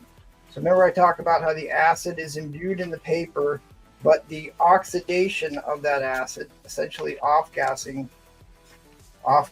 which is also what makes it smell strongly. It's capturing that. So it's removing the odors and mitigating the rate of tanning on your book. But I put, I really don't have one here. I put a full-size sheet that covers the entire splash page in the front of the book, and I put one in the back of the book, because really all that matters is you're protecting the cover from tanning. That's what we care the most about, right? So that's why it's most important to put it behind the front cover and the back cover. Even if you Google efficacy of microchamber paper in vintage comics, it tells you right there, right in the front, that the place to put it is behind the front cover and behind the back cover. That's where it goes. Now, CGC, like I showed that video, used to stick a half a sheet in the middle of the book. Is that going to hurt anything? No, it's not. But really, all you're going to do is stop the center fold from getting at a higher rate. But putting the paper in helps absorb the off-gassing that's going to at least stop it from happening. You're not going to remove the acid from the paper and balance the pH. The only way to do that is a calcium hydroxide wash. It's the only way you can do that. It's the only way to remove the acid and the tanning from the book. At any rate, that's where I put it. You asked me, Jay Salsa. That is what I do. It has worked successfully for me. And I've got some, maybe I'll make, you know what? I should probably make that a topic for one of the Wednesday shows. And I had these backer boards to show you how much acid transfers, because it's pretty dramatic. Still have that out here. But you know, like your backer boards have a shiny side and a matte finish side. Only the shiny side has the boron coating that stops the acid migration. The inside matte part doesn't. And microfiber paper is far more effective than the borate coating. That data is pretty much conclusive. Here's some other microchamber paper I pulled out of books. It's always hard to see. This one was in there for 20 years. This one was in there for less time, and this one's significantly darker. At any rate, you asked, I told you.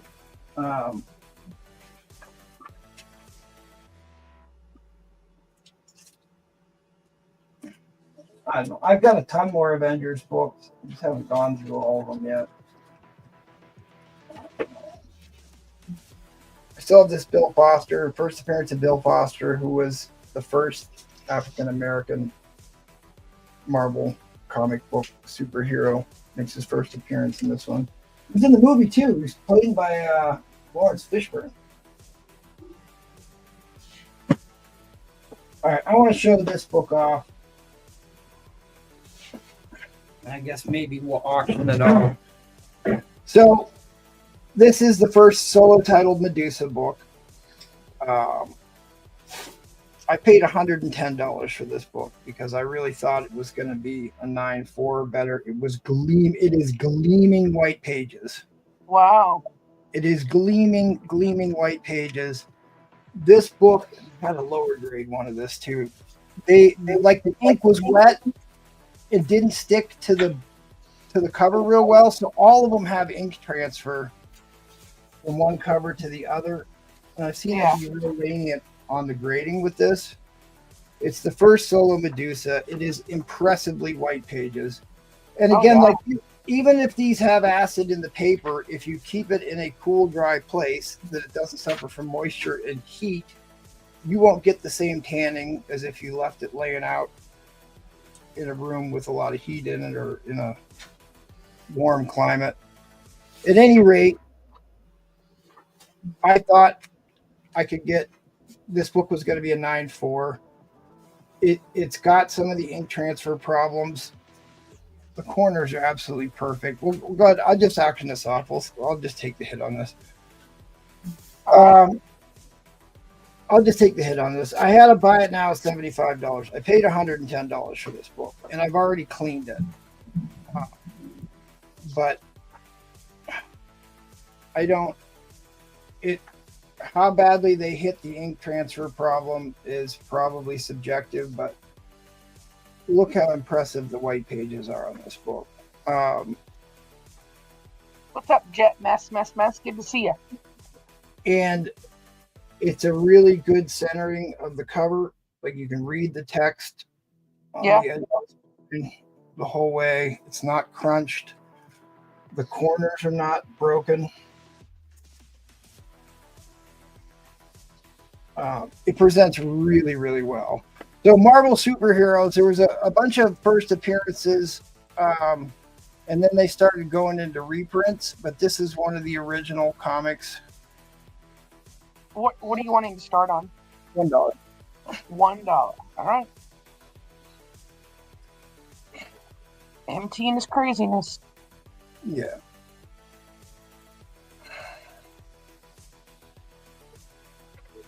This is a book I'd love to get in a 9.4 or better. I don't know. I honestly don't know how. Because they all have it. They all have it. This transfer problem. And it's subjective how better or worse it is than others.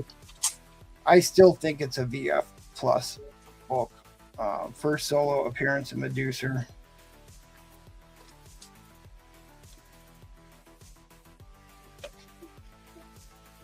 Right, we got Brian in at $1. Because I'll buy that for $1. It is one of the, and after my research I did today, it is one of 5 Silver Age Marvel comics where the female character is larger than 2 inches on the page. I mean, it's an absurd lack of female covers in the Marvel Silver Age, and it was actually Medusa in ASM book. In fact, I can show you. Just don't light a match, Bruce. Don't light a match. What he's talking about, the off-gassing? Yeah, no, he's talking about, because they were asking about, the off-gassing. They were talking with Matty Freeze about the black light. And he says, if you fart, you can see it in black light. So. All right, I'll give you a preview for tomorrow. But these are the Silver Age Marvel comics that have a female on the front cover that's larger than 2 inches. And even Enchantress, one of the great femme fatales of all time, appears puny on the cover. But this Medusa and this one from ASM, there isn't any in Fantastic Four beyond this one. And of course, the great Polaris cover, the Scarlet Witch one, and that's pushing it for the 2-inch rule. I don't see any DC on there. Just saying. I have an entire DC slide. I have an entire DC. I don't want to give too much away. I want no, you're fine. You're fine. I've got 20 some slides for tomorrow's presentation. So, nice. But the really impressive part to me is it is gleaming white pages. The corners on this are not broken whatsoever. There's also not a reading crease. Some of these square bound books got glued too far over, and to open the book, you had to actually make a color breaking crease in it to even open and read the book. This one doesn't have that defect. It does. I didn't get around to pressing it because my square bound press broke, but I'm getting another one. Look, it's Captain America's in this. I mean, look at how bright white those pages are. Let me pull out another Silver Age book here.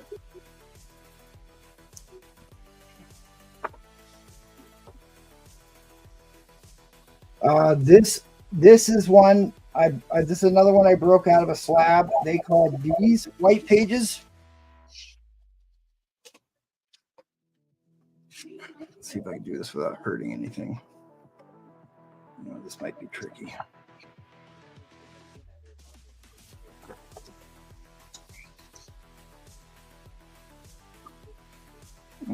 This might be. I'm going to damage the book.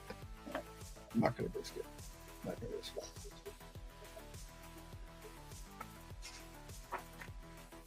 But basically, this book was probably never sold. Probably came out of a warehouse box, is my guess based upon what it actually looks like. But you've got Golden Age Submariner stories in this book. You can get yourself some t-shirts.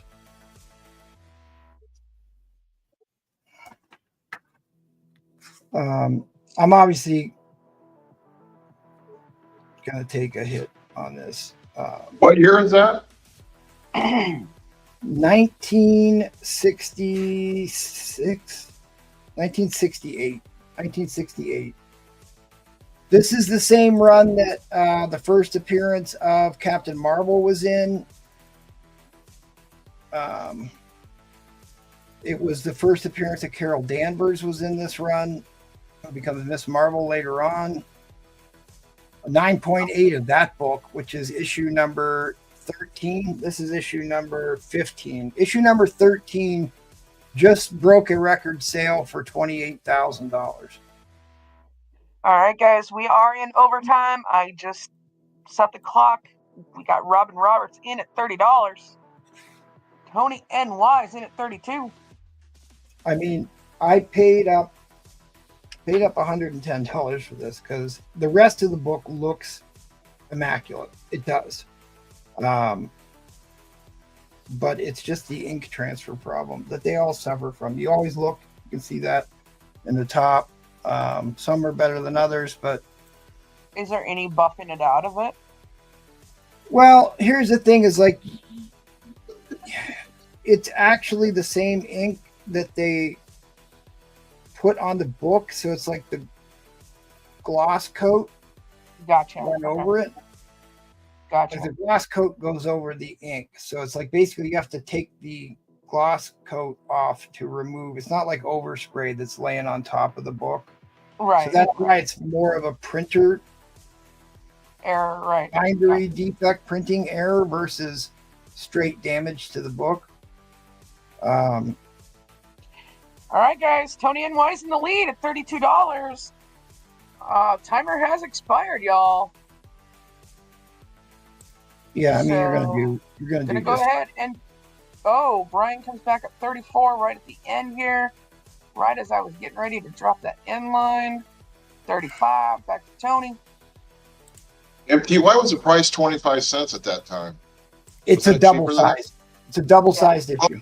Okay, I missed that. I'm sorry. Square bound double sized. Okay, here's a perfect example.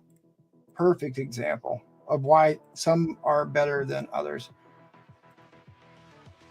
So this one right here, see how it's got the ink transfer on it, but this one's got ink transfer all over the entire front cover. Oh yeah, okay. They're all of them are real bad like this. That one for $40 is pretty rough, and it's got a big break on the back, pretty dirty. But it was very, very common with this issue. I think it was the purple ink, it was more the purple ink than anything else. So I think maybe they didn't get the formula or the chemical composition right for the purple ink. But again, I mean, it's one of the handful of female covers in the Silver Age where she's large and in charge. I mean, Medusa was always super cool. Super cool. And I think this one's a little bit more flashy than her. Well, it's hard to say. That ASM cover is hard to beat. I like that Spider-Man one. Yeah. Well, she's taller than the Eiffel Tower there. Come on. Right. All right, guys. It's hard to say that on the clock. Pick which one is better because that is an awesome cover. ASM is an awesome cover, right? But so is this one. And she's going after the French in this one, so you gotta love that. All right, guys, go ahead and drop that inline. Here it comes. There we go. The corners are what's impressive on this book, aside from the white pages. So it looks like Tony NY is going to steal this one from you for $42. Fair enough. Great book, buddy. Great book. Getting Silver Age books that look that good on the inside is getting real hard to do. So. Yeah, that's white. Isn't it? Yeah. Really nice. Nice makeup, Tony NY. Color strike on the interior is really nice too. All right, well, thanks, guys. Appreciate it.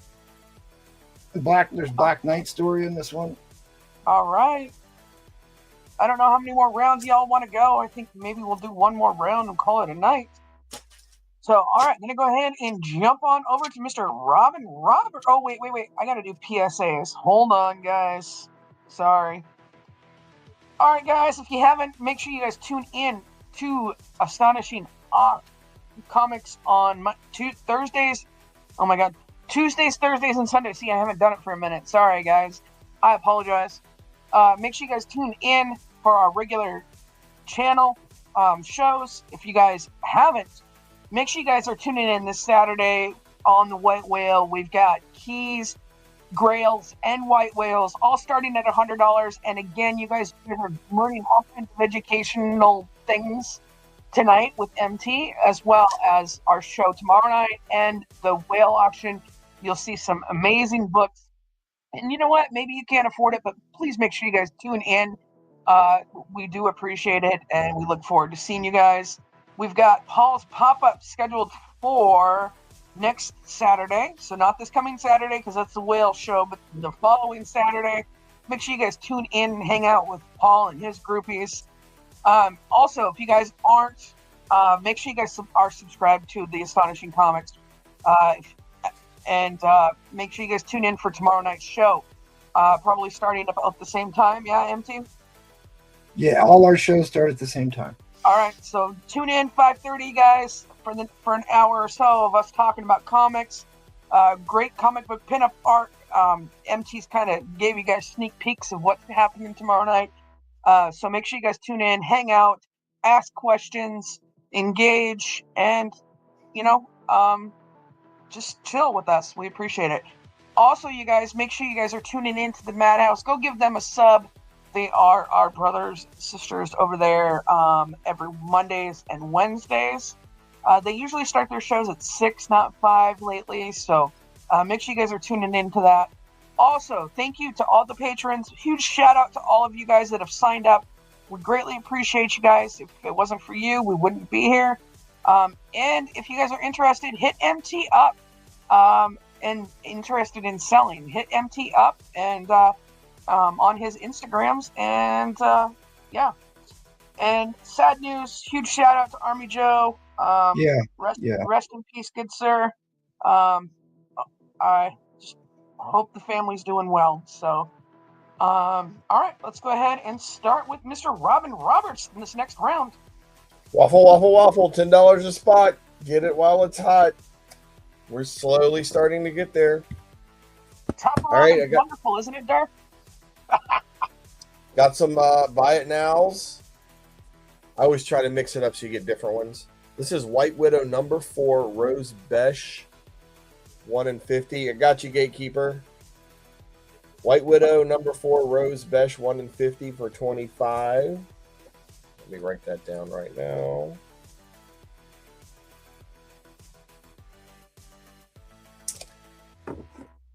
One in 50, White Widow. So we got another White Widow book here. Rose Besh is great. I love her artwork.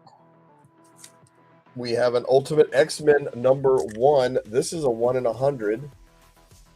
$40. That's a cool one with Galactus in the middle or back. Isn't that Galactus or is that? I don't. Oh man, who is that You know, in the shadow? don't know. It looks like some kind Abomination? of samurai zombie monster. Something. Yeah, I don't know. I'm sorry. This one, as soon as I put it up, somebody better say Ben. You ready? All right, Gatekeeper. Spider-Man #7, Alex Ross cover, Virgin variant, signed by Alex Ross with COA, and it's the first appearance of Spider-Boy. Oh, somebody better pick that up. $100. Woo! That's a huge key right there, guys. First Spider-Boy. Very recent key, but it's still a hot key. And this is an Alex Ross signed with COA. Damn. $100. Amazing Spider-Man #7, first appearance of Spider-Boy. Alrighty, moving up in dollar amount. We have Rise of the Power of X 1 through 5, all 1 in 100s. Such phenomenal artwork. The entire series, all 1 in 100 ratios. It's like a $500 set, $300, 40% off. Wow. And then the last buy it now. This is a Brewfront's gonna pricey take one. spot. Brewfront, got you, Brewfront.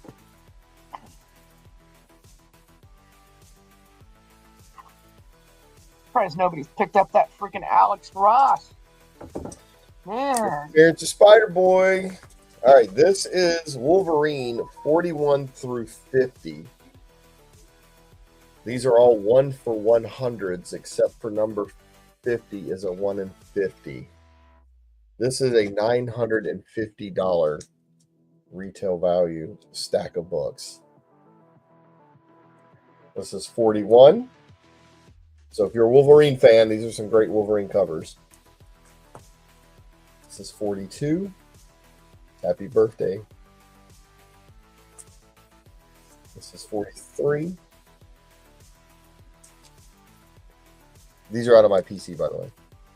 44. I was looking at these on my drive home. Some great 5. covers. 46. Night, Austin. 47. Mixing it up a little bit, doing the female version of the Sabretooth Wolverine fight. All the others are Sabretooth Wolverine. This one's my favorite. 48. Oh, that's cool. Stretch Armstrong. Stretch Wolvie. Right? 49.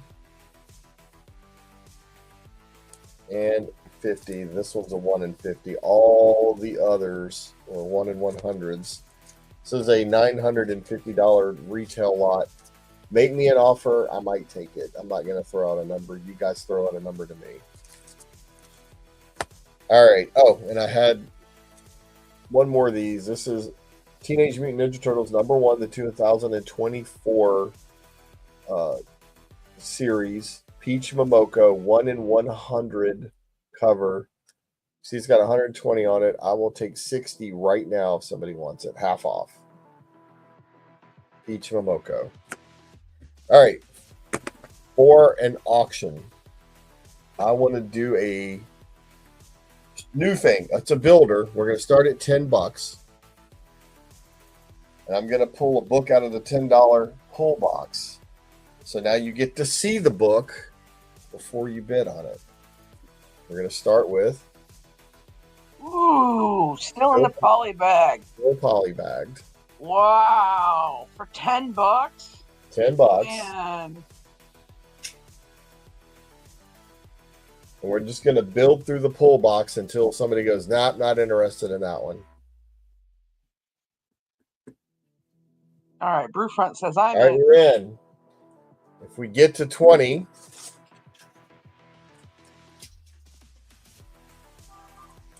Oh, some Liefeld.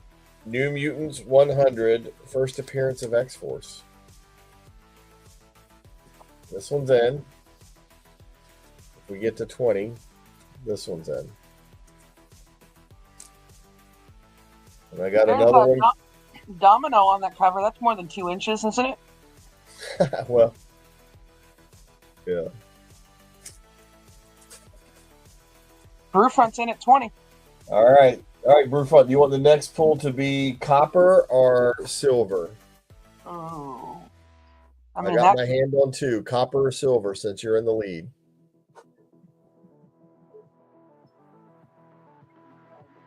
Copper. We have Captain America 360, second appearance of Crossbones. Supposed to be a good read, that Bloodstone run. Yep. So that'll come in at 30.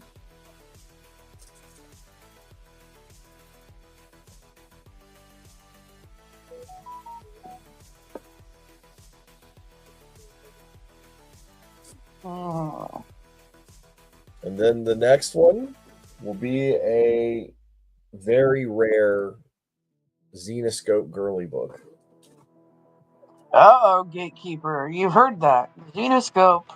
Oh, wait. Vamp's not Xenoscope. Never mind. Gatekeeper.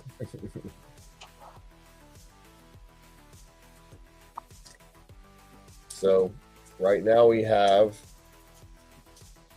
the Polybag, the first X-Force, which is probably coming up soon in some movies, and the second appearance of Crossbones. So that's a $20 book by itself. That's in at 30. Right, in at 30. And then if that one goes, I will show a limited to 350 issues only Xenoscope book. Wow.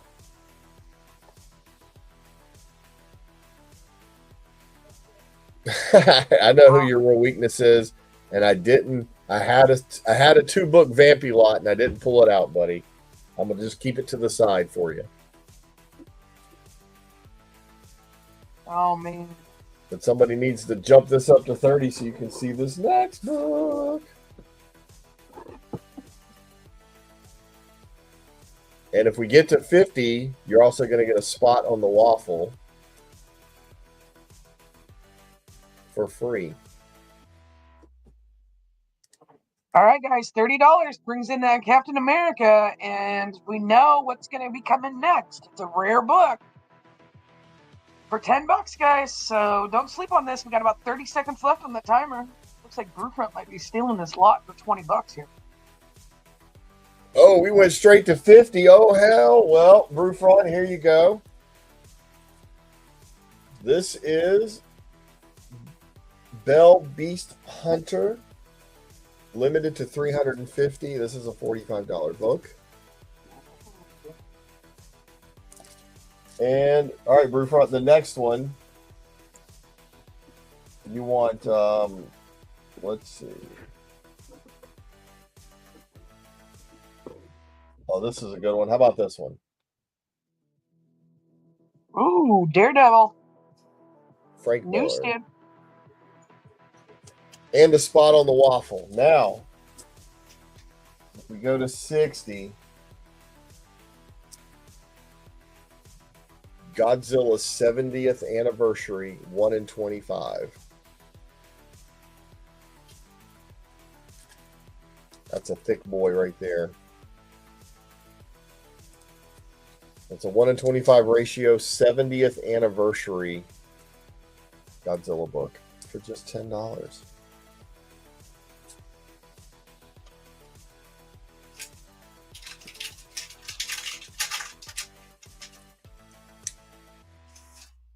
And of course, if it keeps going for every 5, will be another spot on the waffle. So these are all in now. all worth more than $10 each. This one's next. And then who knows what's next.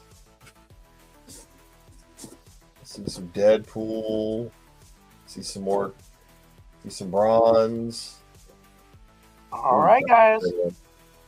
How many spots left on the waffle? Trollfire's asking. We are halfway there. All right. Looks like Brewfront's going to take this lot for $50. We're over halfway there now. Nice pickup, Brewfront.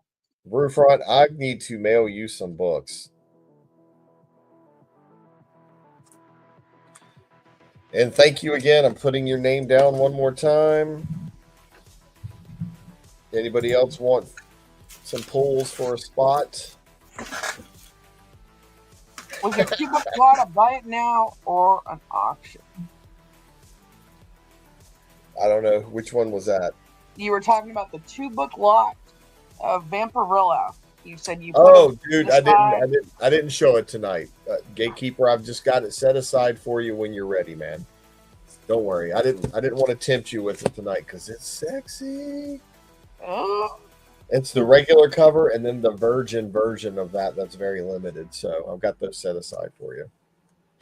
All right. If nobody wants any other pulls or any waffle spots or any buy it nows, I will tell you a joke and then say good night. I always end up with the weirdest blind dates. Went to dinner the other night with this girl, and she asked me to have sex with a small woman. It was really weird. As soon as the food hit the table, she said, "Bon appetit." Oh my goodness. So I had to leave. Oh my goodness. Oh my goodness. All right. Thanks, Robin. Appreciate it. We're gonna go ahead and jump on over to Cat 60. Cat 60, what you got for us? All right, I'm gonna show a couple things. So I got 2 slabs here, signed by Bagley. ASM 361. I got a 9.6 and a 9.8. 250 on the 9.6, 400 on the 9.8. You can make offers. I'm willing to listen. But I have a bunch of these. A bunch, huh? Yeah, I have a bunch.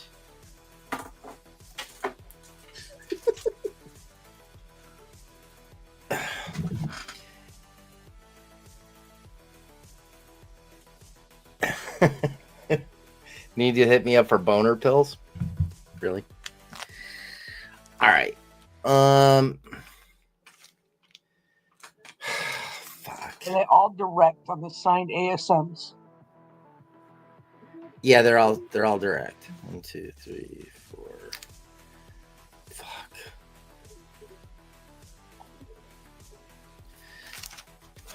I got a really big book in this one. Oh. I'm just gonna start it at. I'm gonna start at $50. Okay. So we got Strange Tales 183, 185, Doctor Strange 15, Master of Mystic Arts, and then Marvel Premiere number 10.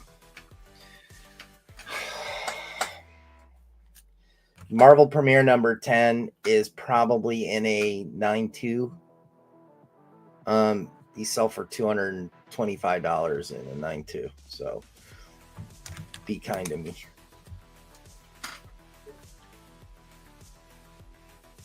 First Shumagoth, Gorath. This is the biggest part of this. This is where the Ancient One dies, like in the movie. This is where the Ancient One dies, and Doctor Strange becomes Sorcerer Supreme. So that freaking last book is a banger.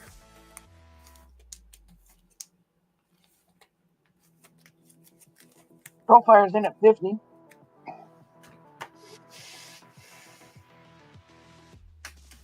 Oh, you got the Shumagorath book. Yep. Yeah, What else is in there? just some like $10 books.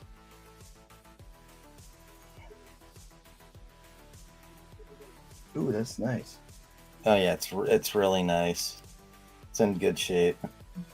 Shuma Gorath is a great character. He comes from the dimension of the many angled ones, which is kind of like very Lovecraftian.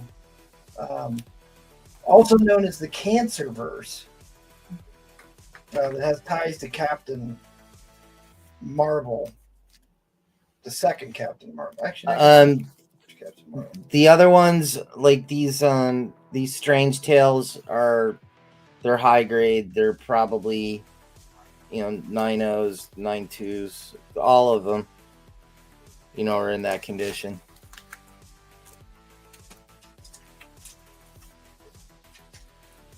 But this one right here, that's your money book. We got Farron John's in at 51.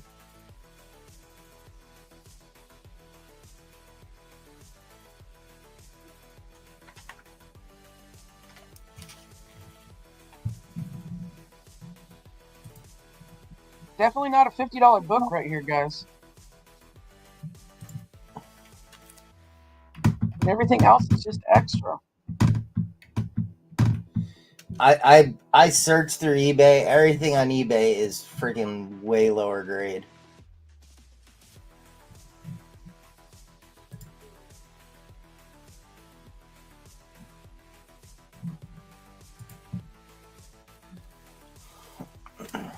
I had to like search the books and look through them.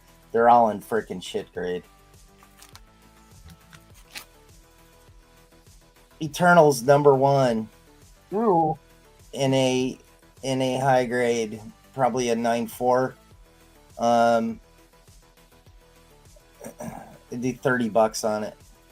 In a newsstand. Yeah, it's stupid price. Damn. Cat's bringing some bangers, guys. Look this book up, you guys. In this condition, you're not going to be paying $51 for it. So, I'm fucking really shocked nobody took me up on this offer. Right? For the $80. I mean, I would be all over that. Yeah, I'm really shocked. I am too. If I didn't have like 8 copies of that book, I was actually really tempted to do that. I've got all the printings of that book. I've got a Mark Jeweler of that book. But the newsstands are hard to find. Worth significantly more money. And I'm really shocked that this is going in for 51. Yeah. Yeah, Farron John's getting a hell of a steal right now. Do your homework, guys.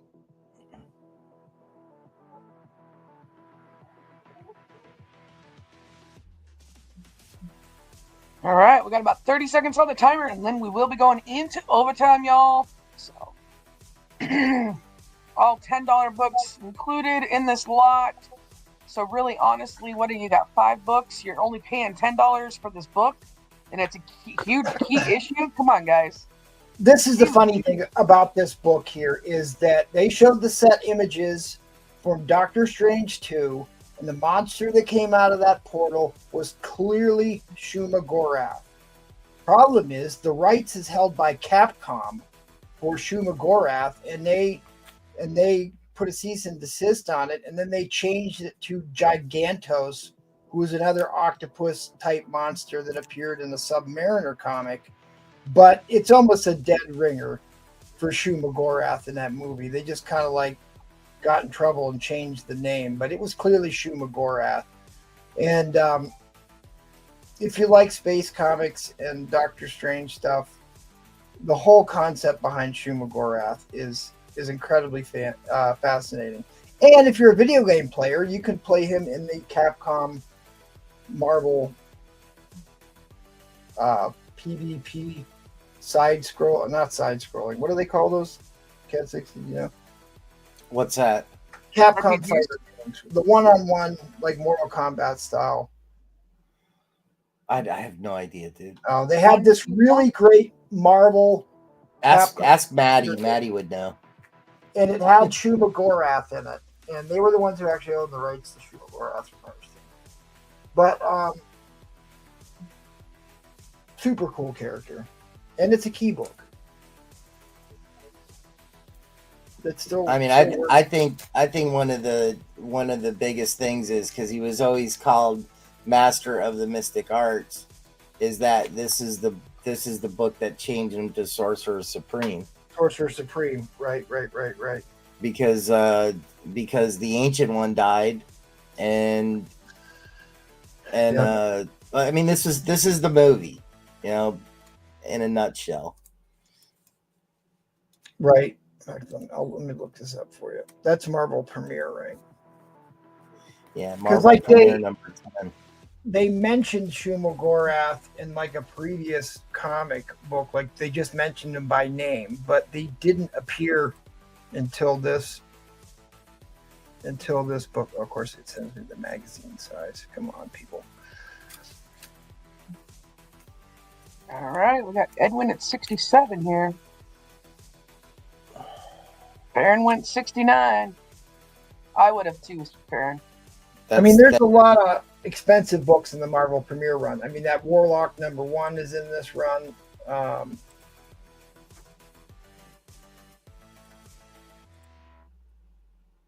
The rebirth of him.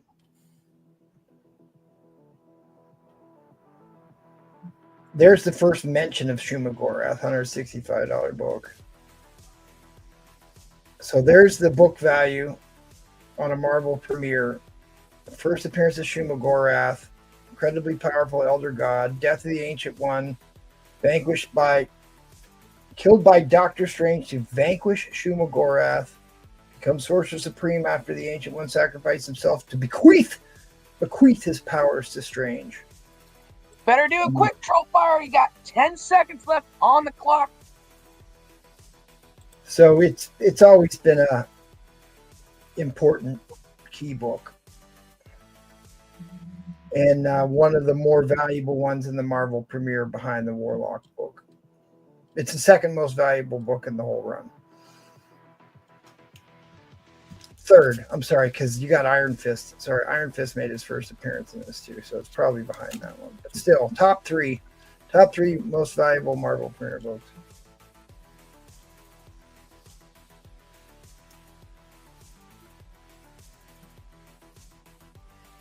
And what grade did you put on that one? I'm thinking like a 9.2. I mean, I went through the book pretty good. Okay. There's no dings. Depends on your grader, yeah. Right. Well, yep. But it's in that range. It's in. But I in mean, the VF plus near minus type range. I mean, it's pretty freaking clean. I showed the spine. Yeah, I saw the spine earlier. It looked great. Yeah, I think there's one tick right there.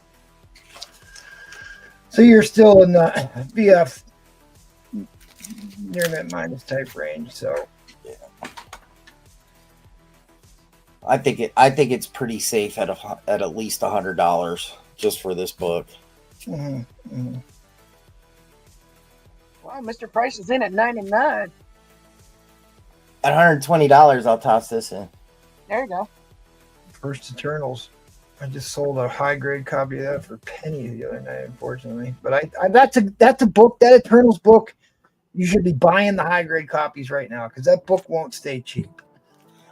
Dude, it's in. Eternals had such a bad rap from that fucking movie, and I actually liked the movie. Well, 3/4 of the movie was really good. It was the last 15 minutes. It was like you had to check your brain at the door. I mean, they just destroyed. And like, listen, you had such a great cast.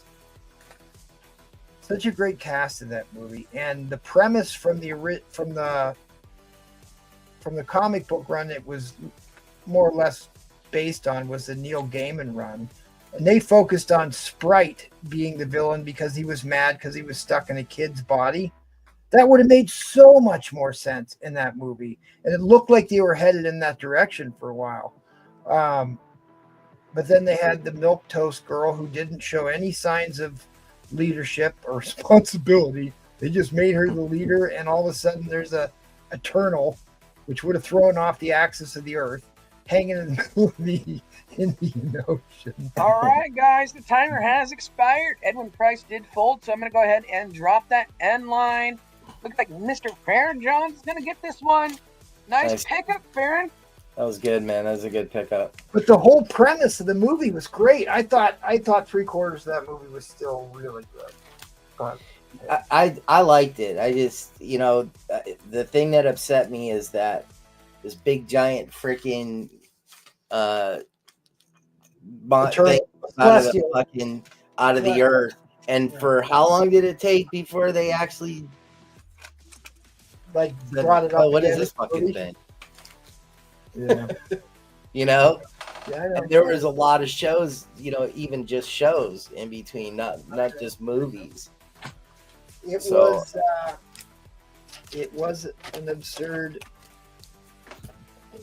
but at any rate, it was still a good movie, and it's still rewatchable. I always rate a Marvel movie based on, do I have any desire to watch it again? And there's some of them I definitely don't, but that's one of them I actually have watched. Have you seen the Captain America movie yet? No. Don't, it's a Hulk movie. It's like the whole movie was obviously a sequel to the Hulk movie that they somehow decided to shoehorn Sam Wilson Captain America in because they had already had all this production done for it and writing and script that they already paid for. I'm gonna say my opinion on it. All right. I like the movie. Okay. I did not dislike it at all. I've watched it a couple times. Oh, you've watched it more than once. Oh yeah, I didn't go to the movie theater though. I know. You told me. So I think it's good. I mean, I like the movie. Okay. Some of the things I didn't like is the fight scenes were kind of funky, but it just seems like the best movies have balanced power sets. Like Winter Soldier, all the villains and the heroes had very balanced power sets, and you're trying to put Sam Wilson with no super soldier serum. Yeah, that's the big problem. Up against the Red Hulk, which is or even up against the Hulk period. I mean, Captain America consistently could not contend with the Hulk, more or less the Red Hulk, right? And it just like you could tell the movie was not written for him, and they just shoehorned him in there. And unfortunately, that's how he defeated the Red Hulk. Spoilers. He just talks him down like he's Scarlet Witch, saying the sun's going down there. Near mint. He's already talked about it. It's near mint. I showed the book. It's fucking high grade. High grade. And possible candidate. I'm not gonna say it's a 9.8, but no. I'm done with my hot take. But I'm gonna say it's a possible candidate. And it is a newsstand troll. I haven't done anything with the book, so this is the way that I got it, and I didn't do anything with it because didn't need it. All right. If you're interested, he can show a close-up. So, all right. Yeah, I know, right, Robin? That would be my thought. All right, we're going to go ahead and jump on over to Mr. Ed Crazy. Okay. All right, so I have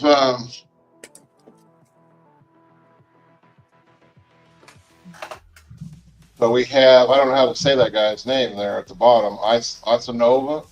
Cicada. Oh, Eisenhoff. So it's signed and remarked by him, and then it's got a remark and signed by Quesada. What's the remark? Is that he added another claw at the top of his hand? They're calling it a remark in the certificate. Yeah, well, I'm looking at the front cover image, and he's only got one claw per finger. Is it his autograph right there? Now I'm seeing an extra finger on his hand. It looks like those black marks, like the cracking. Here, let's hold on. Let's compare it to this other one. Okay. I got a Herb Trimpe one. Where's the remark then? It's the Wolverine up right below his Oh, signature. okay, Right below okay. his All right, orange. I see it. I see it.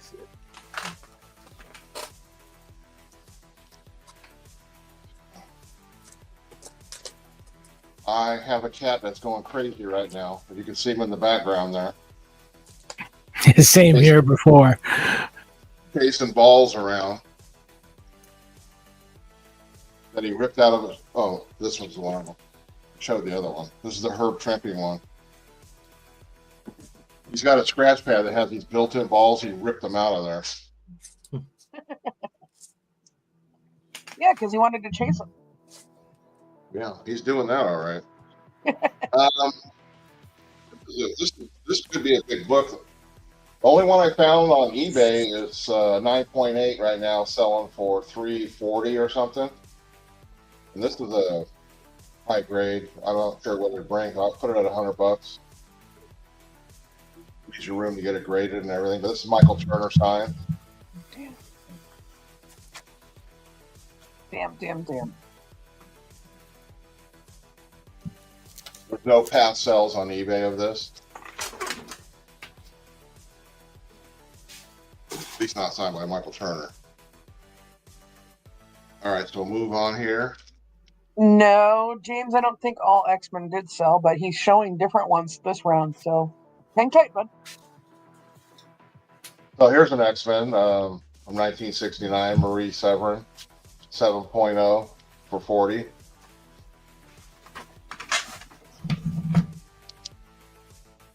I mean, I could run through those again, but here's the X-Men Alpha, $8. 1065. Okay, that's James Gilmer. Don't know that name. Does anybody? Oh yeah, James Gilmer. Yeah. He's a common name in the community. Good sir. Okay. And we'll move on to the next one. I have the sign Ron Wilson, $30, 8.0.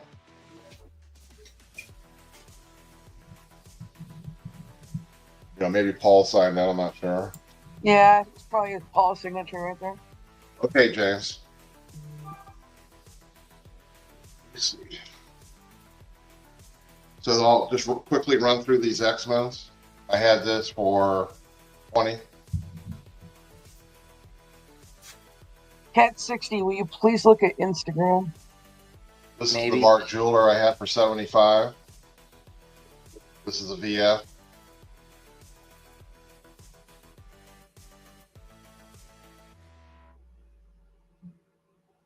This was with a certificate. Tag fell off, I guess. 304. I think I said I'd go $20 on it. James is going to claim your 184. 84. Okay, the first one. Okay, and then the next one I had, number 114. I had number 24.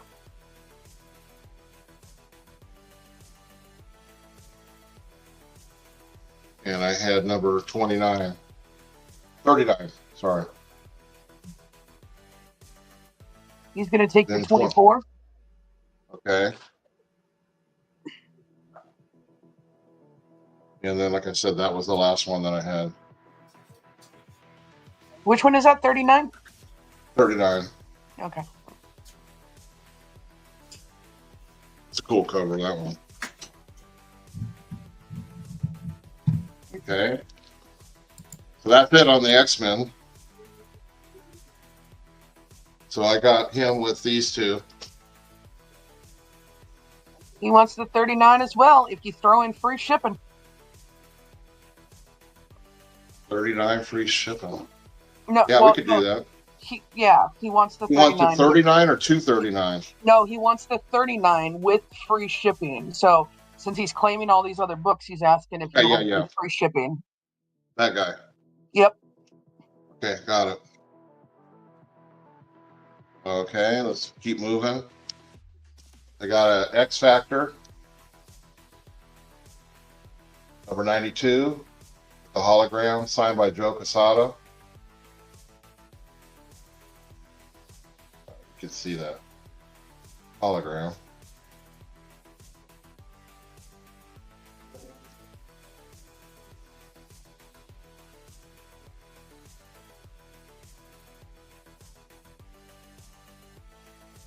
Signed by C. Priest. That was Chris Priest. Not sure who the C is. About a 9.6.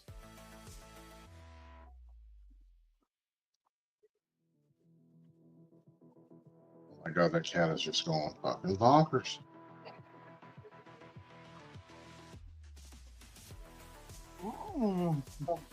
Signed by Miko. That's a cool cover.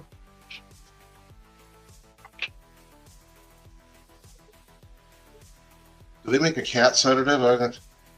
Catnip. Oh my God. Okay, what we got here? All right, so X-Men Prime. This is signed by Scott Lovedale, near mint, $20 for the certificate.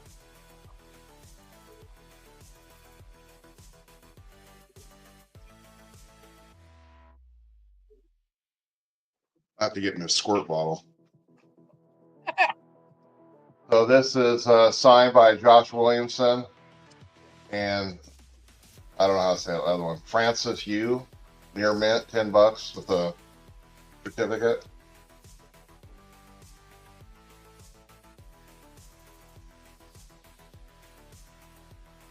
All right. And I didn't have an auction, so I'll just show some more of these buy nows. Sounds good. So I mean, I think some people are interested in this stuff. Signed by Kale NGU, near mint, $20. Kale Wolverine number 13. How do you say his last name? NGU? New. It's just new. New. Okay. Yep. Kale All new. right. Who's on first? Yep. There we go.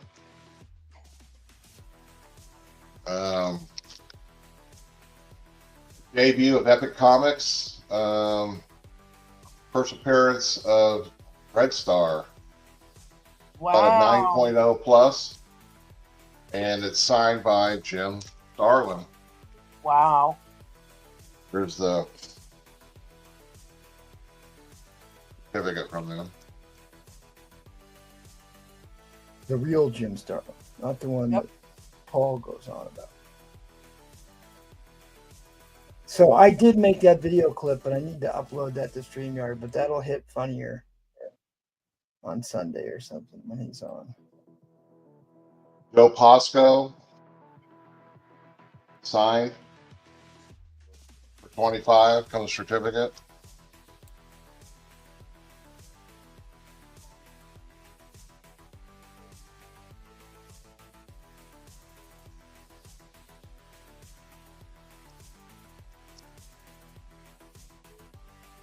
Signed by Dennis Roddier, $40.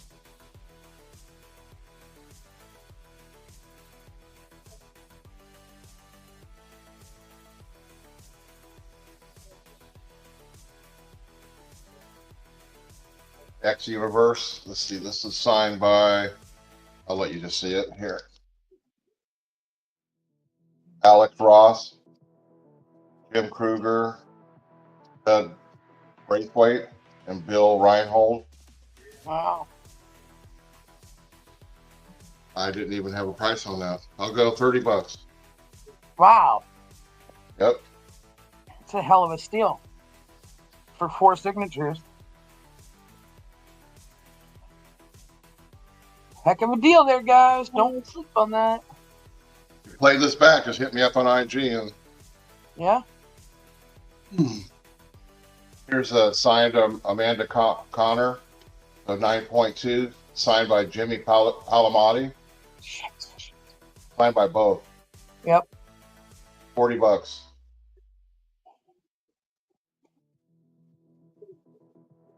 We might have to talk about that. You want to put that off to the side? If nobody claims it, absolutely. All right. I'm going to put it right over here. Sounds good.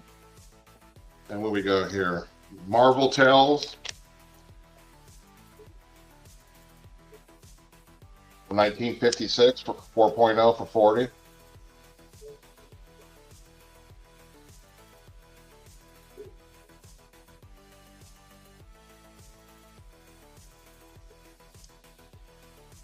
Dr. Doom, $10. Oh, dude. Oh, You want to put whoa. put that If in nobody, something? if nobody claims that, I need that for a Yeah. mystery box. All right. I do. I'm giving one of my buddies a big box of Doctor Doom stuff. So Oh, dude, that's an expensive book, and I think that's a really good one to get a hold of. Because you know who did that cover, right? is that Alex Ross? No, it's an Addie Granoff. Oh, is it? Yeah. Green Lantern, 33. Gil Kane cover.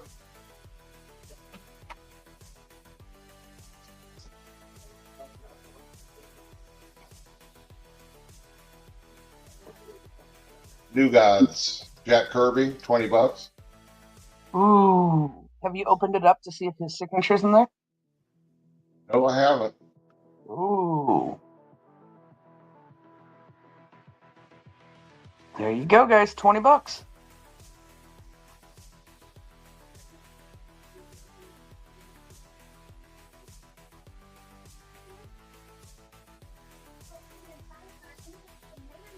$1967 here. 5.0, $40. All right. Okay.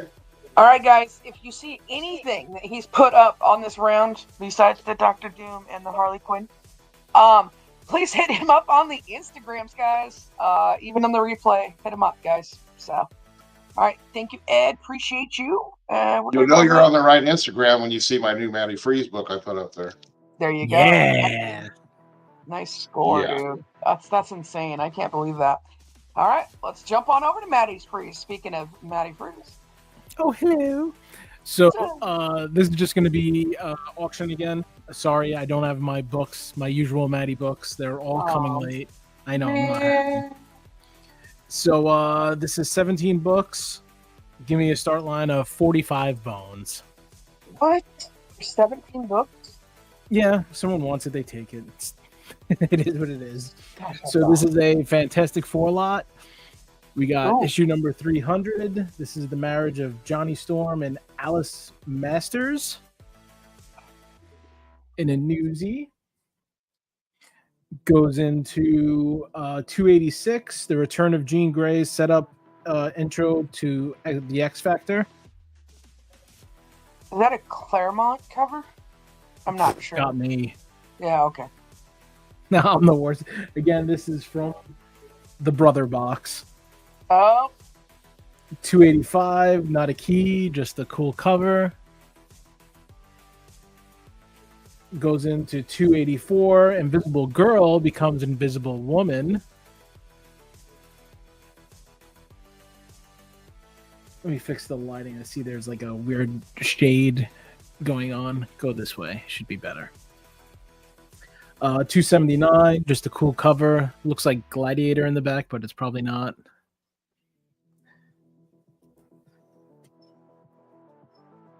$277, Mephisto cover.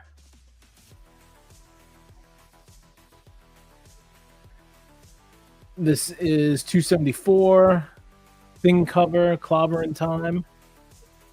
Since the movie's coming out, these things may go up. MT probably knows more about this book than me. 271, first appearance of Gormu. I'm pretty sure there was another character that was close to him. It could be, yeah, it's probably Doom in the back. You're right. Chaz probably does do that. 270, that is, I believe, Terminus. Because 269 is the first appearance of Terminus in a newsie. goes into 266.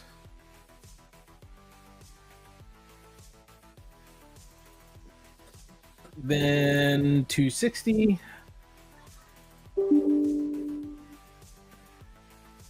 Then I have 5 books left. So this is one of the coolest covers. This is the destruction of Tarmax. I don't know what IV is. I'm bad at math. 5, 6, 37. Death of Skull Princess and Death of Empress Arki. Then first appearance of Samurai Destroyer. Samurai misspelled on the cover, which is always fantastic. Samurai. Then 3 left. This is 222.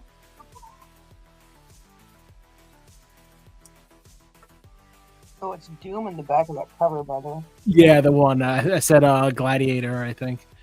214. With all them getting pieced up and just Human Torch chilling. Actually, pretty nice grade on that one. That's 214. And then finally, 166, 1976 Classic Hulk vs. Thing battle cover.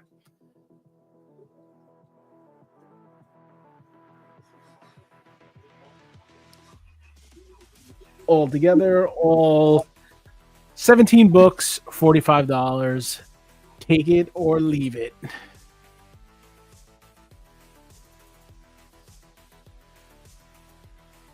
Yeah, this one's actually pretty nice. Out of here, since Troll's here and he always busts my balls, why is it? What's the significance of this being like a yellow newsstand? Like, because most of them are like white. Why is that yellow? Does that have any significance, or it's just stupid? Did that come in a toy? I don't know. That's what I'm asking. Troll knows these things. And MT does too, but I don't know if he's here. So I asked Troll because Troll always busts my balls. He's like, Maddie, you've been selling comics for 3 years. You don't know this shit.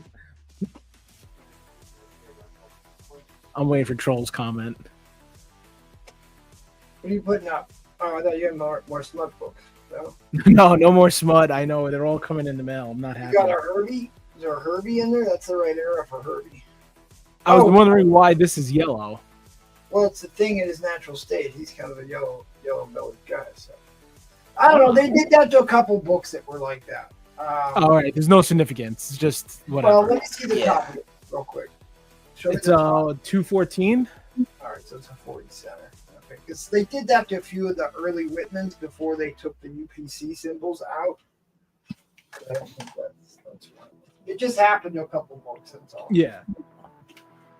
And then I guess the big book in this lot would be 166, 1976 Classic Hulk vs. Thing battle.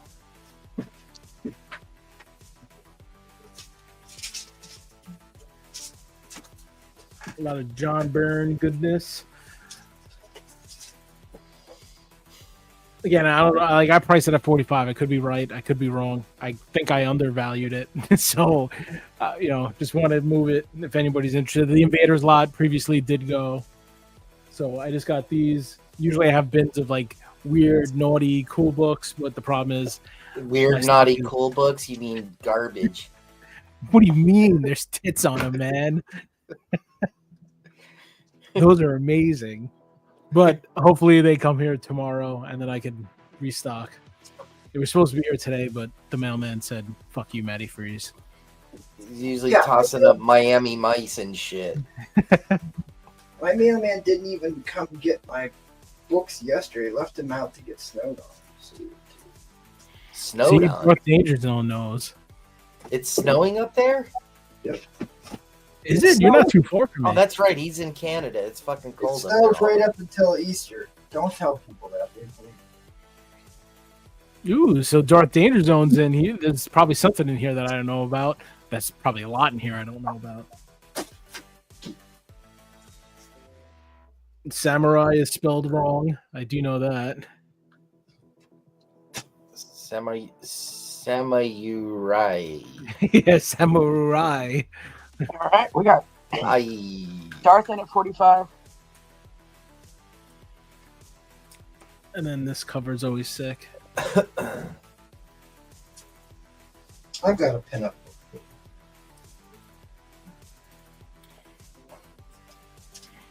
Yeah, I mean, it's weird. The older you get, I mean, I'm not like young, shockingly. But like as a kid, you're like, yay, snow. And then the older you get, like, fuck, I gotta go shovel. Yeah, if I have to shovel snow in Florida, I'm high as a bitch. Maybe it's just sand, Cat. I got hookers and snow. Yeah, the weather is here in Jersey is weird as hell. It's like freezing, then it's warm, and probably hopefully the summer's not too bad. I'll be headed back that way at the end of the month again.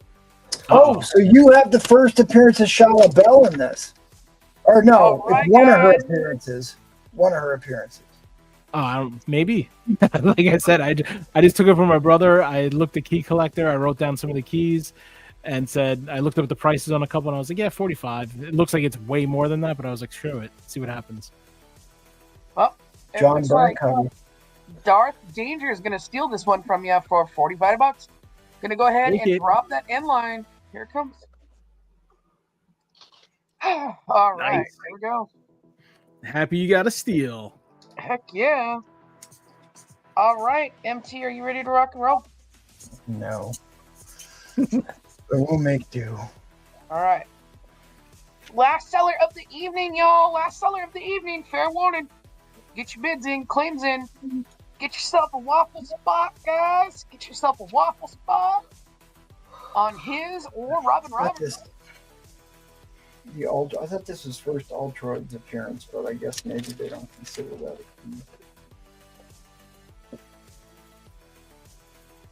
a key. I mean, Troll Fighter could have just been Google, and he thought it was Key Collector.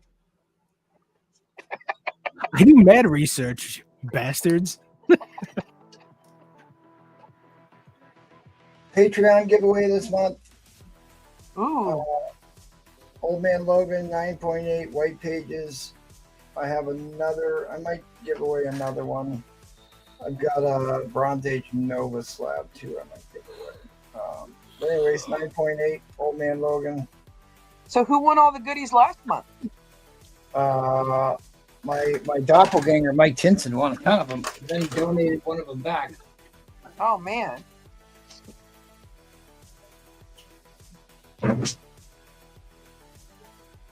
Yeah, so here's a prime example of some of my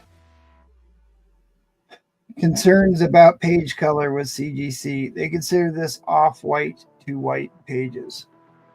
That's not. I would have a very hard time giving this an off-white to white page color book, but the book is really nice. I'm probably going to crack this one out and clean it, but this is the first appearance of Alex Summers, who becomes Havoc in the issue I sold earlier tonight. So it's a pretty big key, but at any rate, that's just to give you an idea how dramatic some of the white pages are on a lot of the books, these Avengers books I've been selling.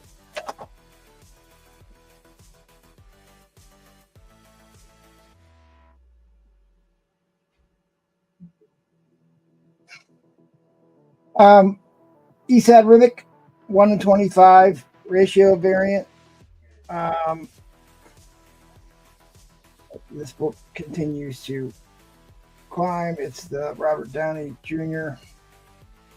Like this is a book that really could have been a 9.9.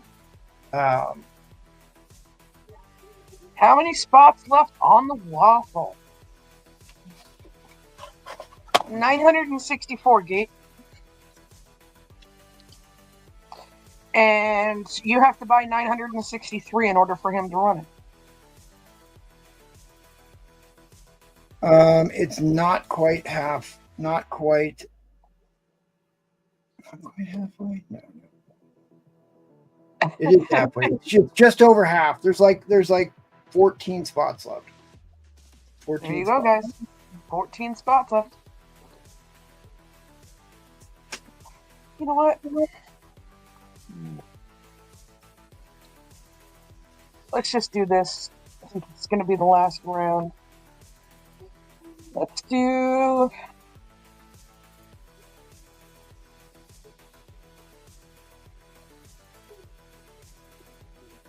Let's do that. Before you put that up, hold on. Let's do this, guys. I'm going to give away a spot. Feeling nice tonight. Oops, Huzzah. empty. I'm going to remove that and share this one. There we go, guys. There it is. What's up, JG? Good to see you. Thanks for hanging out with us. All right. There it is, guys. Thank you for hanging out with us tonight. I'm giving away a spot. I will. On the Warfel. On the Warfel. On the wall.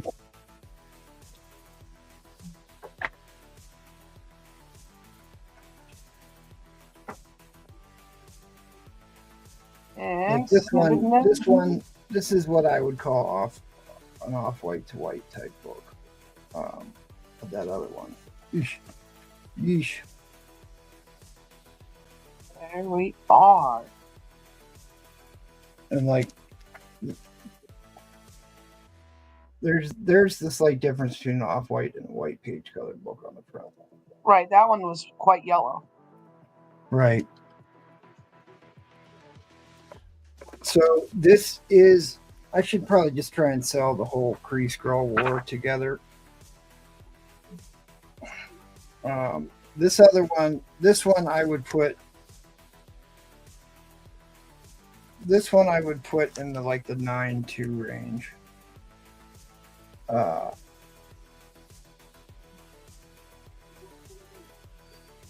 Just really light spine stress. Might score even higher than that. Corners are really good.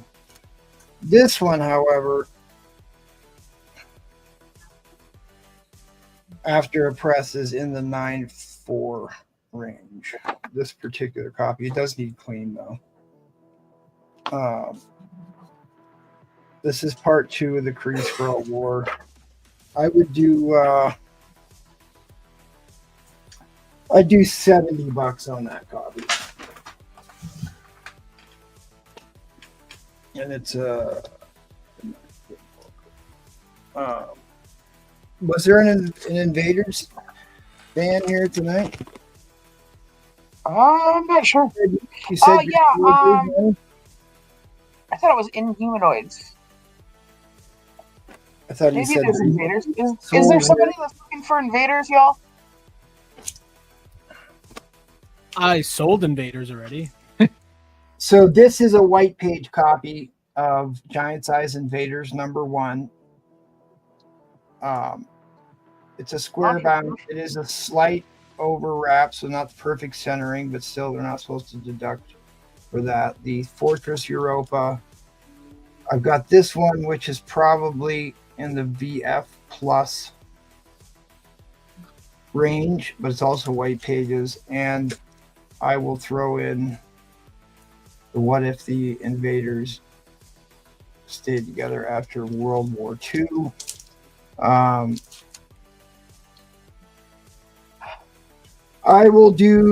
tell you what. Yeah, that's fine. Nobody will probably buy it. I'll do it for $100. If somebody wants to pop on this right now, I'll do it for $100 because really both of them need pressed, and I don't have time to press them. But if I press them, I'll have to charge one.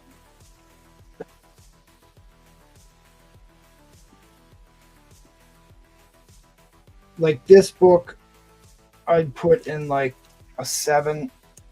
Oh wait, never mind. Is that Stress Crack right there? Yeah, it's still probably right around a 7. Avengers 36. I'd do $50 on that one. All right. Because I couldn't find it in the price guide. All right, let me find something to put up here.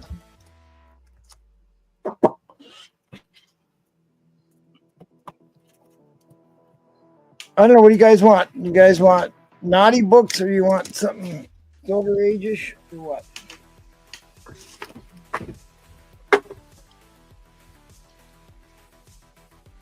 No.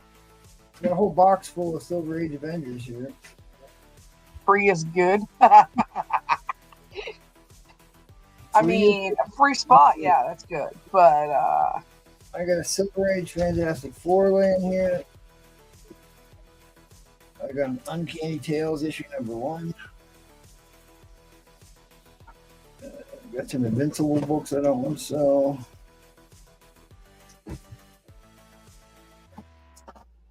All right, we'll just do this. We'll just do this.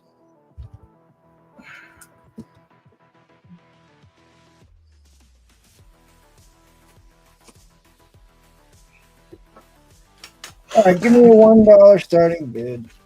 all right. Here it is, guys. Here it comes. Let's see what he got.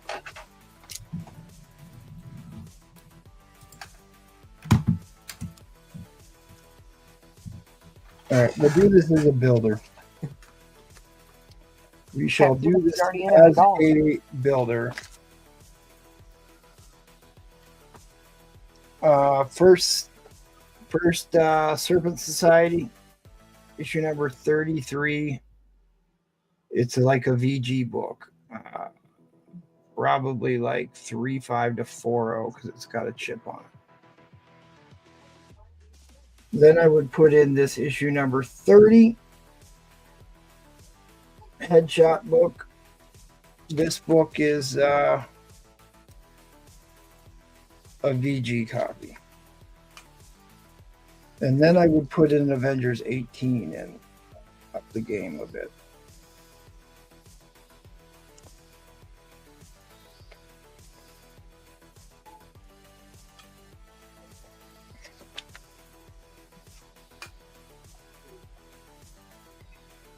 Oh, I need to set a timer, don't I?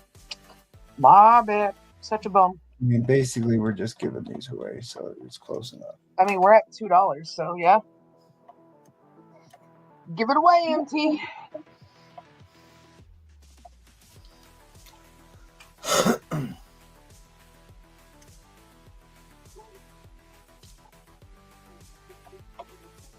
Ryan's in it, folks.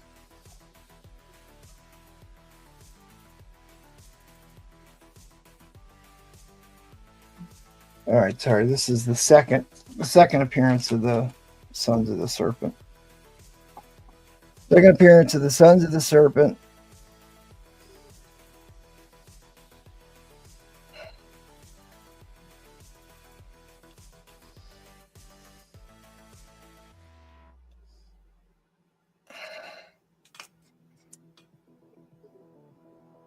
When do the others come in again? I'd put that. We'll just make these cheap. Make these cheap. This one I'd put in at 30. At $30, I'll put in the issue number 30.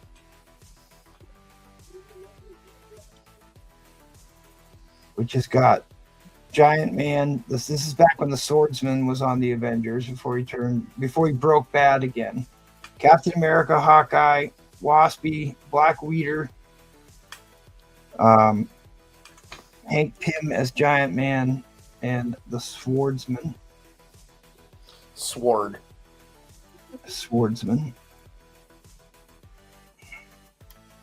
I'm sorry, that's Power Man. Power Man, Black Widow, and the Swordsman. It might be evil in this one. But Hank Pym with his Go Fast stripe.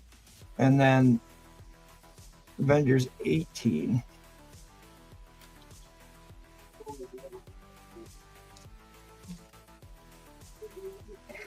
I mean, that's what these prices these books had on them. $20 a piece. So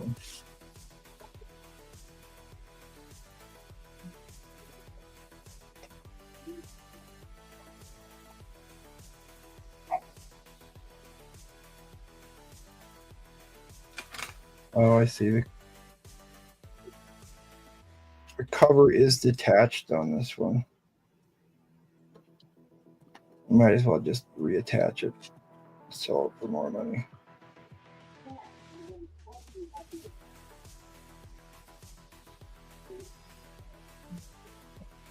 I mean, I've got plenty of high grade Avengers. I'm worried about putting them up at this hour. I mean, we're still sitting at $5, but did you give him an answer of when the next book's coming? Yeah. So $30 you can have them both. So instead of $20 a piece, you can have them for $15 a piece. So $30 brings all of them in, or brings those Put in. $25 bid in, and maybe I'll take it. Right. See what else I've got.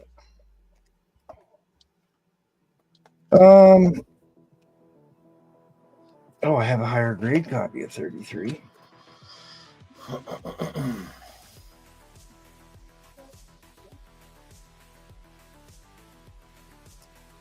This 31.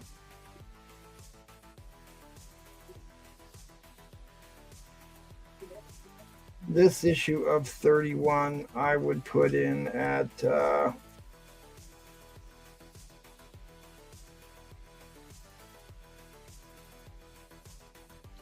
I'll put all three of them in at $50.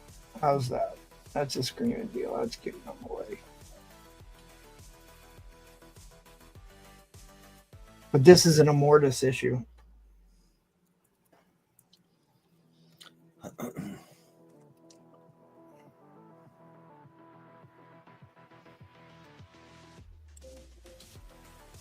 Nobody said anything. Man, did it all just die here all of a sudden, guys? Come on, 30 seconds on the clock. We're gonna go into overtime. This is the highest grade in the lot here. 31 black cover, Captain America cover. Never Bug a Giant with a Mortis. Headshot book. That might be the controller that he's holding there. And then, and if you want to bid up even more, I could put a higher grade copy in, but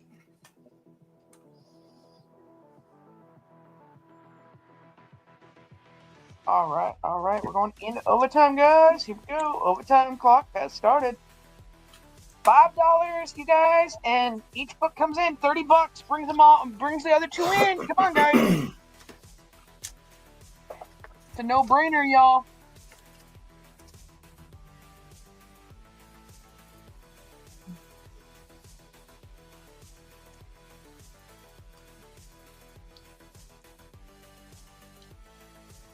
And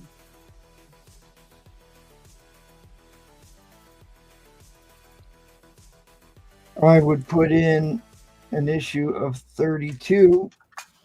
So you could have 30, 31, 32, and 33. All four straight issues. 30, 31, 32, and 33. 30, 31, 32, and 33.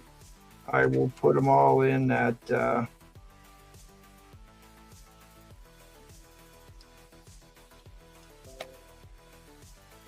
$32 is a key. 32 is the Bill Foster issue. I don't care. what's the all-in price? $70. I'll put them all in. I'll put them all in at $70. $70, Brian, for all of them. And the timer's expired, so Brian's in the lead right now for $5. He's making an offer of how about $30 for 31 and 32, but 32 he just said was a key. So I don't know. Those are your money books. I mean, those are the books that are worth the money. So, all right, so $70 they all come in. You get them all for $70. I'd take them all, Brian. But all right, I'm gonna go ahead and drop the end line. We're only in at $5 right now, so it's only one book. Drop the end line. Only one book. You make me. I guess you can make me an offer. What do I care? Yeah, see, that's your first appearance of Sons of the Serpent and the first Bill Foster issue. But it's All of these are mid-grade books, except for the one which was a little bit lower than mid-grade. But Right now, he's in at $5, so that's one book, right? that's good. He just gets the one book. I mean, he can make me an offer, but I think that was fair. For what Yeah. these are. All right. Well, let's go ahead and run this Gibby really quick. Good luck, you guys. I'll put a 30-second timer on the clock. Then we're going to say our good nights, or we'll say our PSAs, and then we'll say good nights. But give you guys a 30-second timer.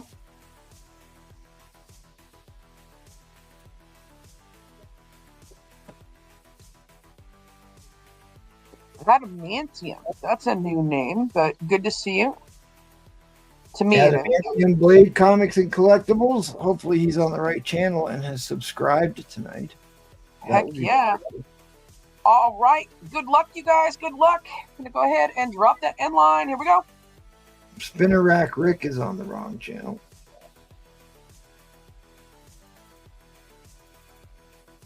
Oh, Carlos Sanchez, you got yourself a spot on the waffle. Congrats, you bum. Congrats. All right. Thank you, Miss Teresa. Thank you, Carlos. You're welcome. All right. Really quick, let's run through our service announcements. Oh, my goodness. My laptop just locked up on me. Okay, I can show them. We'll Okay. do show Tuesday, Thursday, and Sunday, so come back Thursday, but show up tomorrow night. It looks like I just secured myself a special guest for this. If you want to hop on the show, let me know. He's going to show off some books, but I put together a lot of really cool information, did a lot of really thorough research for this show. So please show up. It's 8:30, same start time as all of them. I noticed I didn't put the start time on there. I probably should have. 8:30 Eastern Standard Time, the same start time as all our shows do, but it is comic book pinup art from the golden age through the modern era. So please show up for that. Go check out our buddies over at the Madhouse. This Saturday is the Big Bad Whale auction. $100 minimum start bid. Big shout out to our Patreon members. I just showed off the 9.8 slab that I will be giving away at the end of the month. So if you want to sign up for that, we really appreciate your support. We cannot do it without you. There is the link to the correct channel. Please head over to Astonishing, sub up to participate in the show. And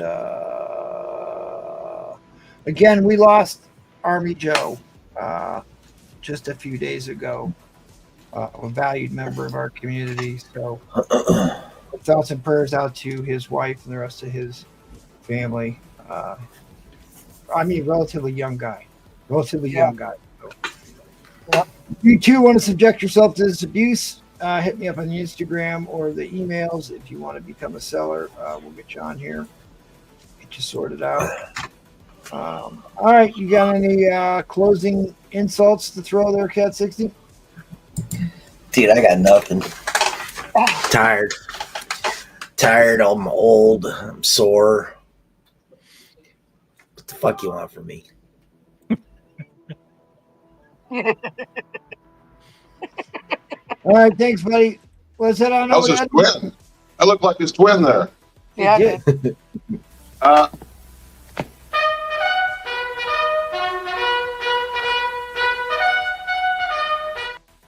That used to be his intro video, but got subverted. All right, what's going on, Eddie Fitzfury? Give us a war speech. Well, I made enough money to buy the Manic Freeze book. There you go. All right, now you sons of bitches, you know how I Gonna feel. work? Yes, no. There you go. I just summed it up perfectly. Yep. There it is. All right, Thanks, everybody. Matty Freeze, give us one more look at that artwork slab. I already put it away. Oh, Jesus, man. Cracker. But I can show you guys what I'm working on, which should be ready next Tuesday. I'm doing a Ghost Rider. So Yeah, that is, I'm just in the beginning phase. So That's just some of it. But it's going to be full color, and that should be done hopefully by Tuesday, and that will be auctioned off here. So all graded and no, not graded. I ain't. Come on, man. Slacker. Triple Fucking mylar, slacker. pixie foil. Yeah, all that crazy shit. Oh, here, and just here's my blacklight room. Hold on, I got hidden shit. So if you can see, look, I can see what's on the. There's no stains. There's just a. Make your fucking bed, dude. My cat sleep in there, bro. I can't do anything. And then, maybe you can see. There's my paintings. Yeah, where's all here, listen. Here's a little life advice. Where is all your Bruce Lee? Yeah, where's Bruce all Lee. your Bruce bottles with the highlighters in them? Oh, that's all over on the. That's over there. God, everybody in college did that when I was in college. Here's a little life advice for you, Maddie. Every let's hear it, Cat. When you get up, make your fucking bed. Yeah. So at least you've done something during the day. I mean, I like to keep it like that so my cat could sleep on it because I love my cat. Yeah. Bullshit. Yeah, so again, I should be back next Tuesday. And then there's a slight chance I could be on Madhouse tomorrow if my books come in early enough that I could grade them and rebag and board them. But that's not 100%. But check out Madhouse tomorrow anyway. I may be there. If I'm not, just check out there and hang out. So how long does it take you to turn all that shit off? 10 seconds, less. I just click a little button. Don't take the bait. Don't take the bait. All right, please smash that like button for us. We will send Linda out. Looks like a fucking strip club in there. That's the whole scheme. So your brother comes in and fucking strips Damn down. right, I got a pole on the side just for him.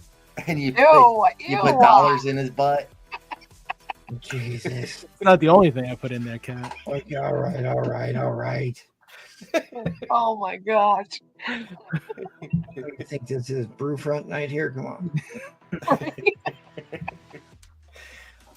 Well, we've already established they share underwear, so. Ew. That's cheaper on the laundry bills. Yeah. Ew. Why wash it? Just when he's done, I'll take it. Ew. He bought the spinning pole from you.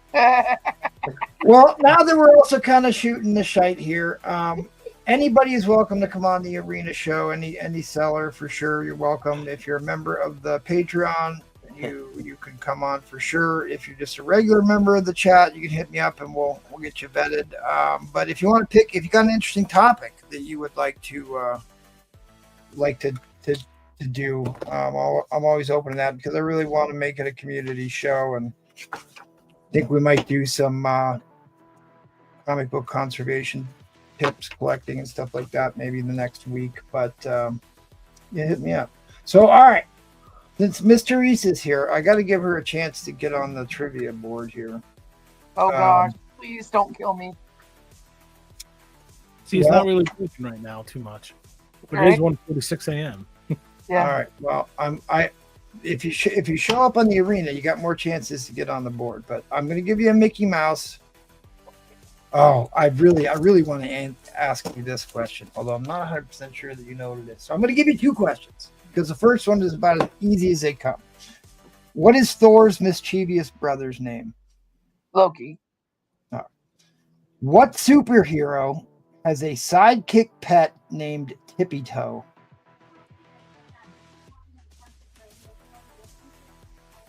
I will give you a hint. This sidekick defeated Dr. Doom.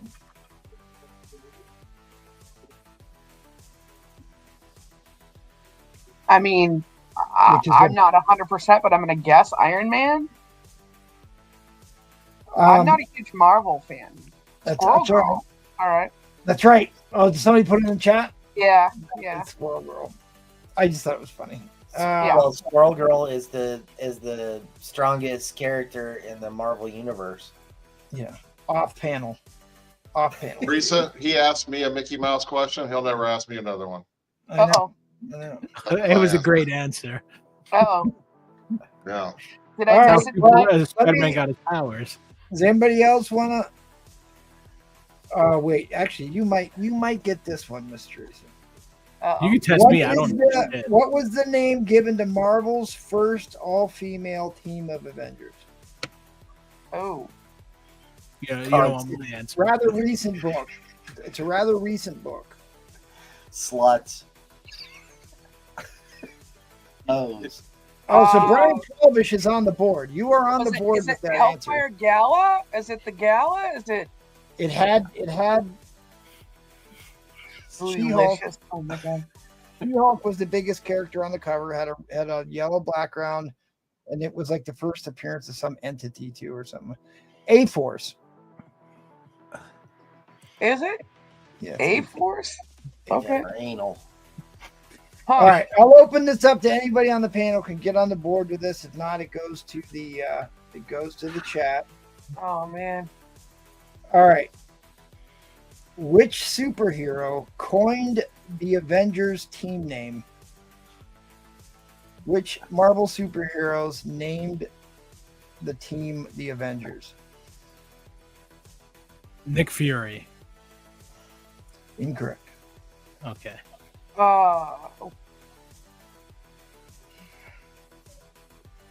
Captain America.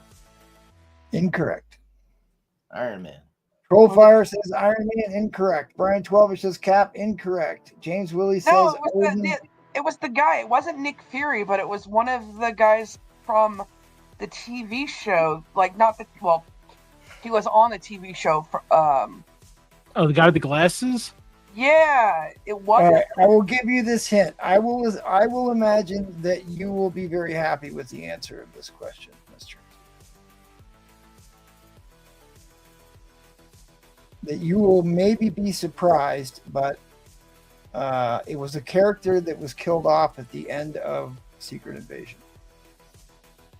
Boy, I can't believe nobody's getting this. Brian Twelvish, Carol Danvers. No. You got to think it's got to be. Oh God, I'm giving it too many hints here. I'm cheating. Well, there's only so many Black original Widow. Avengers. There's only so many original Avengers, so you got like basically a pretty narrow field to select from. Not Black Widow. Hawkeye? Gamora. Gatekeeper. She wasn't for an the win. Avenger. I know. I have no idea. Gatekeeper for the win. Oh, the Wasp. Wow, Janet really? Van Dyne, the Wasp, named the Avengers. Wow. Oh, look at this problem. Look at this. Hey, I made it. I made Look at it. this problem. I made it. Who next? Who next? Who are you? And why do you summon me? Well, if you I can, made it. Since if you he's can get here, a trivia just in question time. right, then maybe we'll do it. Just in time. Let's do it, Ro. Good time for what? Listen, MT's got a question for you. Oh my god.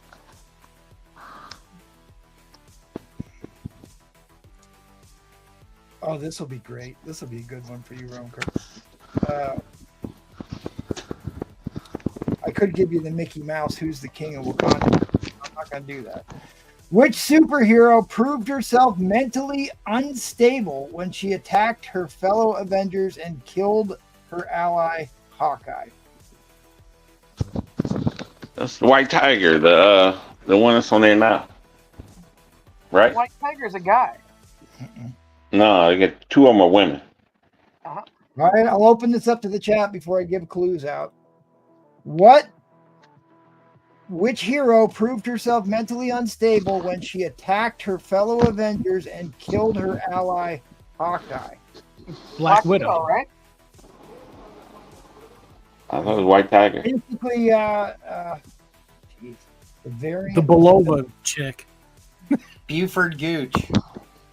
Cat got it. It's over. Brian Twelvish for the win. It was Scarlet Witch, the House of M. Remember they had what's her nose that played her in the movies, like held up that barrel? Olsen, Elizabeth Olsen. I think it's her name. No More Mutants. That was the House what of is?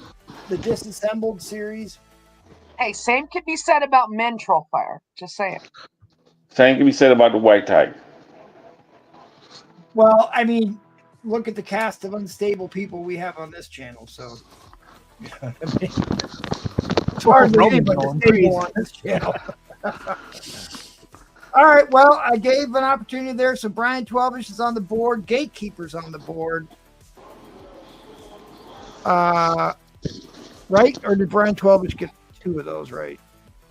Didn't Gatekeeper get the wasp? Yeah. All right. I'll ask one more. I'll ask one more since there's still a couple people hanging out.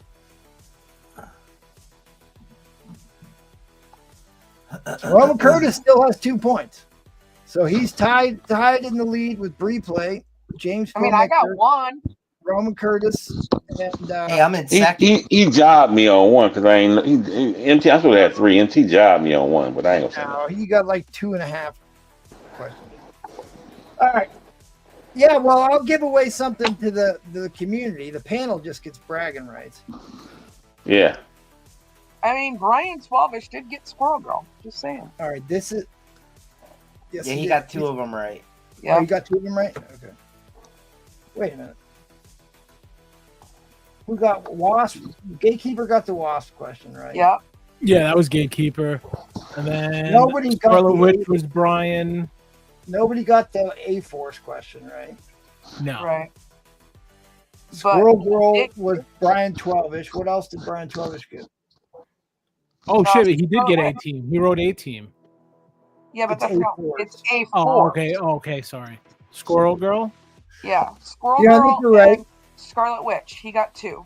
Yeah. Oh, he got the Scarlet Witch one? Okay. That's what I thought. I just couldn't remember.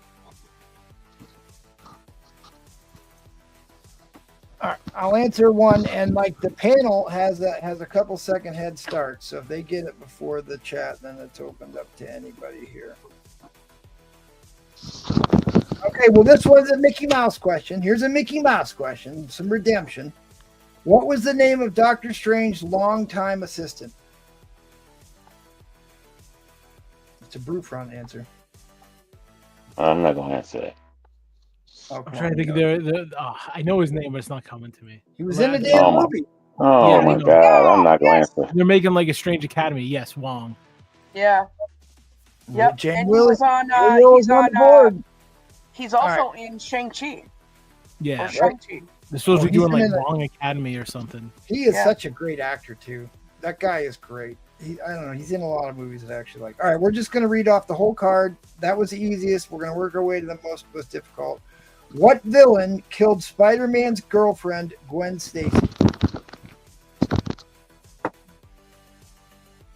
Who killed Gwen Stacy in the Spider-Man comics? Come on now, y'all. Come on. Come on, Roman Curtis, you can redeem yourself. I mean, I know the answer. I'm just not gonna answer because you need. I thought the chat needed to get the points so they can, Gatekeeper, Green Goblin, correct. Oh, I said it. There you go, Gatekeeper. Somebody, please. You didn't. If you'd have said it, I would have heard it. Oh, I thought I did. I mean, you didn't say it. Give it to You didn't Gatekeeper. say it? Give it to Gate. Give it to Gate. That's all right. I'm trying to give the panel some points here. Oh, well, who? I'm trying to let them get the points so they can get Don't worry about that. Don't worry about that. They'll get plenty of chances here. okay. Well, yeah. Because they listen. They can Google stuff. We're basically here, right? Trying to answer. Oh, okay. Well, I answer the questions if I know it. Yeah. Yeah. I knew like the last 2 or 3. Yeah, right. Because we don't know if they're using Google or not. So, what name did John Jameson? I thought it was Joe Jonah Jameson. Yeah, they're saying John Jameson. Oh, I guess it is John Jameson. What name did John Jameson adapt after gaining canine powers on the moon? Roman Curtis should have had that immediately, but we're gonna give that one to Matty Freeze. Matty Freeze is now on the board. Yeah, hey, there you go, Matty Freeze. You on the board. I thought it was the son of John. Oh, so that is the son. Right, that's the son. That's why I caught myself. Okay. On the moon. I mean, Wolfman on the moon. Yeah. I beat that. All right. What supervillain name was adopted by not just Roderick Kingsley, but also Ned Leeds and Phil Ulrich? I already know. I won't Go say ahead. Go ahead. You got to get the points, man, while you can. Hobgoblin? The Goblin of Hobbs. The Goblin of Hops. All right, so Matty Freeze is now tied. We've got. Wait a minute. He said Hobgoblin. You said the Goblin of the Hob. Which one is it? Oh, I just being funny. It's Hobgoblin. Oh, okay. I was about to say, wait a minute. Then you said what superhero too? That's what threw me off. When it comes to horror, What super villain name was adopted? Not just season. So now we got. I mean, it's a pretty even field here. Nobody's really way ahead. Everybody's got ones and twos. Everybody's got ones and twos. I see we just gained another viewer. So always be Goblin Hops. Right. That's what makes it funny. All right, we'll do one more card and then we'll wrap it up.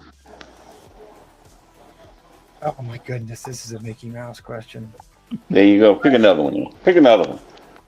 I gotta take them as they come. I can't cherry pick. Okay. I can't cherry pick. Although, God, I don't know if I can. Yeah. Okay.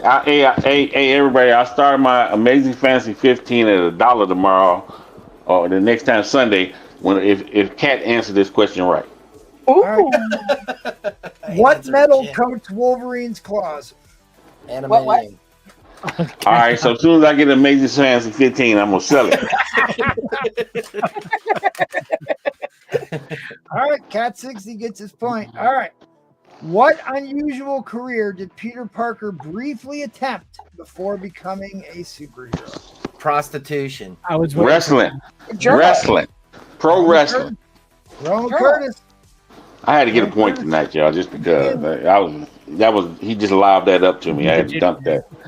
I had to catch that alley-oop. All right. Somebody asked me for this book earlier tonight. What villain can instantly mimic any hero's movements after watching them? Taskmaster. What did you say, Miss Teresa? Because you actually said something. I said Mystique. Taskmaster. It was Taskmaster. See, Rowan Curtis here, not giving anybody a chance. Hey, I was giving them a chance early. Then you told me to start answering the questions. He's a shit. All right. Well, you can't answer mine. I gave Matty Freeze a point and Cat a point. All right. All right. So this one should be a Mickey Mouse questions with the amount. I'm not answering the Mickey Mouse question. This is actually a level 4 question, but the amount that we discuss this particular group. Red Guardian. Well, you fucker.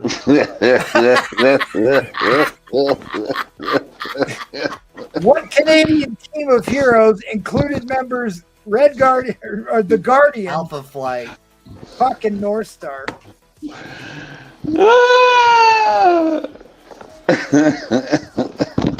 even giving anybody a chance. All right. This one's only for the chat. This one's only for the chat. Was the answer Red Guardian? Because I didn't even know what the question was. I just said Red Guardian. It was the Guardian from Alpha. Oh, okay. I said Red Guardian because you talk about it. I just saw the word Guardian on there real quick. Oh.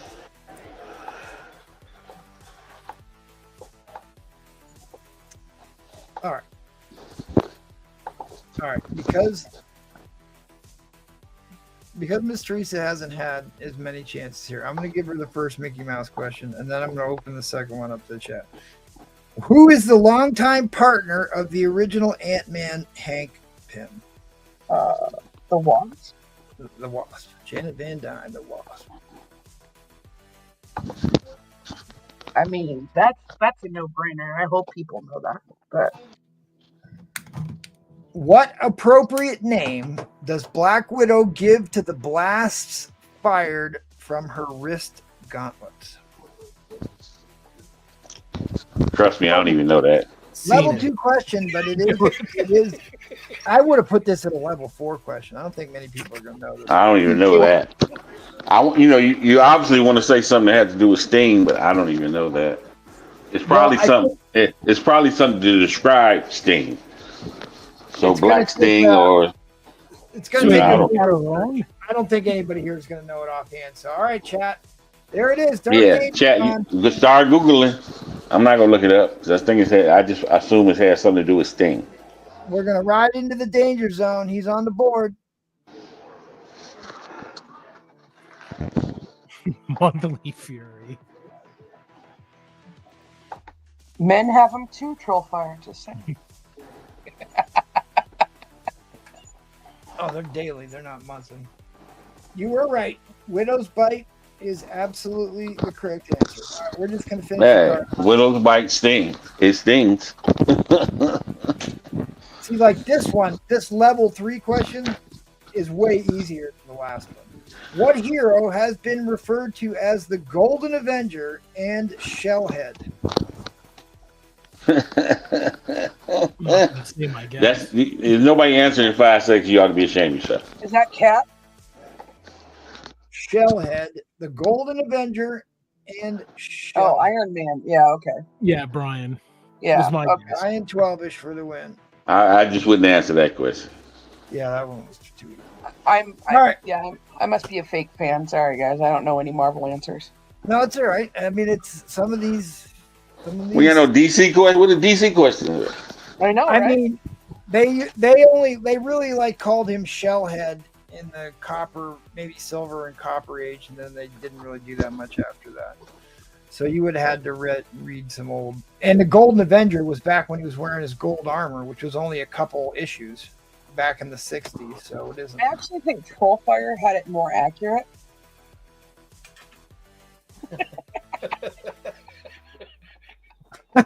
All right.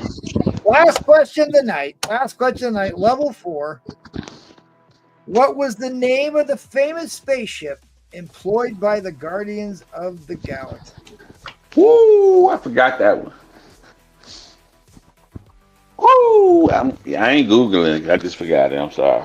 The Intrepid. Well, the problem I have with this question is it's based off of what they came up with in the movies and not what's in the comics. Is the answer? Oh well, I'm thinking. I'm trying to remember from the movie, so I guess the movie I'm not answer is Googling. right. I have no idea.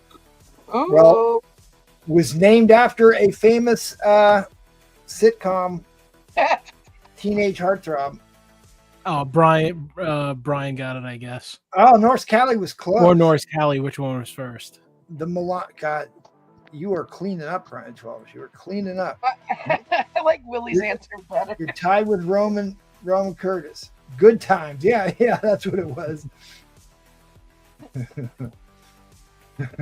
Good times. All right, well. All right. Actually, that Roman Curtis, we'll get that one immediately. This is too much fun to stop. What is the name of Marvel's famous crass-talking duck? Oh, duh. I'm not going to say it. I'm not even going to say Howard that the one. Duck. Howard. I give that to Teresa. She was there first. I'm trying to get. Now I saw North Cali's answer. I'm going to try and find a question I think North Cali might know and somebody won't. Oh, here's another Roman Curtis question. What team of heroes included members Hyperion, Dr. Spectre? I'm not answering. I know. But it's two answers to that, but I'm not answering. Heroes. What team of heroes? Because there's a villain version of that team, and then there's a Come on, chat. And chat, come on, chat. So Avengers issue 85. It is a Silver Age Avengers book where it There happens. you go. Brian 12ish is crushing. It would be a hard time catching up with him at this point. Their first appearance is Avengers 85. I gave them that. Yeah, well, here's the other Roman Curtis question. Who first appeared in Special Marvel Edition number 25 in December of 1973? Oh, man. I got that in the Mark June. No, what did you say? No. Special edition 25. Yeah. 73. I just showed this book off the other day. Daredevil? I'm going to answer it. Brian 12ish doesn't crush your bales. It's Shang-Chi. That's 15, not 25. Oh, you're right. Did I say? Oh, man, come on. Man, he said 25 and it's 15. Did I say 25? All right. Yeah, he said 25. That's why everybody was confused. That was my mistake. Ross Perot. That's a good one. I'm liking these answers people are putting in the chat. They're funny as hell. Here's another good one. If you were reading in the comics in the height of the best Marvel Comics writing ever. What are you talking about in the 90s? No, the mid 2000s. What hero was shot and killed in the aftermath of Marvel's original Civil War story? Oh, what the hell? CE is your clue. CE. Think outside the box. That's initials for somebody. C and E. He was shot by someone very close to him. You want to know who he was shot by or who was shot? Well, he was shot by Agent 13, Sharon Carter, but Oh, okay. I thought you want to know. That might have been a better question. Who shot him? they didn't find that out till the end of the story arc in the Cap books. All right, Gatekeeper's got that. Yeah, Gatekeeper got it. All right, so this one is a very difficult question. I like that one, the share. This one would be a Google. No one's going to get that one without Google. All right, here's another Mickey Mouse question. Who is forced to witness Marvel's most important historical moments from afar? Oh, come on. Oh, I think I know that one. I'll let chat. Okay, your clue chat is Cat 60. Yeah, there you go. That's great. That's actually a great clue. That's a great clue right there. The real James Willie. Jay Will. All right. He well, was let's shut he this was down. the watcher. Bald, like All right, James Yeah. Willie, you're on the. He was in you What got If. two. So Brian Yeah, I'm telling you. is crushing it.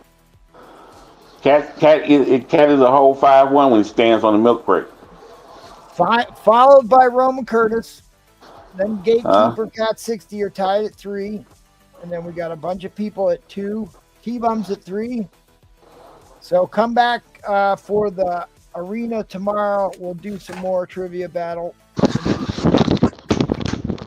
And we'll look at pinup books. Wait till you see the pinup books. A pinup slide I put together for Mr. Teresa. So if We got 1 hour. Need to at least watch the rewind. Yeah, I gotta go. I can be in the chat, but I'll probably be still at work. So yeah. Bye, everybody. Later, Cat. Good night, everyone.